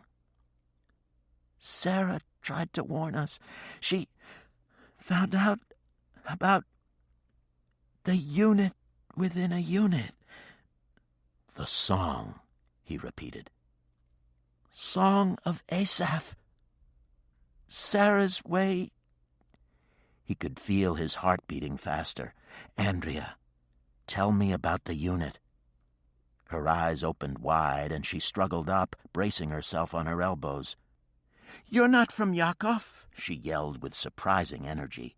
Then she collapsed and curled into a fetal position. Malone reached out and shut off the recorder. As he started to get up, he noticed the antique telephone next to the recorder. He picked it up, stretching it as far away from the bed as the cord permitted. Placing it on the floor, he returned for the recorder. When he was by the door, he stopped. Without turning to look at her, he said, "You owe it to Sarah to help us. Not to mention the fact that a couple of cops risked their lives to save your ungrateful ass." Andrea St. James lay alone, her eyes closed as she listened to the endless ticking of a clock off somewhere in the distance. Tick, tick, tick. It never missed, each tick falling with monotonous regularity. Her head had begun to clear. She wasn't sure if it had been a dream, it was so real. She was being questioned by a man who had said that he came from Yakov. The pain was still there, a terrible ache throughout her body. She lifted her head and looked around the room, ensuring that she was alone. One by one, she slid her legs out from under the sheets and touched the floor. The rug felt soft and cold against her feet. Light-headed, she collapsed over the bed, her legs dangling over the side. She rested, gathering her strength. Her chest heaved from shuddering, painful breaths. Several minutes passed, and she tried again. This time she slid her body over the edge, outstretched hands acting as her guide. On hands and knees, she looked across the room at the telephone, so far away. She crawled over to it, inching painfully over the shaggy surface. When she reached it, she stared down at the white circle in the center of the telephone. Barton Hotel, extension 345. She knocked the receiver from its cradle and lay on the floor next to it, her face next to the mouthpiece, trying through her blurred eyes to make out the direction over each of the 10 circles on the dial. Dial 6 for a local call. A finger moved haltingly toward the 6th circle. She took her time, knowing that she had to get it right the first time. There was no strength left for a second try. The phone on the other end was answered on the first ring. She spoke haltingly in Hebrew. Andrea St. James felt secure. Friends would be coming for her. The Golden Kitchen on First Avenue was one of Malone's favorite eating places. He picked his way through the crowd to an unoccupied table by the window. He saw some familiar faces. Couples were quietly eating their dinners and sharing a carafe of wine, while the singles sat alone reading a book or newspaper and secretly prayed for someone to share their meal. He thought of Father Gavin. Had Monsignor McInerney officiated at the funeral? Was Mary, nay Harold Collins, still turning tricks? Probably. He wondered how many other people in the restaurant were carrying on conversations with themselves. Most, he thought. And then the Eisinger caper swirled into his thoughts. How did they manage to get Andrea St. James into the interlude without Harrigan's men seeing them? One of the detectives was probably taking a piss someplace, and the other was more than likely bullshitting with some broad.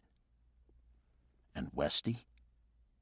That was obviously the name of a man. But who? And the unit within a unit. What was it? Was it part of the job? Anderman was the key. Who was that son of a bitch, anyway? And then there was Fort Surrender. Only a cop would know about that. He had played the tape a dozen times. Andrea St. James didn't say it was a T-shirt, but he knew that it was. He had seen them. Did Westy and his two pals come out of Fort Surrender? His thoughts quickly returned to the present when an outrageously attractive woman strode past the restaurant. Her white gauze skirt fell between her long legs, revealing the welt of her bikini underpants. He was suddenly aware of an uncomfortable ache in his balls. His daydreams changed. He was in bed with a woman. Her long legs wrapped his body, holding him as he pumped relentlessly. Her head thrashing the pillow, guttural whimpers caught in her throat. Her black hair was disarrayed and beaded with sweat. He could feel her spasms, the sliding of her body against him. He didn't wait for dessert. He got up, paid the bill, and headed for the old-fashioned telephone booth in the rear of the restaurant. He slid open the door and dialed, standing. A self-mocking smile flitted across his face as he tried to remember if he had made the obligatory "it was wonderful" telephone call after the last time. Erica Summers chuckled when she heard his voice. "I figured you'd be calling soon. If you can tear yourself away from your work, I'd sure like to see you." "Where are you, Daniel?" 4 blocks away. He was aware of a sudden burning sensation in his stomach. "Give me an hour to finish my work." 10:04, he said, letting the phone fall onto the hook.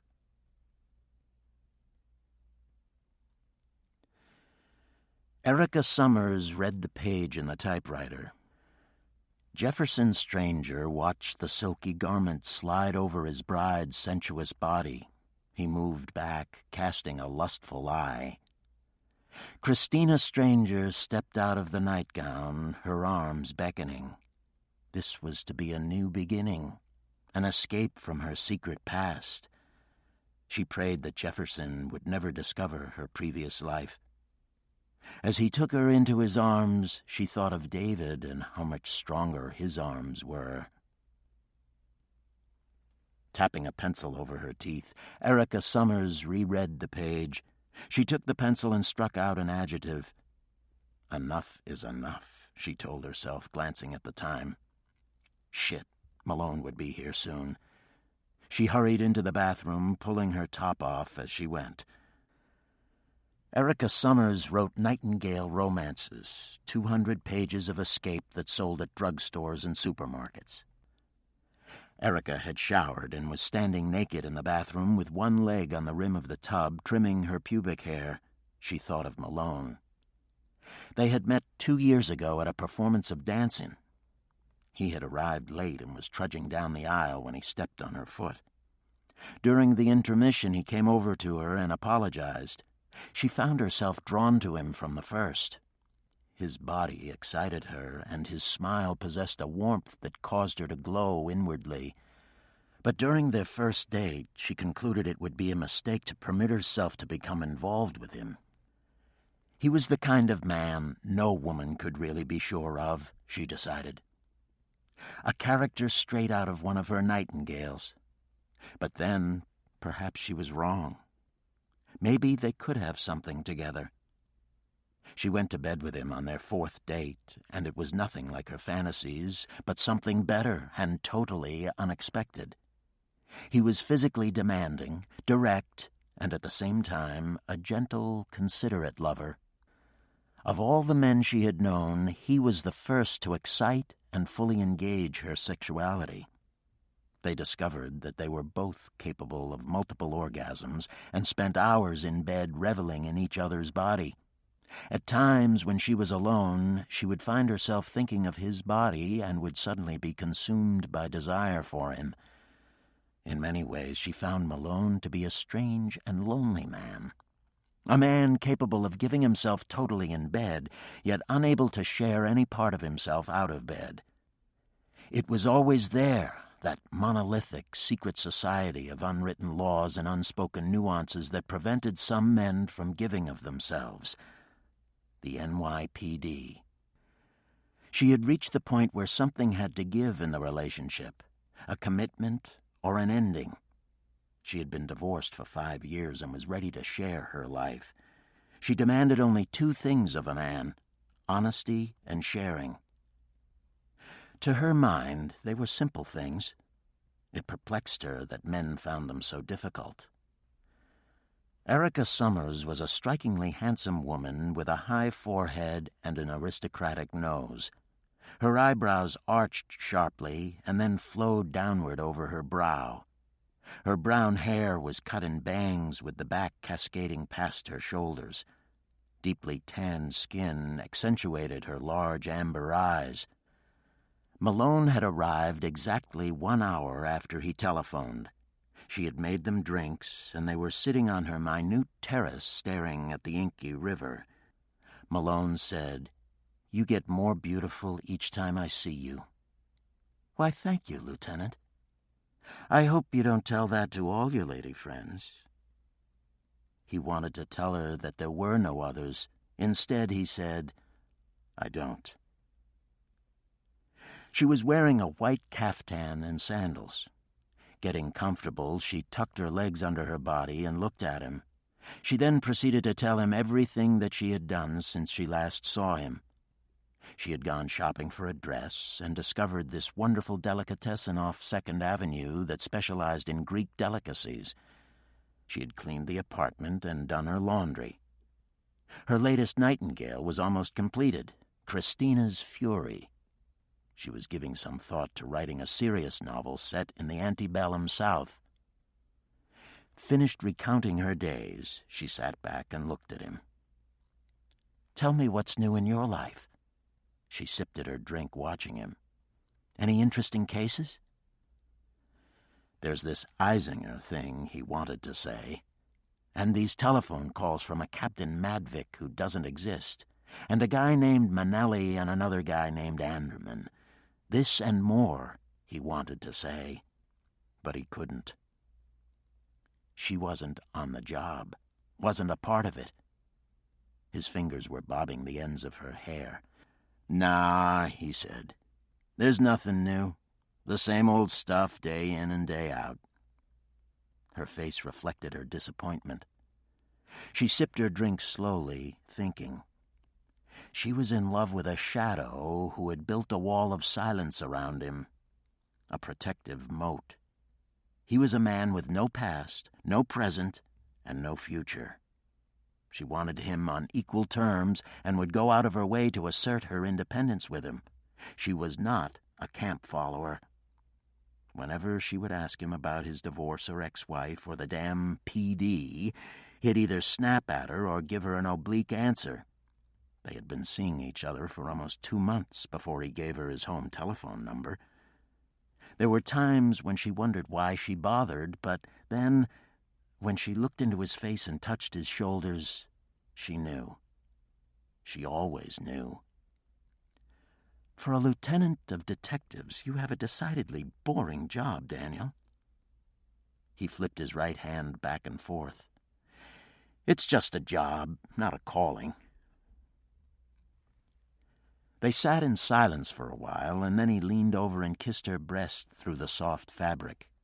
She moved her head back and pressed him to her body. His hand glided up her smooth leg. Not here, Daniel. They walked into the bedroom, holding hands.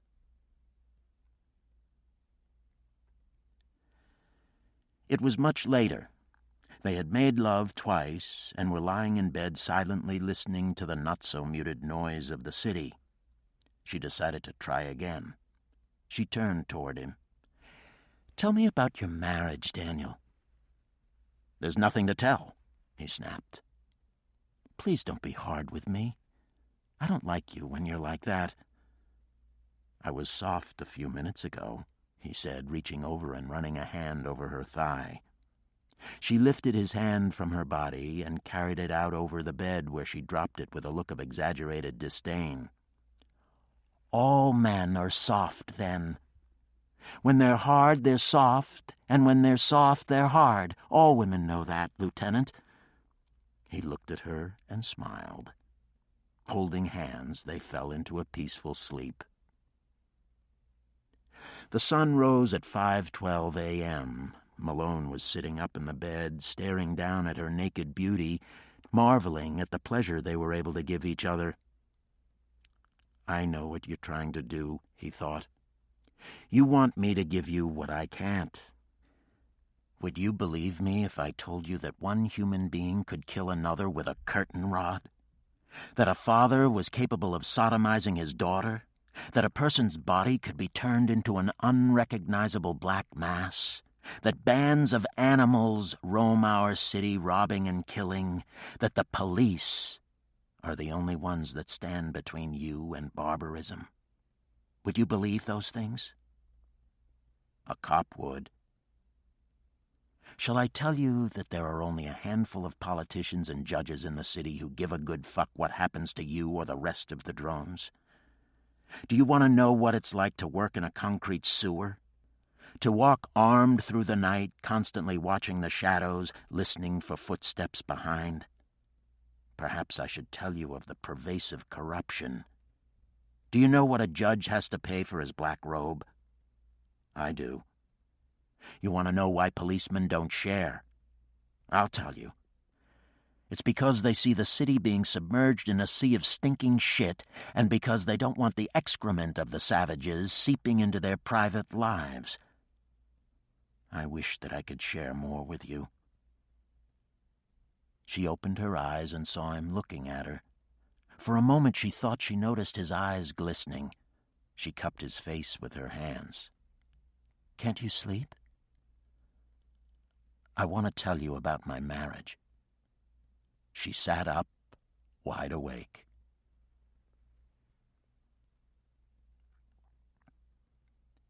Squares of light dotted the facade of the Barton Hotel. Frustrated waiters stood grumbling, waiting for the last patrons to leave the darkened nightclub. There was an empty stillness about the near-deserted lobby. A cleaning woman dusted the plants, just starting her night's tasks.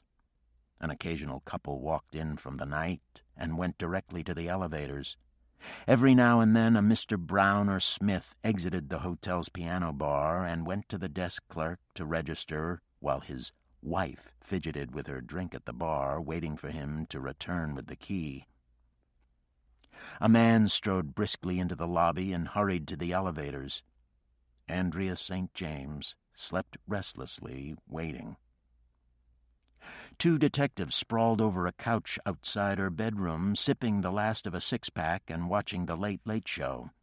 A hard, deliberate knock made their heads jerk toward the door. They put their beers down and looked at each other, concerned. They slid their revolvers out and went to the door, positioning themselves against the wall. Yeah? The reply was sure and crisp. Andrea St. James's attorney. His card was slid under the door. Hanley Green Dayton Forbes, 12 Wall Street, New York, New York. G. Justin Hanley, attorney at law. G. Justin Hanley was the senior partner in an impeccable law firm well known both for its discretion in handling delicate matters and its enormous fees. G. Justin Hanley looked like a G. Justin Hanley of Exeter, Yale, Southampton, and Park Avenue should look. Even at 2 a.m., he looked as fresh as he would at the start of any business day. His dark gray suit was sufficiently unfashionable, and his expression the right mixture of amusement at and distance from the company in which he now found himself. Hanley was polite, firm, and more than a little condescending. He told the detectives that he was aware that his client was being held. She was not under arrest, but was being protected by the police from unknown assailants. For this, he and his client were grateful. However, it was incumbent upon him to see that his client received proper medical attention. He was therefore taking his client with him now. The efforts of the NYPD were greatly appreciated. He hoped that the matter might be settled here now. He would find it distasteful if he had to go into court and lodge a complaint against the NYPD for unlawful detention. He casually asked if the detectives were familiar with the Civil Rights Act. "Its penalties are quite severe," he assured them.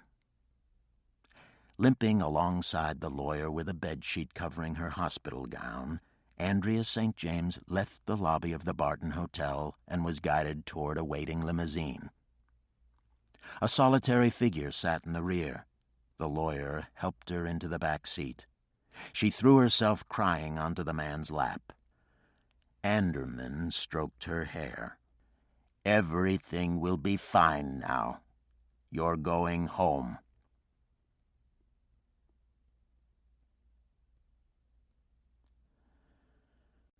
Chapter 7. Wednesday, June 17th, early morning. Yakov Anderman arrived early in order to supervise the loading of the trailer. It was a shipment that required his personal attention. Forklifts darted into the belly and dropped their skids. Workers inside ensured that the load was secure. When the trailer was full, the doors were closed and sealed. Anderman gave a signal, and a button was pressed. The loading bay door churned upward. The scrunch of wheels jerked Anderman's head toward the street.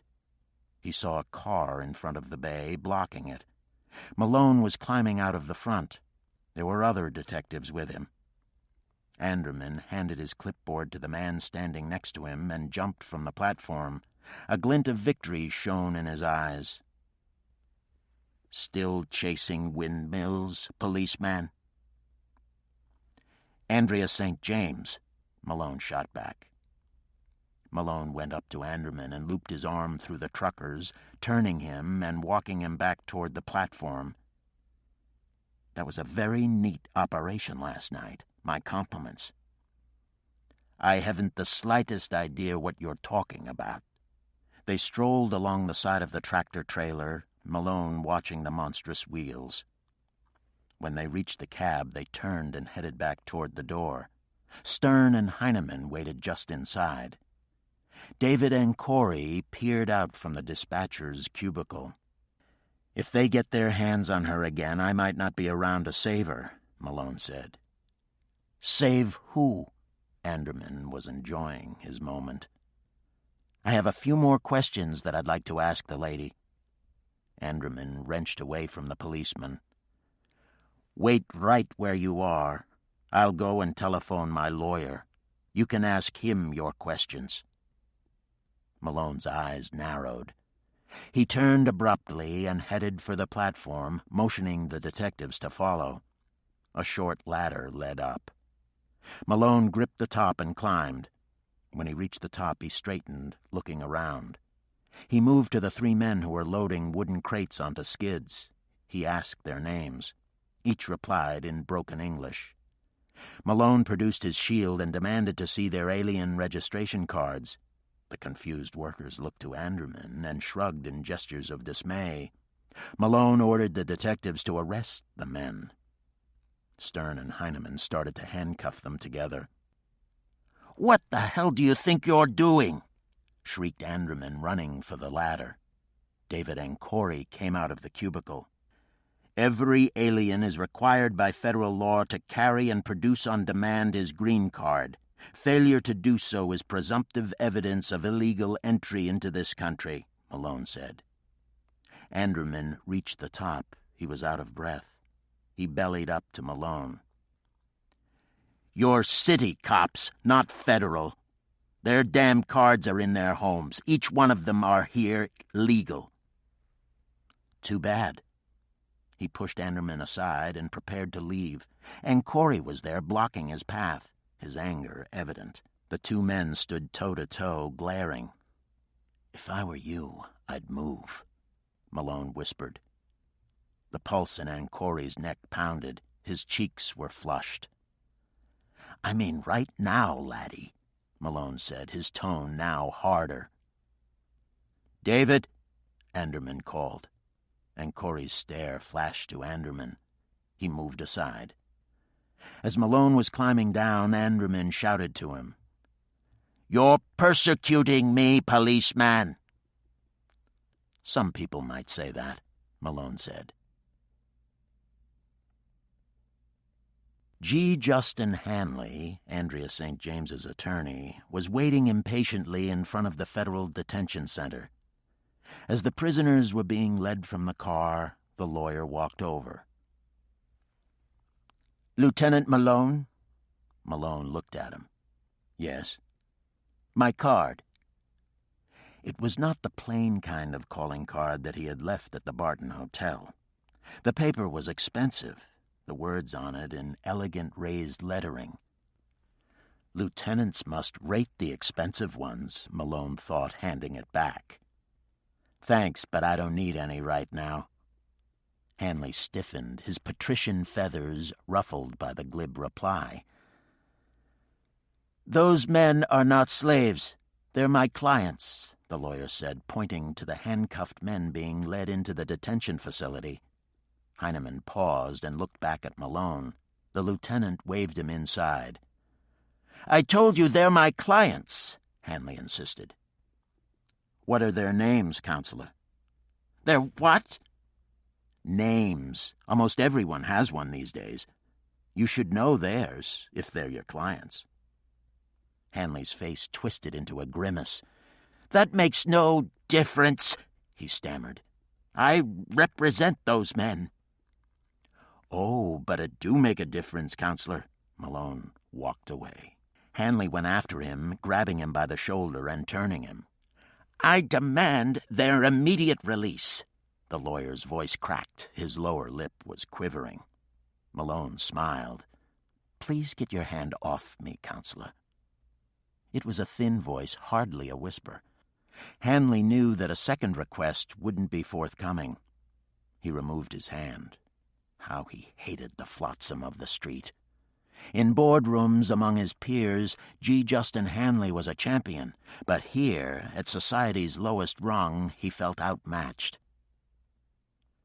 "You're stretching the rubber band too far, Malone. It's going to snap and take your head off." Malone moved close to him. He noticed the beads of sweat bordering the hairline.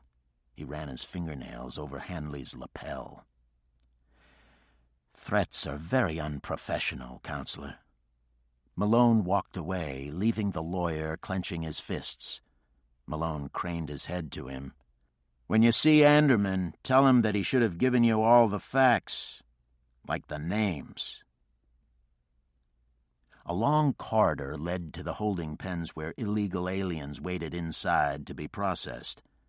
Orientals huddled together, speaking softly in their native languages. Latins talked rapidly in Spanish, casting nervous glances at the immigration officials taking pedigrees through the bars. Some of the aliens were sitting cross-legged on the floor. Old habits quickly return. Heinemann was waiting. "What took you so long?" It became necessary to give an eminent member of the bar a lesson in street law. "That eminent member of the bar will have them sprung within the hour," Stern said. Malone agreed. "I just couldn't let him get away with last night without breaking some balls. Besides, by the time Anderman gets them out, the surveillance van is going to be parked on the south side of Borden Avenue. I want to know what's going down inside that place." It took Anderman and his lawyer the better part of 2 hours to obtain releases. Malone had laid a professional courtesy requested on the people at immigration, and they complied, stalling and shuffling Anderman and Hanley from office to office. It was almost 4 p.m. when a blue Ford sedan drove into the loading bay of the Eastern Shipping Company. Anderman and his workers left the car cursing the police in 4 different languages. Anderman hurried off by himself. During the drive back, he had reached a decision. Andrea St. James's presence had become a risk. Too many people were looking for her. When he got back to his office, he called El Al. There was a flight out in 90 minutes.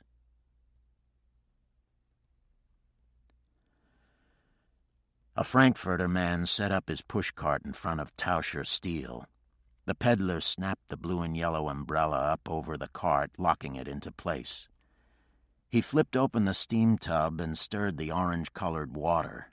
A logjam of Frankfurters concealed the Bren gun, wrapped in a waterproof covering. The man's long hair covered the plastic wire that ran up the side of his neck into the miniature receiver plugged into his ear. A steel hat came over and ordered a Frank with all the trimmings. The Iron Man strolled off, gnashing the strands of sauerkraut and onions hanging out of the roll. The peddler waited until the customer was gone. Then he leaned forward, adjusting the stacks of plastic cups. "The gray van that was outside the interlude last night is across from the plant," he whispered into the cups. The reply was immediate. "We wait." The blue sedan bolted from the loading bay and crossed Borden Avenue. Andrea St. James was sitting in the rear next to Isaac Arazi. Hillel Henkoff was behind the wheel. A flatbed of I-beams lumbered out of 31st Street. The Frankfurter man leaned forward. A blue Ford sedan just left. Andrea was in the back. Inside the surveillance van, O'Shaughnessy radioed Malone that Andrea St. James had left. "Stay with her," Malone said. "I'll try and catch up with you." Bo Davis wiggled the transmission into first gear and released the clutch. The van moved from the curb. Malone and Heinemann hurried from the precinct. "We're in a hurry," Malone said, sliding into the car. Heinemann reached to the floor and picked up the portable red light. He reached out of the car and slapped it onto the roof. "We're on our way," Heinemann said, flipping the siren switch. The blue sedan entered the Long Island Expressway at Greenpoint Avenue. Traffic was backed up over the hump. Andrea St. James stared at the row of A-frame houses that lined the service road. She had never noticed them before. There was a Vest Pocket Park that she had never seen. The handball court was covered with graffiti. It was funny, the things people never take the time to notice, she thought. She was overcome with a sense of sadness at leaving. A delivery truck nosed past the blue sedan, blocking her view. A graffito was fingered in the dirt. "Iran sucks." O'Shaughnessy maintained radio contact with Malone. The sedan was 15 cars ahead of them. "Lou, do you want us to pull them over and grab her?" O'Shaughnessy radioed. "No," Malone said. "I don't want to blow the van. And besides, I want to see where they're going." Traffic exiting the Brooklyn-Queens Expressway merged into the Long Island Expressway at the bottom of the hump, creating a bottleneck of inching automobiles and frustrated motorists. O'Shaughnessy was standing by the two-way reflector, looking down into passing cars. A white Cadillac inched parallel with the van. A woman was driving. Her skirt was pulled up over her knees. Her legs were apart. O'Shaughnessy gaped down at her, but managed to tear his eyes away when he considered what absolute hell he'd catch if something went down while his attention was otherwise engaged. As the blue sedan made its way on the expressway, an unmarked police car screeched into the entrance plaza of the Midtown Tunnel on the Manhattan side. Port Authority police were waiting to guide it through. The left lane of traffic inside the tunnel was stopped, locked bumper to bumper. Motorists felt twinges of excitement at the sight of the speeding police car, its revolving turret light throwing out waves of red. They wondered what was happening. Maybe they would have something new to talk about over dinner, something that broke the monotony of the Long Island Expressway at rush hour. The blue sedan drove onto the Van Wyck Expressway heading south. O'Shaughnessy radioed the location. "It looks like they're heading for Kennedy." Traffic thinned past Liberty Avenue. Motorists pressed down on their accelerators, jerking their vehicles forward, releasing pent-up frustrations. Bo Davis shifted up to fourth gear. Heineman was driving on the shoulder of the Long Island Expressway. When he reached the Van Wyck, the detective forced the police car in ahead of the line of traffic and sped south. The surveillance van maintained its distance behind the blue sedan. The detectives inside the van didn't notice the Hertz truck bearing down on them. The truck cut to the left of the van and continued past, zigzagging the lanes of traffic. When it overtook the blue sedan, it swerved in front of it. "Pat! That Hertz truck!"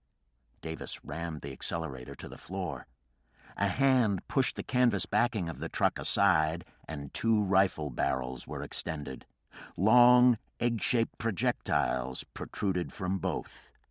Hillel Henkoff saw the puffs of smoke and the vapor trail. He wrenched the wheel sharply, trying to escape. Andrea St. James threw her hands up to her face and screamed. The car erupted into a ball of orange and yellow flames. The explosion lifted it 20 feet into the air, bending it in half and sending its twisted parts spiraling downward. 1 hour later, the southbound lanes of the Van Wyck Expressway were still closed, traffic being detoured at Jamaica Avenue. Ambulances and other emergency service vehicles lined the shoulder of the parkway. A fire department pumper was watering the smoldering wreck. The steel-basketed bomb squad truck was parked across the highway, blocking it. Detectives sifted the debris.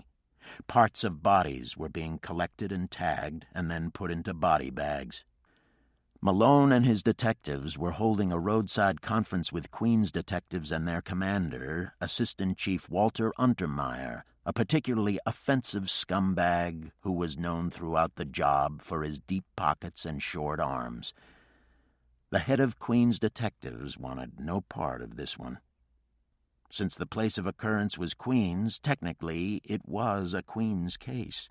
But Malone realized that it was part and parcel of the Eisinger thing, so he agreed that it was his. Besides, he wanted to get the hell out of there. There was work to be done. After the mess was cleaned up and the traffic lanes reopened, Malone made a beeline for the Eastern Shipping Company. It was sealed tight. Accordion doors were drawn over the entrance and locked. The loading bays were closed. Only the wall cameras were moving, their little red lights constantly blinking. He rushed back to the surveillance van. Jake Stern stepped out of it and gave him the message he'd just received from Harrigan. Andreman and the Braxtons had disappeared. The detectives had lost them. Malone kicked the van's tire and turned, leaning against the side, his foot against the hubcap. He lit a cigarette, dragging deep. High above him, the constant whine of spinning tires played off the massive underpinnings of the Long Island Expressway. To the west, the Empire State Building rose majestically against a backdrop of deep purple. Malone knew that he was in a war zone. Person or persons unknown were turning his city into a battleground. When they returned to the squad 20 minutes later, they found Zambrano waiting. "Nice little war you got going, Lieutenant," Zambrano said. "It's not my doing," Malone said, rounding his desk and taking a virgin bottle of Jack Daniels from the bottom drawer. "Oh, I know that. But you see, it's the mayor. He's suddenly lost his sense of humor. He gets upset when people are blown away by rifle grenades on the parkways of his city. It's bad for the tourist industry. And he wants answers to certain little questions, like who did it and why, and, more importantly, will they do it again?" Malone poured. "Do you have anything?" "The commissioner has to tell Handsome Harry something," Zambrano said. "Why don't you tell him to take a flying fuck at a rolling donut?" Malone said, handing him his drink. Untermeyer decided that it was our baby. "So far, all we got are some fragments from the grenades." He raised the cup at Zambrano and drank. "And a description of the truck." "You were on the scene when it went down. Didn't you give chase?" "O'Shaughnessy, Davis, and Stern were behind the van. They had to swerve off the road to avoid the flames. It was a goddamn mess. By the time I reached the scene, the truck was long gone." Zambrano stared down into the shimmering liquor. "What's going on, Dan?" Malone gulped the drink. "I'm not sure. But you've got an idea, haven't you?" Malone shrugged wearily. "When I know for sure, you'll be the first to be told." Zambrano stood up and measured him. "Be careful. Remember that it's better to be judged by 12 than carried by 6. Malone poured another drink and hoisted the cup. "That, Inspector, is something I never forget." As soon as Zambrano was gone, Malone called in the detectives. The blackboard was wheeled from the wall and turned to the unused side. Chalk in hand, Malone paced in front of the board, looking at his tired detectives. He started to free associate. "Anderman and the Braxtons have run for cover. We're back to square one, and all we have is a body. We don't even have that. It's been buried." He turned and faced the board. "Eisinger worked for the Braxtons after she quit Anderman." "Lou," O'Shaughnessy interjected, slapping his leg. "I forgot to tell you. I checked with the Times. There was never an ad put in by Braxton Tours. I even checked with their billing department. And there's another thing. My sources in the travel business tell me that the Braxtons don't specialize just in tours to Israel. They handle a lot of travel to the Arab states, Mecca and things like that." Malone shook a stern finger at the detectives. He turned to the board. "We have Eisinger going to Janet Fox's apartment and giving her her Bible. That was early Friday evening. Epstein's lab report states that she was murdered sometime Friday night going into Saturday morning. I had an emergency service crew remove the lock cylinders of her apartment. None of them were raked or picked, which indicates to me that she let the killer or killers into her apartment, or they had a key." The finger was again waved at the detectives. "Or the Humps were waiting for her when she returned from Janet Fox." He looked at Bo Davis. "You been dancing with Janet Fox?" Grinning faces turned to Bo Davis, waiting. "No, Lou," Davis said. "I interviewed her, that's it.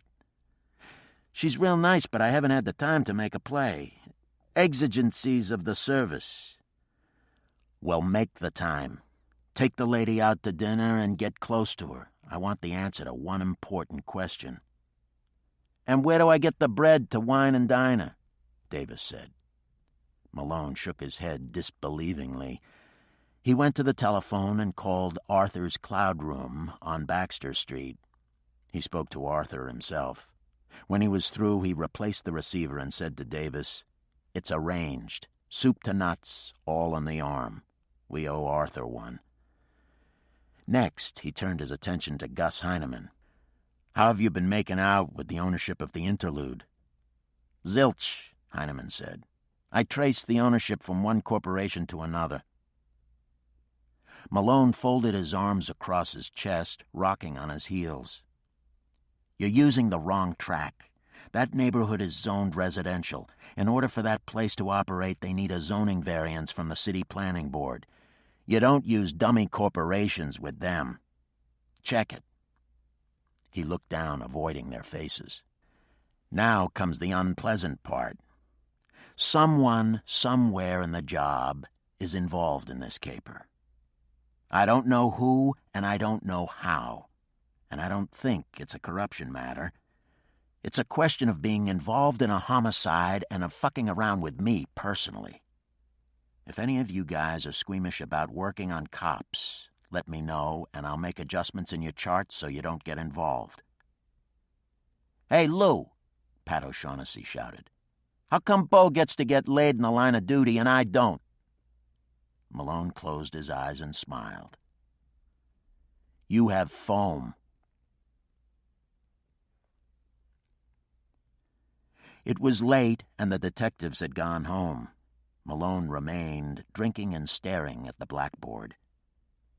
Outside in the squad room, 2 detectives from the night watch were watching Barney Miller.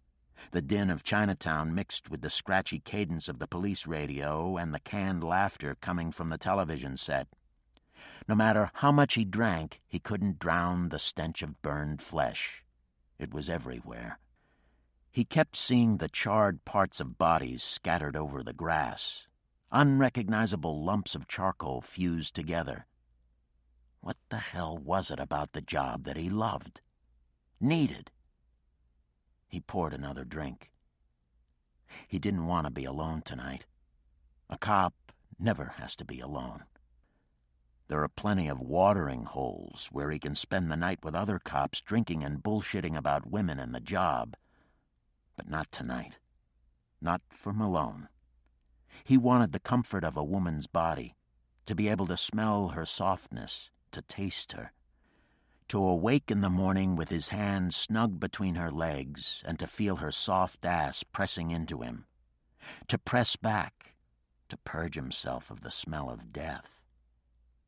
He picked up the phone and dialed Erica Summers. She sensed his weariness. "Come over, Daniel. I'll fix you something to eat and fill a hot tub." He was halfway out of the squad room when he remembered something and went back to his office. He picked up the pad, thought a moment, and wrote, "The Song of Asaph."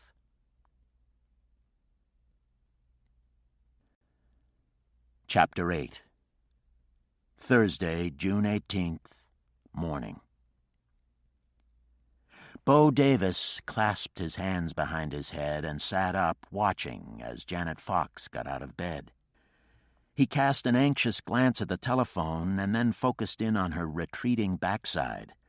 He had decided last night that she had one hell of a perfect ass, smooth and firm, not one shell crater. When she reached the bedroom door, she turned. "I'll go fix us some breakfast." She pointed her chin at the telephone. "Why don't you make your phone call?" She returned a short time later, carrying a tray with a pot of coffee and a plate of cheeses. There were also 2 glasses of orange juice. She slid the tray onto the end table and looked at him. "Everything all right at home?" "Fine. The kids are going to Jones Beach with their mother." As she was handing him his coffee, he reached out and caressed her breast. "I like you a lot, Janet." She fixed him with a distant stare and smiled. Inwardly, she was screaming. Why do they all think they have to come on with the tenderness routine? He has a wife and kiddies stashed out in Little Leagueville, and I'm here in the big city in bed with him. I understand. Why the hell can't he? She got back into the bed and propped some pillows behind her. Sipping coffee, she said, "Bo, the last married man I went with told me that he was separated. I didn't know at the time. That just meant his wife slept in a separate bed. I've had the Moonlight and Roses bit with married men. It hurts too much, and I'm tired of waiting for the phone to ring. You've been honest with me. I know that you're married. So let's keep us light and lively, okay?" "I was only trying to tell you." She placed a quieting finger to his lips. "I know. You'd like to convince me that I mean more to you than just a good screw. Don't." He raised the cup to his lips and shook his head incredulously. "You're something else." "I've managed to save a few dollars and have decided to go back and get my degree. I always wanted to go to law school, and I'm going to try before it's too late." She leaned over and put the cup on the night table. She then popped onto her side and ran her hand over his chest, dallying with the hair. A cooing lilt came into her voice. "What was it that you told me last night in the restaurant about an 85? He brushed an elusive forelock from her forehead and smiled.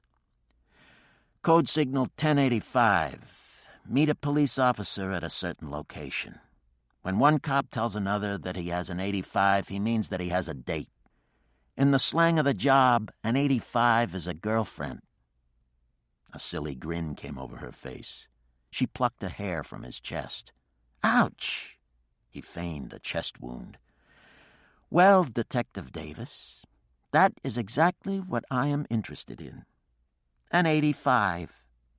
A happily married man who does all those wonderful things a man is supposed to do to a woman and who is available 1 or 2 nights a week." She began to toy with his penis. "Do you happen to know where I might find such a fella?" She felt him growing hard. "I might." He reached over the side of the bed and placed his cup on the floor. Turning back, he took her into his arms. They kissed, their embrace growing in intensity. She continued to stroke him, guiding the foreskin up and over the head and then down. He pushed down to her breasts, licking and sucking the erect nipples. She reached down with both her hands and pushed at his head. He obeyed, sliding down between her legs. She cried out sharply as he sucked her wet body up into his mouth, thrashing the man in the boat with his tongue.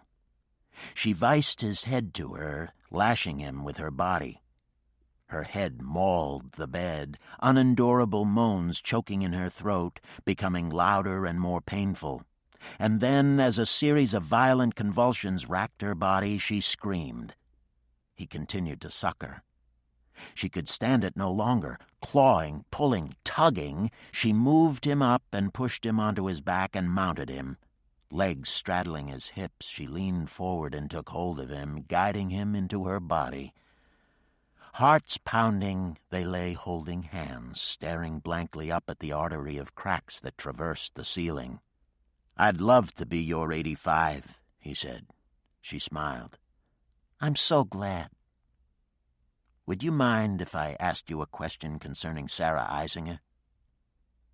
She turned her head and fixed him with a curious stare. "When you telephoned last night and asked me to have dinner, I assumed that your intentions were lustful. Was I wrong?" "You were right, but there is one question that needs answering." She was toying with his hair. "What is it?" "Eisinger came to your apartment on the Friday evening you were going away with your boss." "Ex-boss," she corrected. "Sarah gave you the Bible and left. It now seems certain that she was murdered sometime later that night." He was watching her. "Think back. When you opened that door and saw her standing there holding that book, what was your first impression of her composure?" "Scared." "Why?" She shrugged. Fright was written across her face. She kept glancing up and down the hall. She thrust the Bible at me with both hands and practically shouted at me to take it. I asked her what was wrong, and she told me that she had just gotten her period and was edgy. "Thanks, Janet. You've been a big help." "Anytime, Detective Davis. Is there any other service that your 85 can perform before you leave for work?" He pulled her close. "Yes."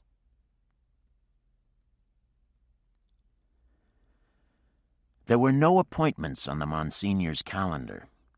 The afternoon was to have been spent reviewing diocesan financial reports.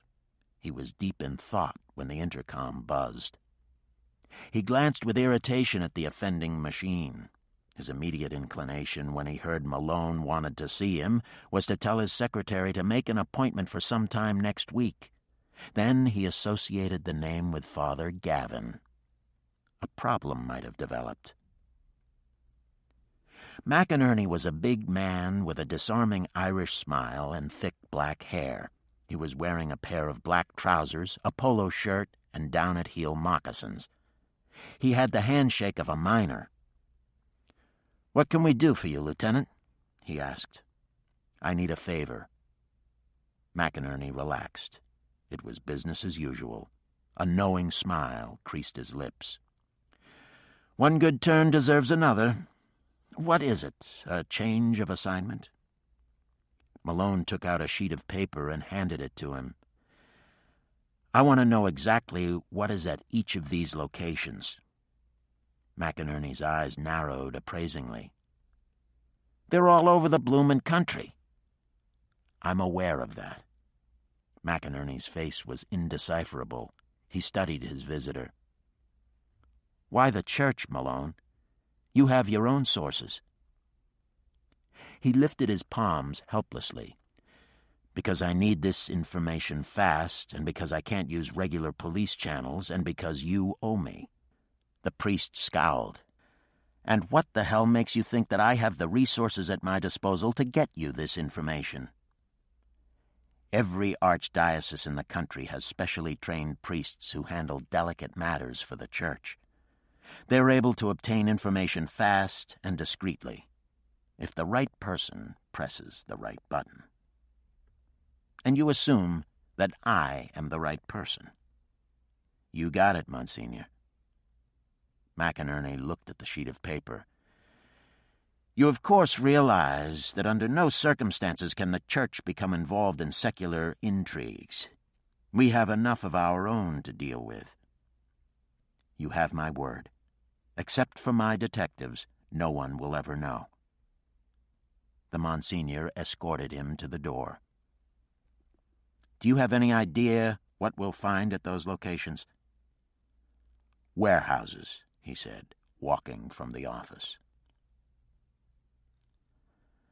On December 2nd, 1978, at about 12:40 a.m., an old plumber had left the Bobover Synagogue at 1533 48th Street in the Borough Park section of Brooklyn. He bent low and pressed the collar of his coat against his ears to protect them from the howling wind. Even the barren tree branches were straining. As he hurried past the house on 47th Street, 3 men had stepped from the shadows and demanded his money. "Don't hurt me," he pleaded. They had taken the plumber's money and left him sprawled over the sidewalk, bleeding from multiple stab wounds in the chest and abdomen. The plumber had died. At noon that same day, there had been 4 police officers on duty inside the 66th precinct. 3 RMPs were on patrol. A sergeant was on the desk, and another sergeant was in the station house on meal. A cop was manning the switchboard, and 1 detective was on duty in the squad. Suddenly, there had been a commotion, and within seconds, the desk sergeant had been confronted with a mass of bearded, pushing humanity dressed in black coats, fedoras, fur caps, knickers, and white socks. Another 2,000 Hasidim had surrounded the station house. They had come to demand greater police protection. They screamed and pushed and threw chairs and typewriters and pulled apart filing cabinets. Hand-to-hand fighting spilled through the station house. The policeman on the switchboard had managed to get one message off before he was fought to the ground. 10:13. The 6-6 was under siege. The 3 RMPs on patrol raced to the aid of their besieged comrades. RMPs from adjoining precincts responded. The rapid mobilization plan had been activated. They came with their hats and bats, helmets and nightsticks. Within 10 minutes of the initial 10:13, 100 police reinforcements and a dozen ambulances had been on the scene. The battle to retake the station house had lasted 30 minutes. When it was over, the ground floor of the building had been heavily damaged, and 62 policemen and 8 civilians were injured. On orders from the 14th floor, the PC's office, no arrests had been made. At 6:25 a.m. the same day, almost 6 hours before the assault on the station house, detectives had arrested 3 men for the murder of the plumber. As policemen sifted through the debris of the ground floor, a black policeman was heard to remark, "Man, if my people ever pulled this shit, there'd be black bodies littering the motherfucking streets." Everyone who had heard him knew that he was right. From that day, the 6-6 precinct had been known in the folklore of the NYPD as Fort Surrender.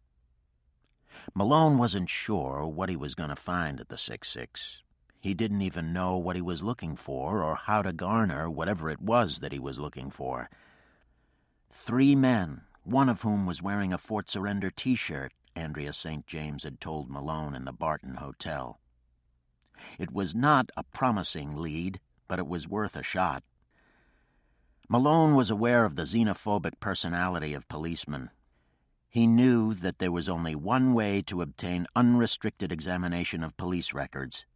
He was relieved when he entered the station house and saw a sergeant behind the desk. A lieutenant might know him. He walked up to the desk, flashing his shield.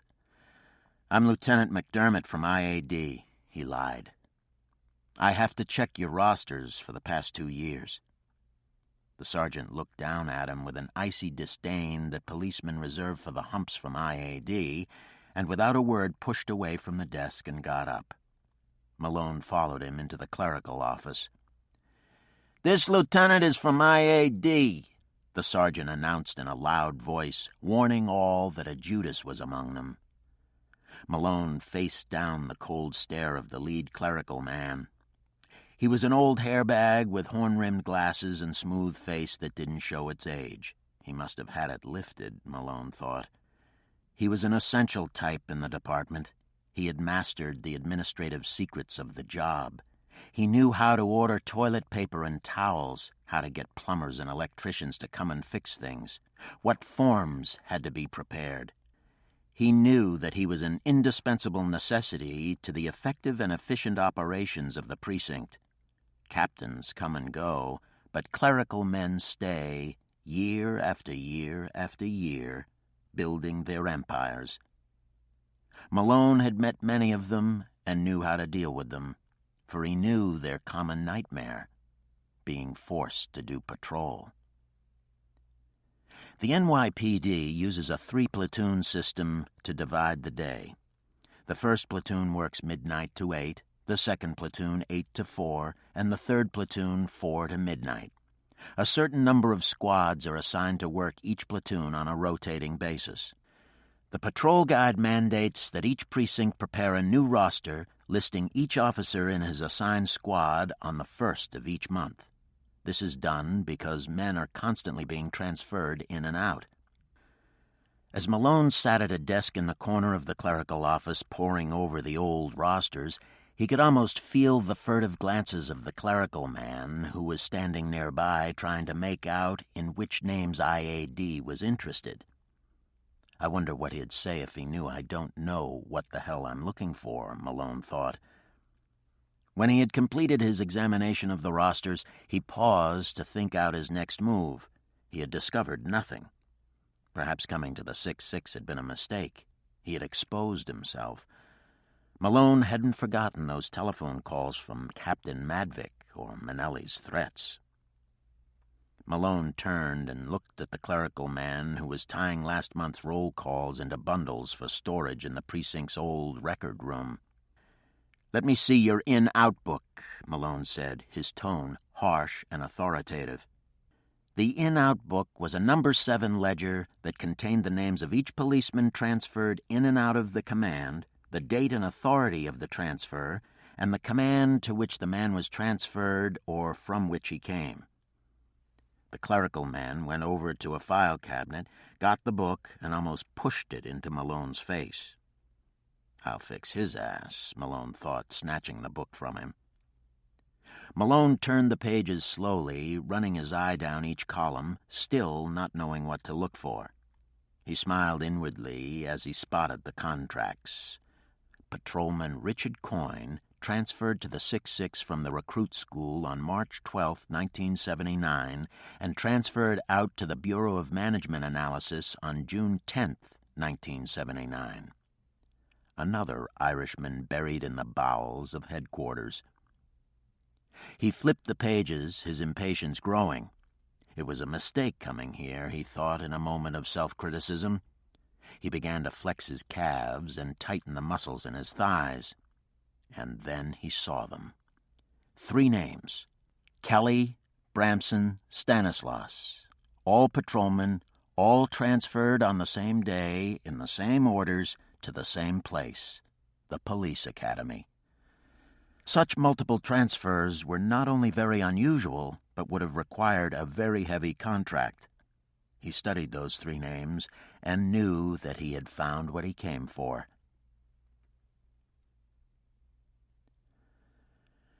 There were 34 patrolmen listed on that particular page, and the clerical man knew every damn one of them. He turned to the clerical man. "Come over here a minute. I need your help with something." He shambled over. "Yes, Lieutenant?" "I have to answer out a communication that concerns an unknown member of this command who was assigned here at some time during the past 2 years. All that we know about this cop is that he's white and short and very thin. I'm going to go over the transfers that took place within the past few years, and I want you to tell me what each of the cops looked like and anything else you can think of about them." A silly smile came over the clerical man's face. "I got a real bad memory, Lieutenant. Why, I can't even remember what I had for breakfast this morning." "Is that so? Listen to me real good, pal. You might be the head honcho around here, but that don't cut no shit with me. If you impede this investigation by refusing to cooperate, I'll get on the horn to the Chief of Inspectional Services, and before this day is out, you'll be doing a straight 8 on a footpost in Harlem. Comes next Christmas, you won't be here to collect all them nickels and dimes and bottles of booze that the cops slip into your desk for doing those little favors throughout the year. You'll be freezing your balls off on a school crossing. Understand, pal?" The clerical man was ashen. A thick belt of moisture had formed across his upper lip. "Whatever you say, Lou," he said, pulling over a chair and sitting down.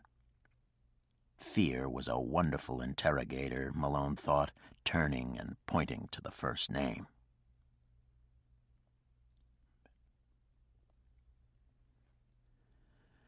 Malone walked away from the Umberto's trailer, nibbling brown onions from his sausage sandwich.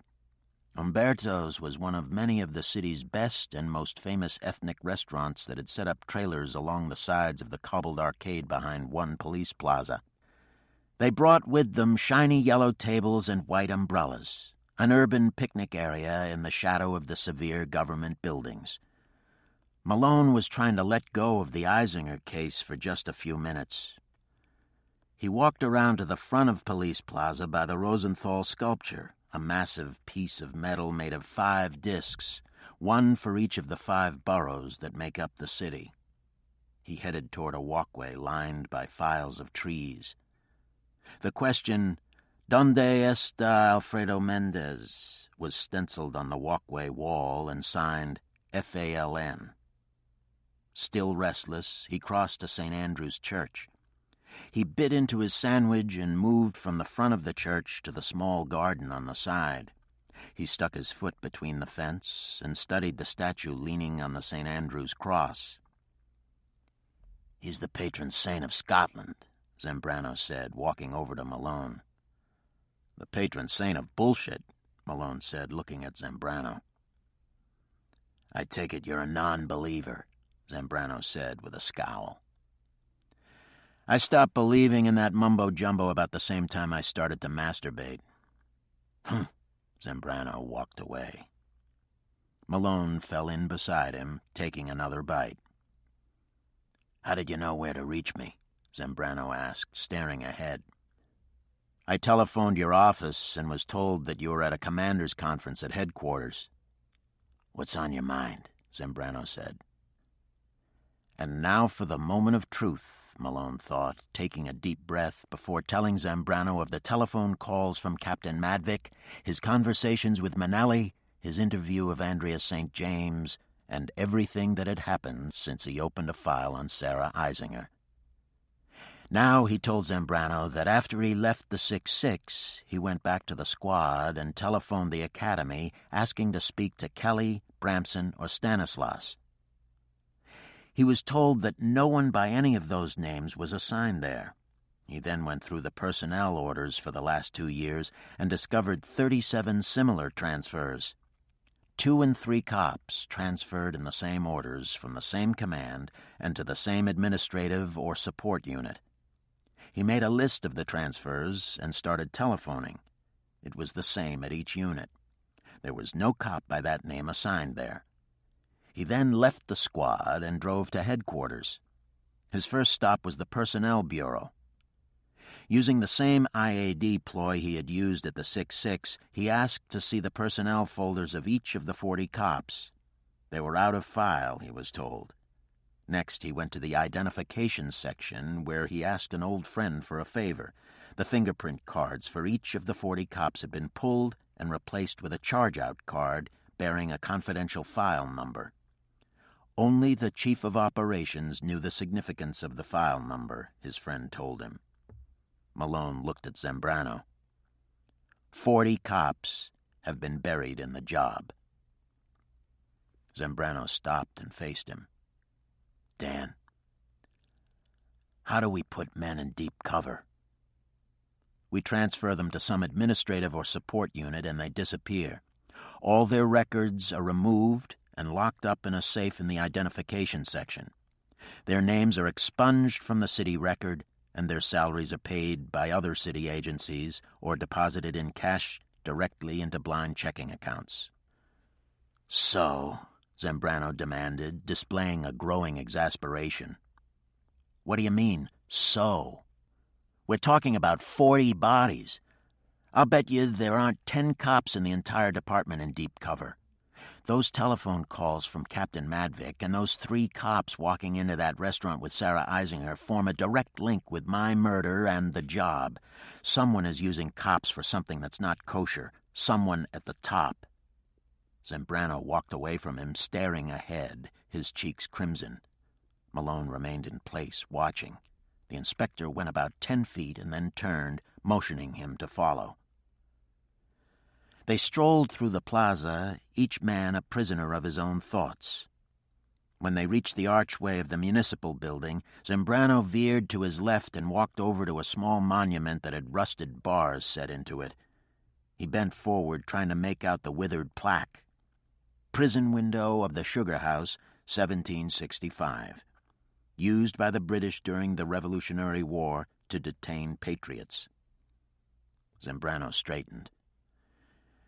Did you know that I lost my older brother in Guadalcanal? No, I didn't.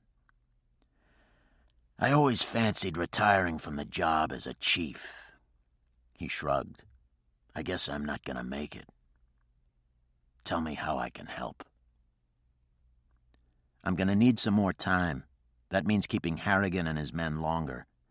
In addition, I'll need someone upstairs to nose around and, at the same time, keep the hounds off my ass.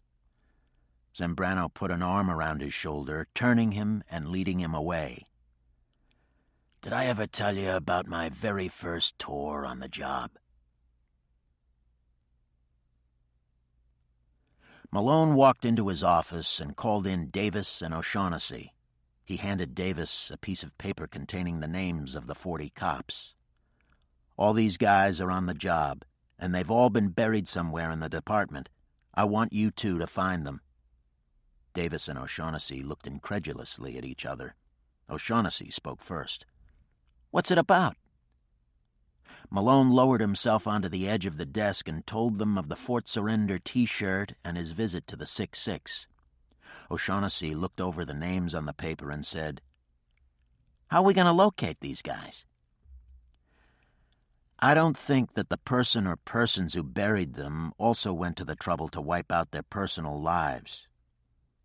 My guess is that most of them are married-type people who reside within the city or the nearby suburbs.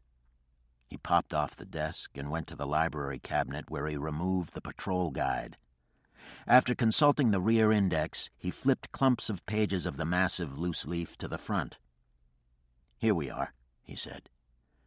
Procedure 104-1, page 4 of 6 pages. Residence requirements. Members of the force will reside within the city of New York or Westchester, Rockland, Orange, Putnam, Nassau, or Suffolk counties. O'Shaughnessy whistled a sigh. "That's one hell of a tall job." "Not really," Malone said. "I think you should find some of them without too much difficulty. Go over the list and select names that are not common." He took the list from O'Shaughnessy. "Here, Edwin Branson from the 6-6. Check the telephone directories for each county for that name. You're bound to find some of them. When you do, note the address and then pay a discreet visit to their neighborhood. Ask questions. Once you've established that they're on the job, it's just a question of sitting on their homes one morning and following them to work. I've got a feeling once you've located one of them, you'll find the rest. Remember one very important thing. They're cops. Don't get careless. Give them a long leash. I don't want you being made." 15 minutes later, the detectives were gathered around a desk in the squad room, poring through telephone directories. Jake Stern walked by on his way to the file cabinet to put away a case folder. He bent and whispered to O'Shaughnessy, "How's Foam?" "Knocked up," O'Shaughnessy said. The detectives looked up. "Oh, that's ducky. Are you and the wife planning a big wedding?" Starling Johnson asked. "Don't be fucking funny. I got enough problems," O'Shaughnessy snapped. "What happened?" Davis asked. "The fucking phone didn't work, that's what happened," O'Shaughnessy said. "She's been calling me for days. I thought that she just needed to be serviced. I went to see her last night.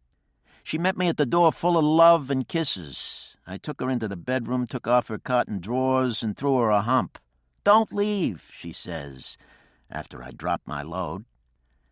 'Come out naturally,' she says. I'm on top of her trying to figure what train I gotta catch to get home when she starts to ask me if I really meant all them things that I told her." He waved a hand in front of him. "You know, that bullshit about a lasting relationship in the distant, distant future." "And?" Jake Stern said. "And she told me she's late and the rabbit died," O'Shaughnessy said.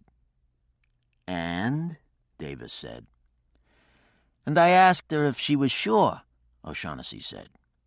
"And?" Johnson said. "And she said she was," O'Shaughnessy answered. "And?" Stern asked. "And? What is it with you guys in this and? And nothing. She's having a baby, that's what's and." "What do you tell her?" Johnson asked. "I told her that I was married, had a house in Hicksville, a mortgage, and 6 children.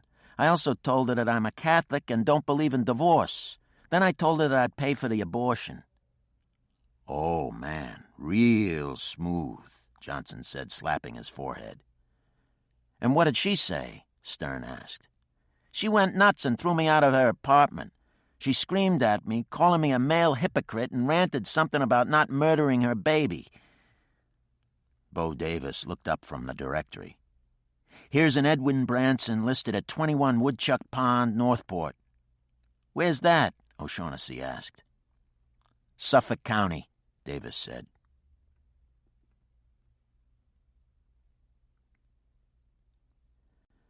Chapter 9. Saturday, June 20th, morning.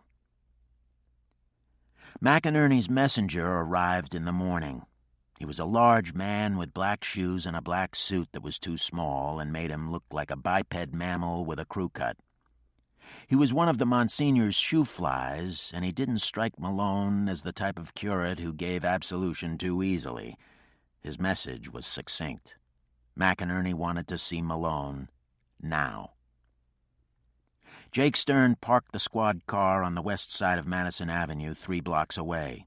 A nun dressed in the traditional habit of her order admitted them into the cardinal's residence and led them down a sparkling hall, her hand fingering her rosary. Malone wondered what it was about rectories and churches that gave them their peculiar scent. Greenbacks and incense, he decided. McInerney rounded his ornately carved desk to greet them. He stepped past the detectives and held the door for the nun. "Thank you, sister," he said, watching her leave. When she had gone, he kicked the door closed. They don't make them like that anymore, he lamented. He went to a table by the window and picked up a folder, flipping it open. He took out a sheet of white bond paper and handed it to Malone. Here are your locations. You were right, they're warehouses. Malone scrutinized the paper. Were any of your people able to get a look inside? McInerney scowled. We're priests, not burglars. You're not, Malone thought. He held his own counsel and asked, were you able to find out anything else? They are all operated by Israelis. McInerney regarded the lieutenant with the look of a maternal uncle. What the hell are you up to, Daniel Malone? I'm not sure, he said, folding the paper and sliding it into his pocket. McInerney checked his watch. He was not the kind of man who wasted time on non-productive matters. If there is nothing else, I'll bid you both good day. Holy Mother Church is a hard taskmistress. Thank you, Monsignor, Malone said, walking with him to the door. Malone stopped short and looked at the Monsignor. Do you have any connections in Tin Pan Alley? McInerney looked puzzled. We have friends all over. Why? We're trying to locate a copy of a song. The Song of Asaph. Ever heard of it? McInerney slapped his chest and arched his back, laughing. It is apparent that your religious training is somewhat wanting, Daniel. Fuck you, Your Holiness, Malone thought. Aloud. How's that? He removed a Bible from the shelf and opened it, thumbing the pages. Here is your Song of Asaph, the 73rd Psalm, the Monsignor read aloud. Truly God is good to Israel, even to such as are a clean heart. The psalm told of God's displeasure with his people, of how the rich are not troubled like other men, neither are they plagued like other men. It told of how pride encompassed the rich like a chair, violence covering them like a garment. McInerney's voice was solemn. He read how God saved the people from destruction and led them through the wilderness to safety. And they sinned yet more against him by provoking the Most High in the wilderness. And they tempted God in their hearts by asking meat for their lust. In spite of all he did for them, they spoke against God. They said, Can God furnish a table in the wilderness? The detectives listened intently. The rhapsody of horns on Madison Avenue was dispelled by the priest's hypnotic voice. Each man was transported in his thoughts back to the days of Jacob. McInerney read how they lied unto him with their tongues, for their heart was not right with him, neither were they steadfast in their covenant. But he, being full of compassion, forgave their iniquity and destroyed them not. Yes, many a time turned he his anger away, and did not stir up his wrath. For he remembered that they were but flesh, a wind that passes away, and cometh not again.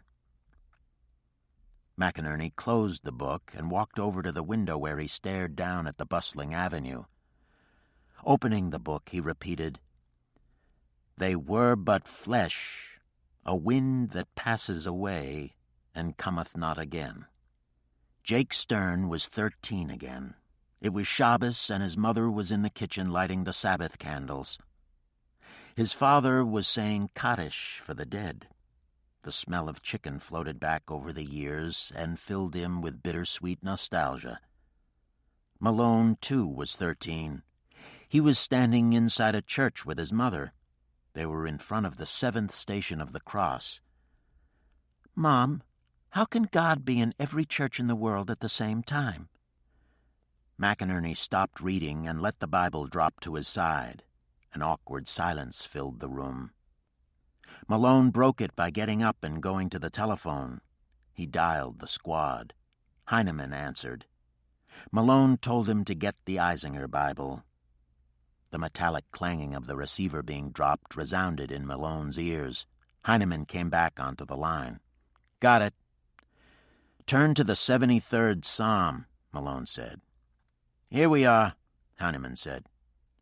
"Truly God is good to Israel. Never mind reading it. See if anything is stuck between the pages, or if there are any underlined passages." Heinemann flipped the pages, babbling as he went. "God put his trust, nothing. They are corrupt, blah, blah, blah, blah, blah. Put my trust, more bullshit. Oh, my people, bullshit. Here it is, the 83rd Psalm. The first 4 are underlined in ink." Malone hung up and unceremoniously took the Bible from McInerney. He turned to the 83rd Psalm. "Keep not thou silence, O God. Hold not thy peace, and be not still, O God. For lo, thine enemies make a tumult, and they that hate thee have lifted up the head. They have taken crafty counsel against thy people, and consulted against the hidden one. They have said, Come, and let us cut them off from being a nation, that the name of Israel may be no more in remembrance." Malone had been closeted with Jack Harrigan for 40 minutes. He had given the sergeant a forthwith. Malone wanted to know if he had come up with anything on Anderman or the Braxtons. Malone was standing by the window in his office, looking out. "What about David and Corey?" Malone asked, gawking at the tourists flowing through the street in an unending procession. "And Corey and 3 trucks pulled out of Eastern Shipping shortly before Andrea St. James left.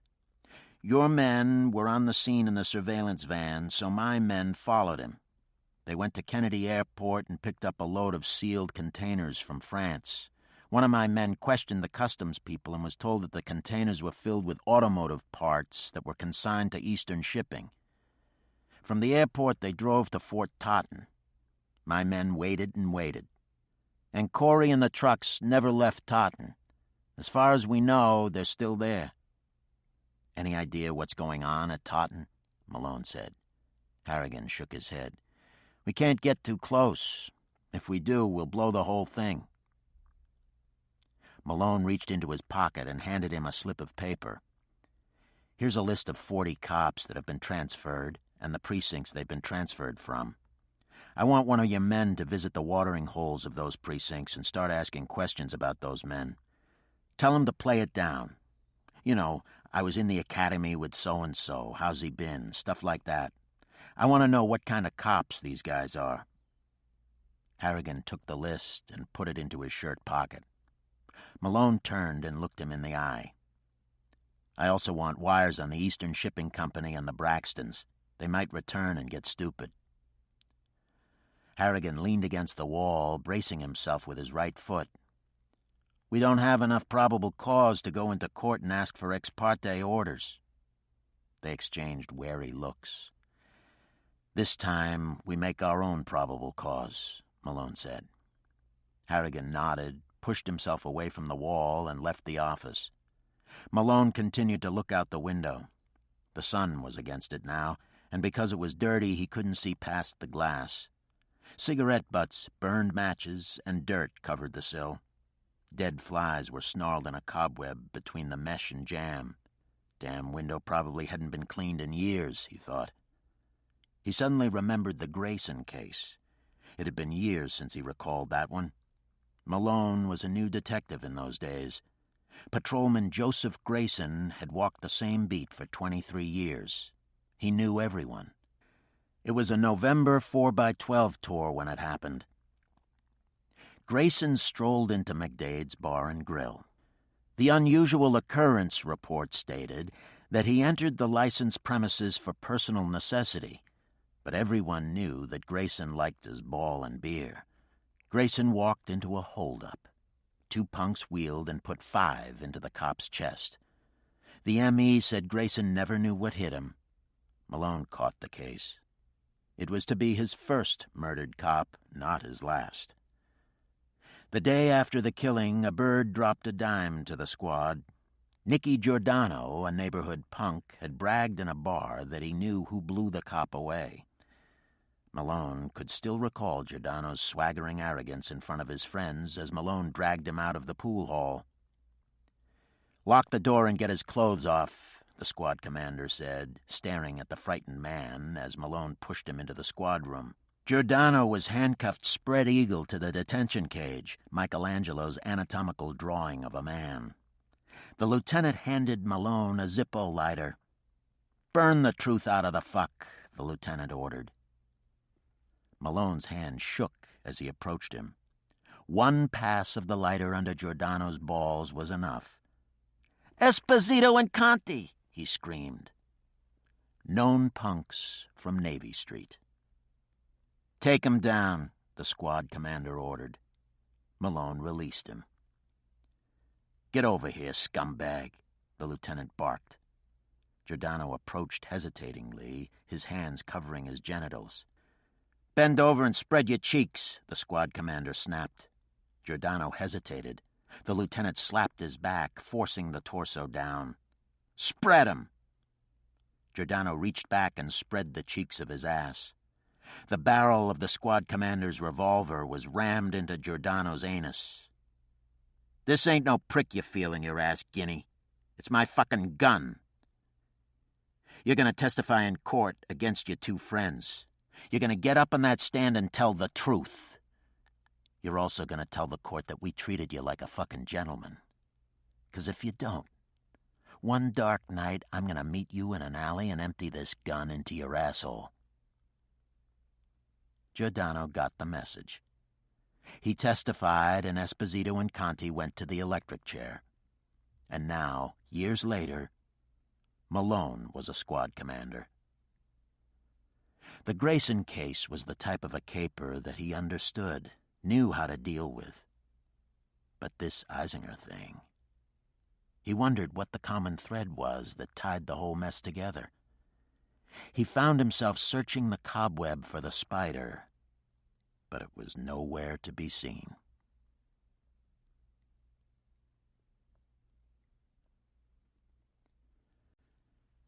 Chapter 10. Tuesday, June 23rd.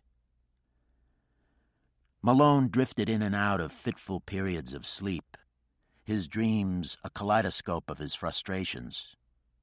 When daylight slid into his bedroom, he was propped on pillows staring at dust particles riding the rays of the sun. They reminded him of those damn containers being shipped in and out of those damn warehouses, so visible yet untouchable. Just for one quick look inside of them. But how, he asked himself. They'd know how, of course. He looked at the clock. They'd still be around. He untangled himself from the sheet and sat up, taking the telephone book from inside the night table. Opening it, he slid his finger over the alphabetized tabs until he reached the Z's. Zambrano's number was the only listing on the page. Zambrano's drugged voice came alive when Malone asked him to meet him right away. At this time of the morning? It was a pro forma utterance. Inspectors weren't supposed to be called out at 5 in the morning. It's important. I need your help. When and where?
Malone stopped the car for the red light on the corner of the Bowery and Broome Street. He glanced over at the derelicts sleeping in hallways, then directed his stare up to the traffic light. There was no traffic coming, so he drove through the light, turning into Broome Street. He parked on Center Marketplace and walked to the corner of Grand Street. He stepped into the opaque doorway of the Dutchman's to wait. "Hey, Dan!" Zambrano shouted, crossing the street. Malone could see the excitement in his eyes. Zambrano was doing what he loved most in the whole world, playing cop in the streets of New York City. "What do you got?" Zambrano asked, stepping into the doorway and taking his place next to him. "I want you to arrange a meeting with Carlo Fabrizio. I want a favor from him." Zambrano's face became taut. "And what makes you so sure I can arrange such a meeting?" "It's an open secret that you have a special relationship with him." Zambrano spread his hands in front of him and at the same time shrugged an Italian gesture of mercurial agreement. "What do you want from him?" Malone told him. Peddlers were setting up their stands along Mulberry Street. Neighborhood women bargained in Italian. Malone noticed one dressed in mourning black, bartering with a fish peddler. The man ignored her entreaties and continued to bathe his fish with buckets of ice. 3/4 of the way down the block, they stepped off the curb and cut across the street.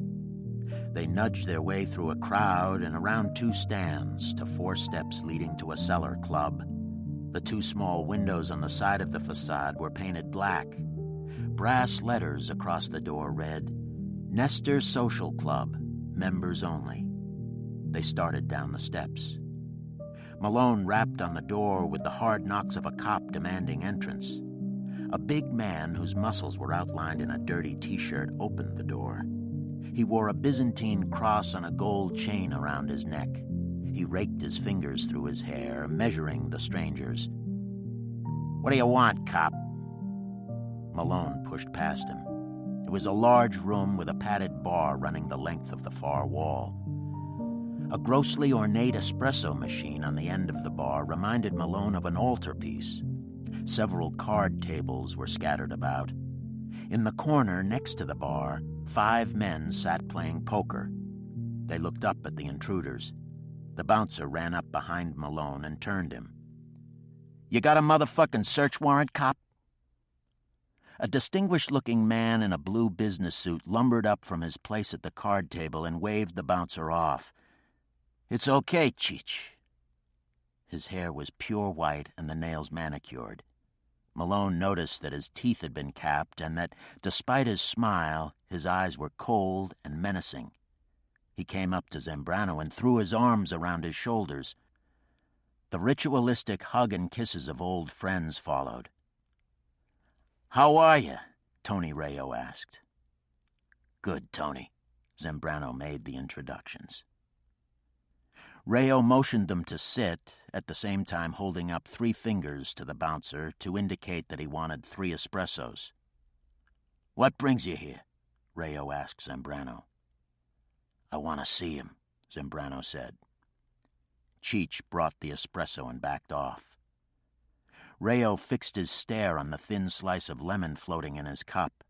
He picked up his spoon and aimlessly dunked the skin. "Impossible. He don't see nobody outside the family. That abscam thing made him leery of all outsiders." Rayo looked Zambrano in the eye. even old friends. Zambrano leaned across the table. You tell Carlo Fabrizio that Nicholas Zambrano wants to see him. Rayo daintily picked up his cup and drank. I'll see that he gets your message. Rayo wrote a telephone number on the back of a matchbook and handed it to Zambrano. Call this number at 11 o'clock this morning. When they walked out of the Nestor Social Club 20 minutes later, Mulberry Street was still crowded with vendors and early morning shoppers. Malone turned to Zambrano. Breakfast at Ratner's? Why not? We got 4 hours to kill. Carlo Fabrizio's legs dangled over the side of an immense bed. He was a frail man with sunken eyes and a beaked nose. A smile graced his lips when he heard Zambrano's request. He dismissed Rayo and lay back in bed, staring out the open doors at a gently swaying tree. He thought back to his first meeting with Zambrano. 29 years had passed since the day he first saw the cop trudging through the snow. When Zambrano passed the Hicks Street Social Club, he glanced inside. Carlo Fabrizio and another man were standing by the window watching the shifting snowdrifts. Fabrizio nodded to the patrolman. Zambrano nodded back. Carlo, watch! The man standing next to Fabrizio ran to the door. He went outside and scooped up a handful of snow, pressing it into a ball. Zambrano had a sudden sense of something behind him and wheeled. His face recoiled from the sting of the snowball. His hat flew into the snow. The man turned and ran back into the club, laughing. Did you see the look on that dumb cop's face? The door was flung open. Patrolman Zambrano stood in the frame, hands tucked deep into his winter overcoat. Water dripped down the side of his face. His eyes scoured the club, darting from man to man. He spotted his quarry leaning over the bar. Zambrano moved toward him. Fabrizio watched. The cop had balls, he thought. What's the matter? Can't you take a little joke? The attacker bantered at the approaching cop. Zambrano answered in Italian. Me? Sure. I can take a joke. What about you? Zambrano slid his hands out of his pockets. Thongs of a blackjack were tightly wrapped around his right hand. Garbage can handles that had been woven with black tape were gripped in his left hand. The attacker's eyes widened, and his hands shot up to his face in a fruitless effort to protect himself. The blackjack smashed into the side of his head. A jagged gash appeared and quickly filled with blood. The man started to sink to the floor. The cop pivoted to his left and lashed forward, smashing the metal knuckles into his face. The scrunching of shattering bone caused men to shiver. The man's eyes rolled up into his head as he splayed to the floor, unconscious. Zambrano tucked the blackjack and knuckles back into his overcoat pocket and turned to leave. Fabrizio blocked his way. He's one of my people. Then you should teach him some manners. And why is that, Paisan? Because your men are a reflection of you. If they're assholes, that automatically makes you one. Fabrizio nodded. Makes sense? He moved aside. Zambrano moved past him, then stopped, turning to face him. That street out there belongs to me. If any of your people ever give me a hard time again, I'll blow their fucking brains out and plan a throwaway on them. I'll be a hero. A capiche? During the succeeding years, their paths continued to cross.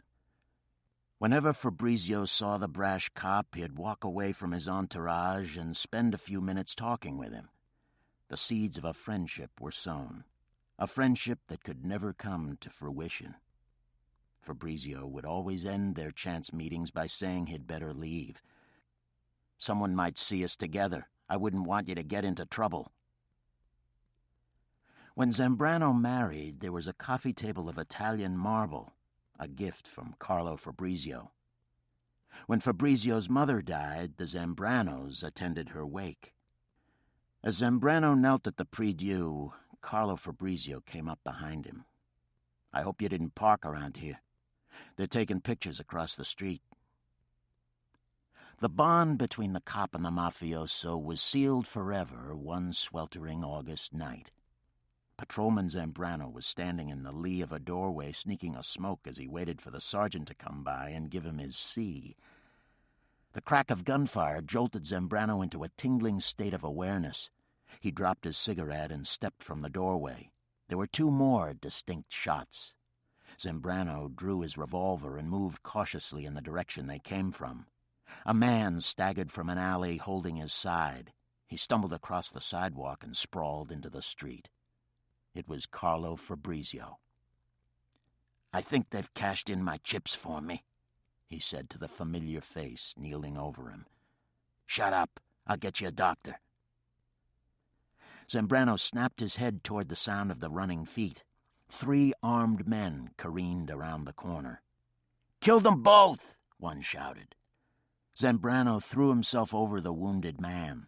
He gripped his revolver with both hands. The men were firing at him. Zambrano was scared, but he recalled the admonitions of his firearms instructor at the academy. "Don't jerk the trigger. Cock and squeeze. Aim for the body. Keep both eyes open." Zambrano fired. One of the advancing men fell with a bullet in his stomach.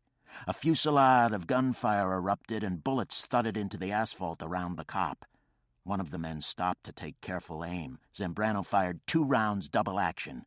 The man lurched forward. His gun went limp in his hand. He looked with disbelief at the cop, then fell dead.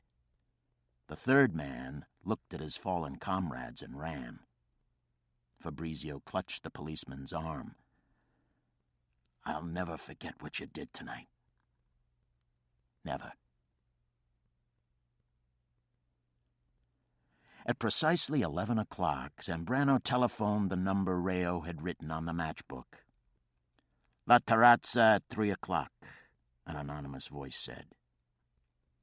A Ford station wagon and a Mercedes were parked in front of the restaurant. Well-dressed men loitered on the sidewalk in front of La Terrazza. "Are they for us?" Malone asked. "That's his normal retinue."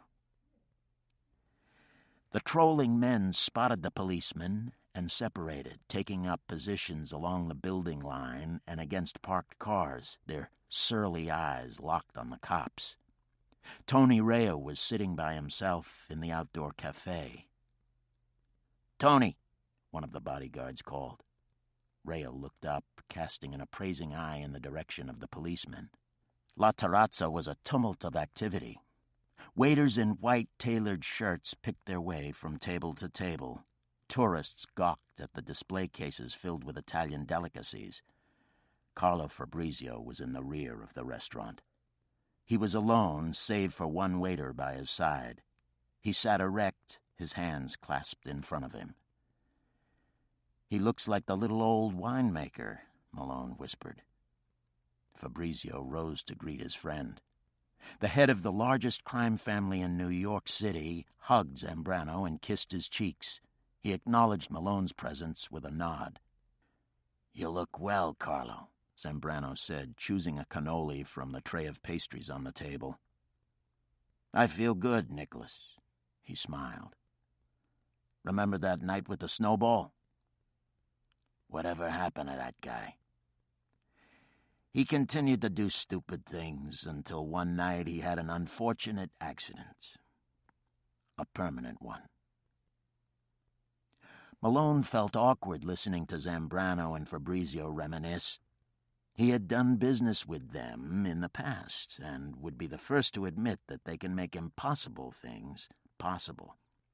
But sitting with Fabrizio was like extending diplomatic recognition to organized crime. You do what you gotta do, Malone rationalized. "What is it you want?" Fabrizio asked, shifting his eyes from Zambrano to Malone. Zambrano turned to Malone, who took the cue. He removed a folded sheet of paper from his pocket and slid it across the table. Fabrizio looked down at it.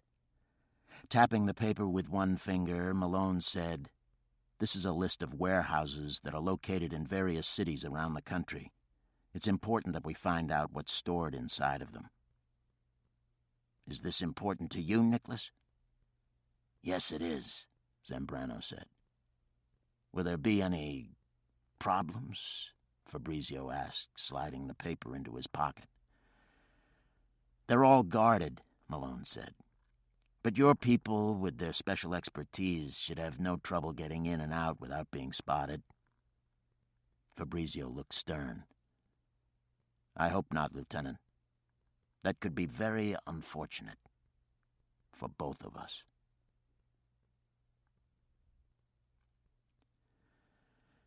At 2 p.m. that day, Yakov Anderman, David Ancori, and the Braxtons suddenly resurfaced and started to go about their daily routines as though nothing had happened.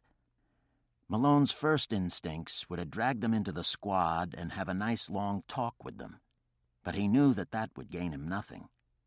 By this time, they had their stories straight and their lawyers waiting. And they could stall any interrogation for some time that Malone instinctively knew he didn't have to spare. At 3 p.m., Taya and Aldridge Braxton entered the subway station at 59th Street and Lexington Avenue. The subway wasn't the Braxtons' regular method of travel, but today they were forced to tolerate the indignities of public transportation in order to ensure that they weren't being followed. Afternoon shoppers crowded the subway platform, many carrying the Bloomingdale's brown bag. Aldridge Braxton leaned over and looked into the dark tunnel. He stepped back and checked the time. "Damn trains," he muttered. A businessman stood a few feet away from him, meticulously turning the pages of the New York Times into another fold. A black man sashayed along the platform. He was wearing jeans and a brightly colored dashiki. His feet were encased in a worn pair of blue and red sneakers. A red portable radio in the shape of earphones was stretched over his head. There was a bone necklace hung around his neck, and dark sunglasses hid the movements of his eyes. White people gave him a wide berth. Middle-class blacks withered him with their looks, while the brothers and sisters smiled. The businessman looked into the tunnel and slapped his newspaper into another fold. A double R rolled into the station. Passengers stepped back from the edge of the platform. Every car was tattooed with graffiti. One of each double door shuttered open. People lunged out of the train even as new passengers pushed forward. Arguments started and profanity seasoned them. Taya and her brother elbowed and shouldered their way aboard. A finger was thrust into Taya Braxton's crotch. "Did you do that?" she snapped at her brother. "Do what?" "Never mind," she muttered. Every conceivable part of the car was covered with spray paint. People were crushed together and groped for straps that were already crowded with hands. "Watch your doors," shrilled the barely discernible Latin accent over the loudspeaker. "The next estación going to be Bleach Plaza." The train jerked forward, stopped, lurched several times, jerked forward again, then left the station. Aldridge Braxton surveyed the crush of pressing people. He moved his head close to his sister. "God, how do they survive this day after day? They're like fucking cattle." The businessman stood among the crush, the top part of his paper dropping into his face. He stared out at the naked light bulbs as they whizzed by the graffiti-covered window. He could see the Braxtons in the glass's reflection. The black man in the dashiki was in the front of the car, listening to his music and shuffling to its beat. The people around him tried to keep their distance, none looking at him for fear of offending. During his last musical gyration, he snapped his head back and adjusted his sunglasses. He could see the Braxtons clearly. They were the strap hangers in front of him, to his right.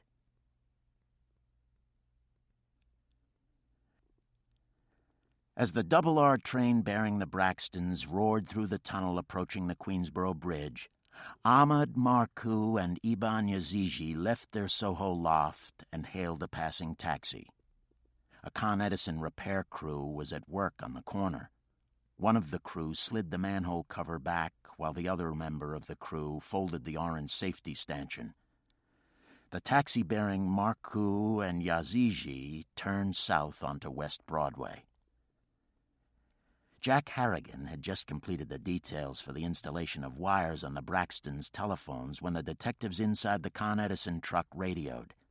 They had tailed the two men onto the FDR Drive and were now driving over the Triborough Bridge heading south. At Bridge Plaza, the Braxtons left the train at the elevated station and hurried down the staircase. They stopped in front of the change booth and watched the passengers descend the steps. The businessman had his Times neatly folded under his arm when he walked past. Aldridge Braxton went to the exit door that led to the connecting bridge between Bridge Plaza north and south. He pushed through the door and moved to the middle of the bridge. Traffic coming off the lower level of the Queensboro Bridge was heavy. Green Line buses queued the north side of Bridge Plaza. He saw nothing suspicious. They weren't being followed, he was convinced. He motioned to his sister. The black man with the dashiki danced down the staircase. He hurried over to the exit and peered down into the street. He watched the Braxtons get into a taxi. He made a mental note of the license plate number and pushed the antenna on the right side of his earphone down in front of his mouth. Special 2 to Central K. At 3:58 p.m., a citywide alarm was transmitted over the police radio network. All units on patrol were instructed to be on the lookout for the taxi carrying the Braxtons. Do not intercept. Report location and direction of travel, the dispatcher radioed.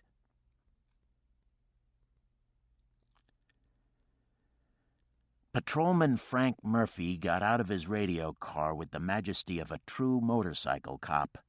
His black leather puttees were spit-shined. His breeches bloomed smartly. Yellow mohair braid on the outside seam was trimmed of lint. He strutted over to the car he had just pulled over. A woman was driving. Murphy knew the routine by heart. He'd tell her that she was speeding and she would play the coquette. When he asked for her license and registration, she'd rummage helplessly through her pocketbook. "Officer, I've never received a ticket before," she would say with feigned innocence. Then she would proceed to confide some personal problem that caused her to forget how fast she was driving. Murphy would smile understandingly, take the license and registration, and walk back to his radio car where he would write out her summons. He would then slide out of the car and amble back to her car, summons in hand. It was at this point that the lady would snatch the official paper from him, call him a cocksucker, and plunge her automobile off the shoulder into oncoming traffic. All part of the J.O.B., Murphy thought, walking toward her, summons in hand. It was by sheer chance that he happened to glance at the parkway traffic and spotted the taxi with the man and woman sitting in the rear. He noted the license plate number and broke into a trot, rushing up to the driver and throwing her documents and the summons onto her lap. As he was running back to his own car, he heard her yell after him, "Fascist cocksucker!" At 4:14 p.m., a taxi glided to a stop under the porte cochere of the International Hotel at Kennedy. The Braxtons inched their way out of the compact cab and hurried into the lobby. A radio car from Highway 2 cruised past the hotel and drove onto the shoulder of the Van Wyck. Patrolman Murphy reached under the front seat and removed the portable radar device. He attached the mechanism to the doorpost and then slumped down in his seat to wait.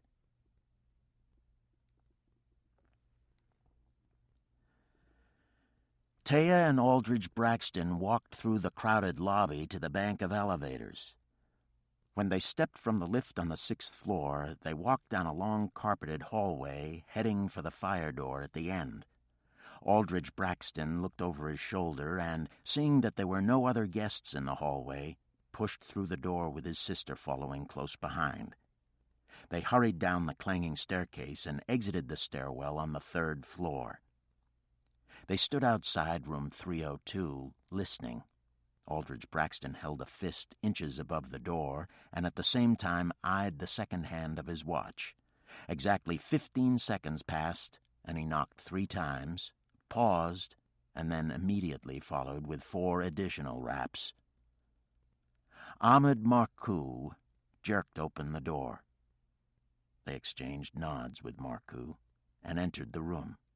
It looked like any other hotel room. Twin beds were covered with a fading gray bedspread, prints of pastoral scenes bolted to the wall, night tables, their edges peppered with black caterpillar-shaped burns. The drapes were drawn, darkening the room. A file of 4 chairs had been lined up in front of the window. Iban Yazigi was sitting at the end of the file. He didn't acknowledge the Braxtons. Ahmed Marcoux locked the door and sat next to Yazigi. Aldridge Braxton sat next to Marcoux and Taya Braxton next to her brother. Lowering herself slowly into the wooden folding chair, she crossed her legs, revealing the finely shaped topography of her legs, thighs, and hips. The quartet faced front, watching the shadowy figure standing in front of the drapes, peering out. Taya Braxton twisted uncomfortably in her seat, tucking the folds of her skirt under her legs. "Are you all sure that you weren't followed?" Police Officer Joseph Stanislaus asked, watching the entrance of the hotel. He noticed a police car parked on the west shoulder of the highway about 30 feet from the entrance. The policeman had just left his patrol car and was approaching a Con Edison truck. "Yes," the quartet answered in jumbled unison. They were sure they had not been followed. Westy Stanislaus turned to face them, an automatic held loosely in his hand. He danced it along the file, his eyes studying each face. Taya Braxton could feel the moisture take hold of her palms. Her brother's mouth was unexpectedly parched. He swallowed the lump in his throat.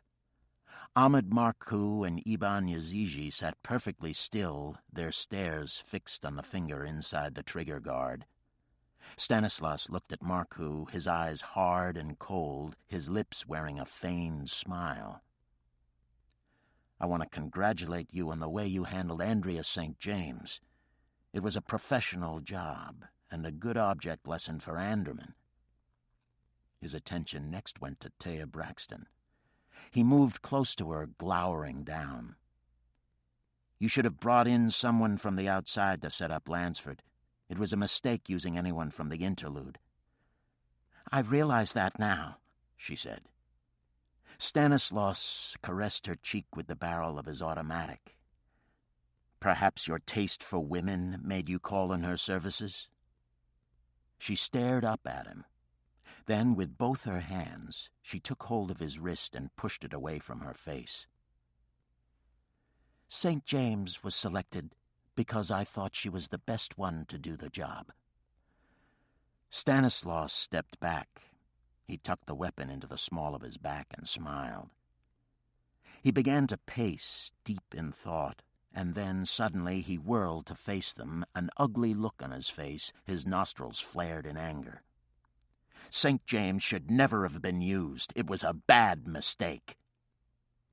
He turned his wrath on the Arabs. "Because of your stupidity, she got away, and we had to engage in an action that might have exposed all of us." The 4 of them waited nervously for his wrath to subside. Taya tasted her tongue. "No more mistakes will be tolerated. If any of you get stupid again, I'll personally see to it that you're made into chopped liver." There was a fearful silence. Stanislaus turned from them and moved to the window where he peered out from behind the drapes. "Does Anderman suspect anything?" "I don't think so," Taya said, running a hand through her hair, trying to appear calm. "After St. James was killed, he sent a messenger to us and told us to go immediately to a safe house in Jersey. We remained there until he sent word to resume our normal activities." "Did he make any contact while you were in Jersey?" Stanislaus asked, pushing the drape farther aside. "No, he gave us the name and number of his law firm. We were to call them if the police tried to question us," Taya Braxton said. "What are we going to do without the list of warehouses? It screws up all our plans," Aldridge Braxton said. Stanislaus noticed that the highway cop had snared a gypsy cab with its radar device. "There is a new plan," he said, edging himself onto the sill. The meeting lasted another hour. Business concluded, Stanislaus got up, turned, and looked out the window. A Pan Am 747 was making its final descent.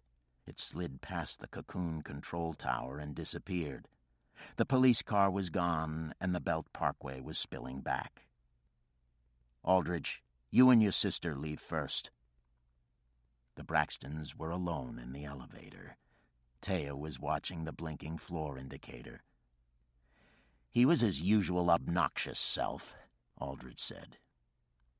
She looked at her brother. Reaching out, she took hold of his hand. "I was just thinking how vulnerable Stanislaus and his friends are. I think, dear brother, that the time has come for us to renegotiate our contract with the police department."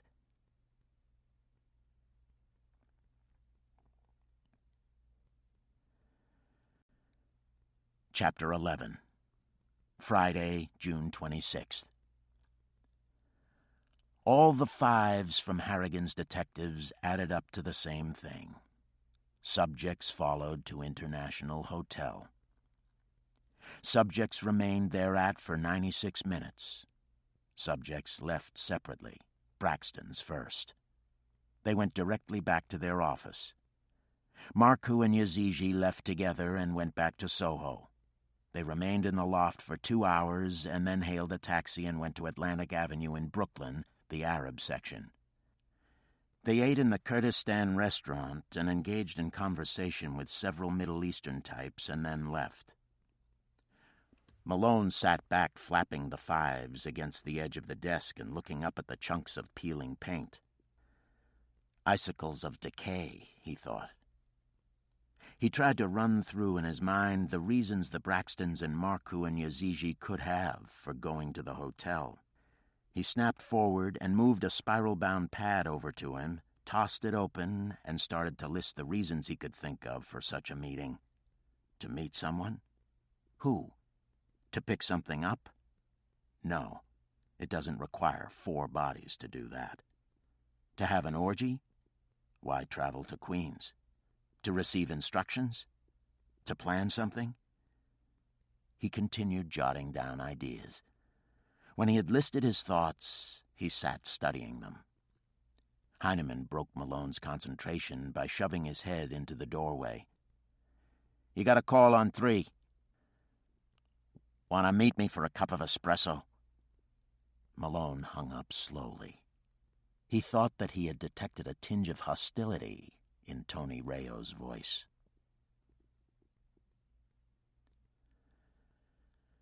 Malone walked down the steps leading to the Nestor Social Club and stopped, deciding if he should knock.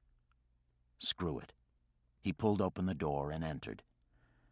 The bouncer was at a table playing a game of 5-card stud. He was wearing the same russet shirt. He looked at Malone, scowled, and lowered his eyes. Tony Rayo was standing behind the bar pouring amaretto into a pony glass. When he saw Malone, he put the bottle down and came out from behind the bar. Rayo stood in front of him, tapping his lips meditatively with his fingertips. He suddenly looped his arm in his and ushered the policeman outside. They walked along Mulberry Street. Rayo would pause occasionally to speak a few words of greeting to some peddler, or wave at a mustache Pete sitting on a milk box, or to pat a child on the head while he cast an appraising eye at the mother. When they reached Grand Street, Rayo turned in and walked to the middle of the block. He ducked into a cheese store. Malone followed.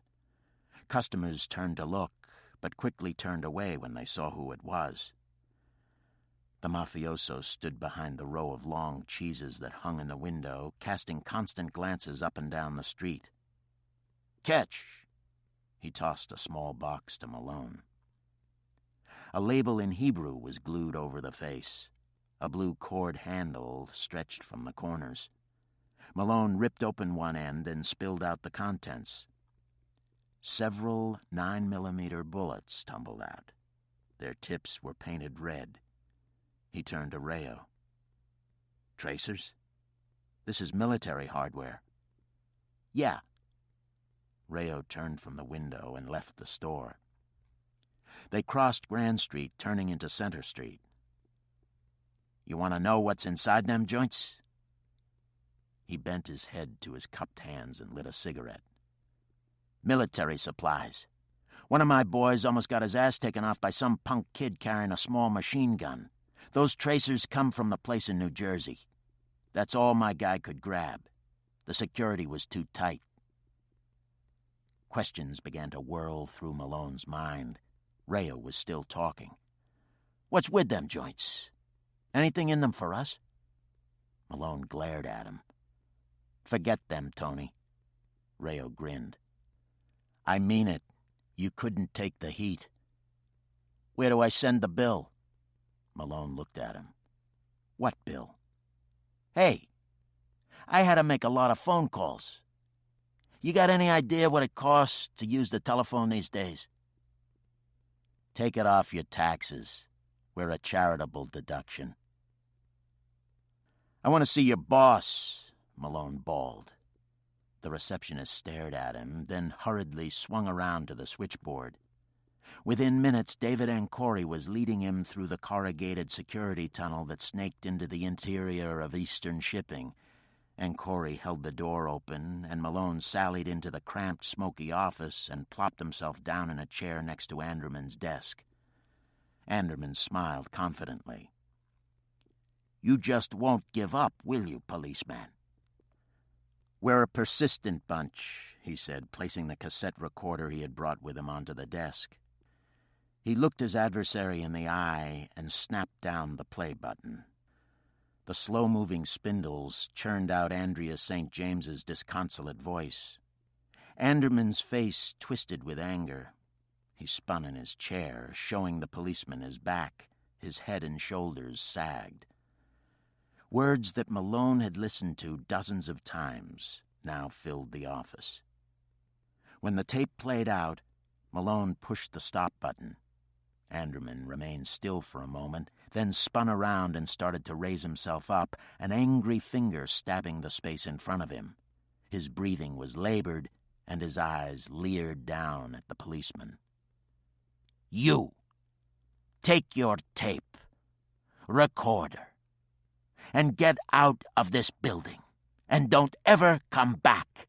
I am going to sue you. The city and the police department. You're harassing me, preventing me from conducting my business." His face was inches from Malone. The breath was hot and coated with garlic and cigarettes. Suddenly he slammed his hands over the desk with such force that Malone thought he surely must have broken his wrists. Malone looked at him, a sarcastic grin on his face. He was savoring his moment. And now for the square knot. He reached into his pocket and removed the box of 9mm, which he casually tossed onto the desk. Anderman stared at the box. He picked up a letter opener and fished the point into the open end. One by one, the bullets tumbled out. Anderman gnawed his lower lip, his head shaking with diminishing belief. Anderman said, "Where did these come from?" "A warehouse in New Jersey." "I've been getting reports of strange occurrences." He slapped his knee in frustration. "I really underestimated you, policeman." He looked at him. "Can we still do a little business?" Wise men can always do a little business. He started to gather up the bullets. "I want to know about Eisinger, the Braxtons, Marcoux, Yazici, a cop called Westy, the unit, and a man by the name of Captain Madvick. You can start any place you want." "How many people know about the warehouses?" I know and my detectives, but only me and a friend know what's inside of them. He grinned. A little life insurance. And if I tell you what you want to know, you'll return the list to me personally? I will. Where did you find it? We searched everywhere. Hidden inside the binding of her Bible. Humph. He lit a cigarette. And if I don't tell you? In that case, your military depots will be page 1 in the morning editions. And that, Mr. Anderman, is a promise. It's difficult for us to trust a goy, especially one who wears a blue uniform. Malone frowned.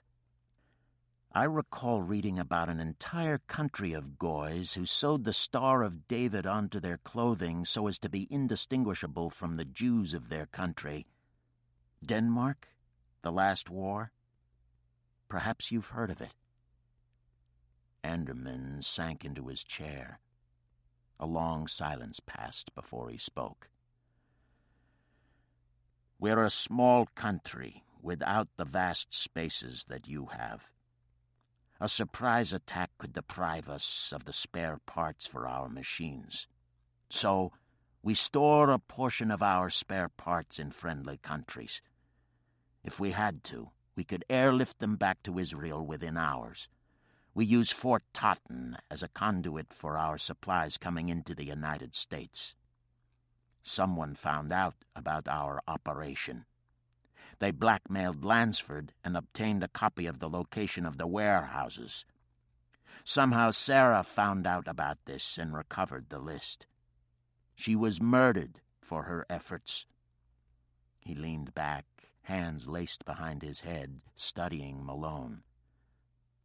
That's it. Everything. Not quite. I've got a few questions. Malone rested his elbow on the edge of the desk and placed his chin in the palm of his hand. He said, "Tell me about Sarah Eisinger. She was one of your people, right?" "Yes," he answered reluctantly. "When she was in Israel, she helped establish a worldwide computerized inventory of our warehouses. When she came to this country, she continued to work for us." He stopped, trying to think of what he was going to say next. Malone kept up the pressure. "Tell me what happened," Malone said, watching him. "She fell in love and went crazy. She started to take days off, would disappear for long weekends. She became a security risk, so I had to fire her. When she refused to tell us who she was seeing, it became intolerable." "You mean to tell me that you have no idea who she was sleeping with?" "That's exactly what I'm telling you. Sarah was a professional. She knew how to avoid being followed. She refused to tell me anything about her personal life. She even accused me of being jealous, of wanting her for myself." "Was there anything between you?" Malone studied the face. "No. It was business, nothing more." "When did she start seeing this person?" He shrugged. "I'm not sure. Maybe about a year ago." "Tell me about the Braxtons. How are they connected to this?" "I don't know. After Sarah left me, she started to work for them." "And Marku and Yazigi?" "They're in the States posing as students. Somehow they're connected with the Braxtons. When we saw that Sarah was working for the Braxtons and that there was a connection between the Braxtons and the Interlude and the two Arabs, we decided to plant Andrea St. James inside the Interlude." "Weren't you fearful that Sarah would see her in the Interlude?" "There wasn't much chance of that. Sarah never went there, and Andrea's duties required her presence there at night." "How did you maintain contact with St. James?" "We have a safe house on West 72nd Street." "I see. How do you get to use a United States military reservation as a conduit for your spares?" with the consent of your government. Some of your people in Washington don't trust us. They think we're erratic. They're fearful that we might hide atomic weapons or some other horrible things within your territory. So as part of the agreement, your army gets to inspect everything we bring in. And what does Uncle Sam get in return? Anderman stabbed a finger upward. In return, we act as surrogate for your intelligence service in certain, he pinched the bridge of his nose, unmentionable parts of the world. Why did you go into hiding after St. James was killed? Because I didn't want to get involved, and because I wanted time to assess the situation and try to find out what the hell was happening. Were the Braxtons with you? Of course not. I know nothing about them. Malone didn't speak right away. He measured his adversary. You're a very convincing man, Anderman. The truth speaks for itself. Bullshit. Keep it simple and stick as close to the truth as possible. That's the rule in your business, isn't it? I'm telling you the truth. Everything I know. Really? Why would anyone go to the trouble to get the list of warehouses? For what purpose? Anderman raised his palms and then let them drop. I don't know. I guess if their existence in this country became known, it could be embarrassing for Washington. The United States is trying to obtain bases in the Middle East for the Rapid Deployment Force. A special relationship has been fostered with Riyadh. Perhaps, he waved his hand in the air, there are endless possibilities. Malone fixed him with a stare as Anderman lit another cigarette. He was ready to ask about cops and Captain Madvick. Ever hear of a Captain Madvick? Anderman exhaled smoke. No. What is the unit? I don't know, policeman. Who is Westy? Is he a cop? Anderman was no longer the harried, angry businessman. After a long pause, Anderman said, Malone, I know nothing of any policeman, any unit, or Captain Madvick. I have enough problems of my own without getting involved in any of yours. He arched his shoulders back. I'm telling you the truth. You are relying on the delirium of a semi-conscious woman. That is not a clever move, policeman. He's good, Malone concluded. Lies with the aplomb of a cop or a politician. Looking directly into the face in front of him, Malone thought, You're giving me a hand job, Anderman. An intelligence agent in the Mossad falling for a guy, and you can't find out who this guy is? In a pig's prick. Malone said, How did you know that Eisinger had stolen back the list? She telephoned. I told her that I'd come right over to her apartment, but she insisted that I come in the morning. I asked her who was behind it, and she refused to tell me over the phone. She said that she would explain in the morning. She was murdered that night. Did she sound nervous when she talked to you? No, she sounded relaxed. If I had thought she was in any danger, I'd have rushed right to her apartment. Malone remained with him for another hour. It was not easy distinguishing the truth from the lies, but Malone was patient. He was determined to break this one. As Malone was getting up to leave, Anderman leaned forward and grabbed his wrist. I'm sure you'll not repeat anything that we just discussed. I'd find it most unpleasant if I had to. Malone pulled his arm away. Top of the day to you, Anderman. Shalom, policeman. When Malone was gone, Anderman went over to the wall and pounded it in a paroxysm of anger and frustration. When he had calmed down, he picked up the telephone on his desk. It rang about 15 times before being answered. Anderman spoke. This is an emergency. John Harrison Burke in 3 hours. The person on the other end clicked off. Within the 3 hours, Yakov Anderman was standing on the bow of the Circle Line boat, watching the panorama of Manhattan Island unfold.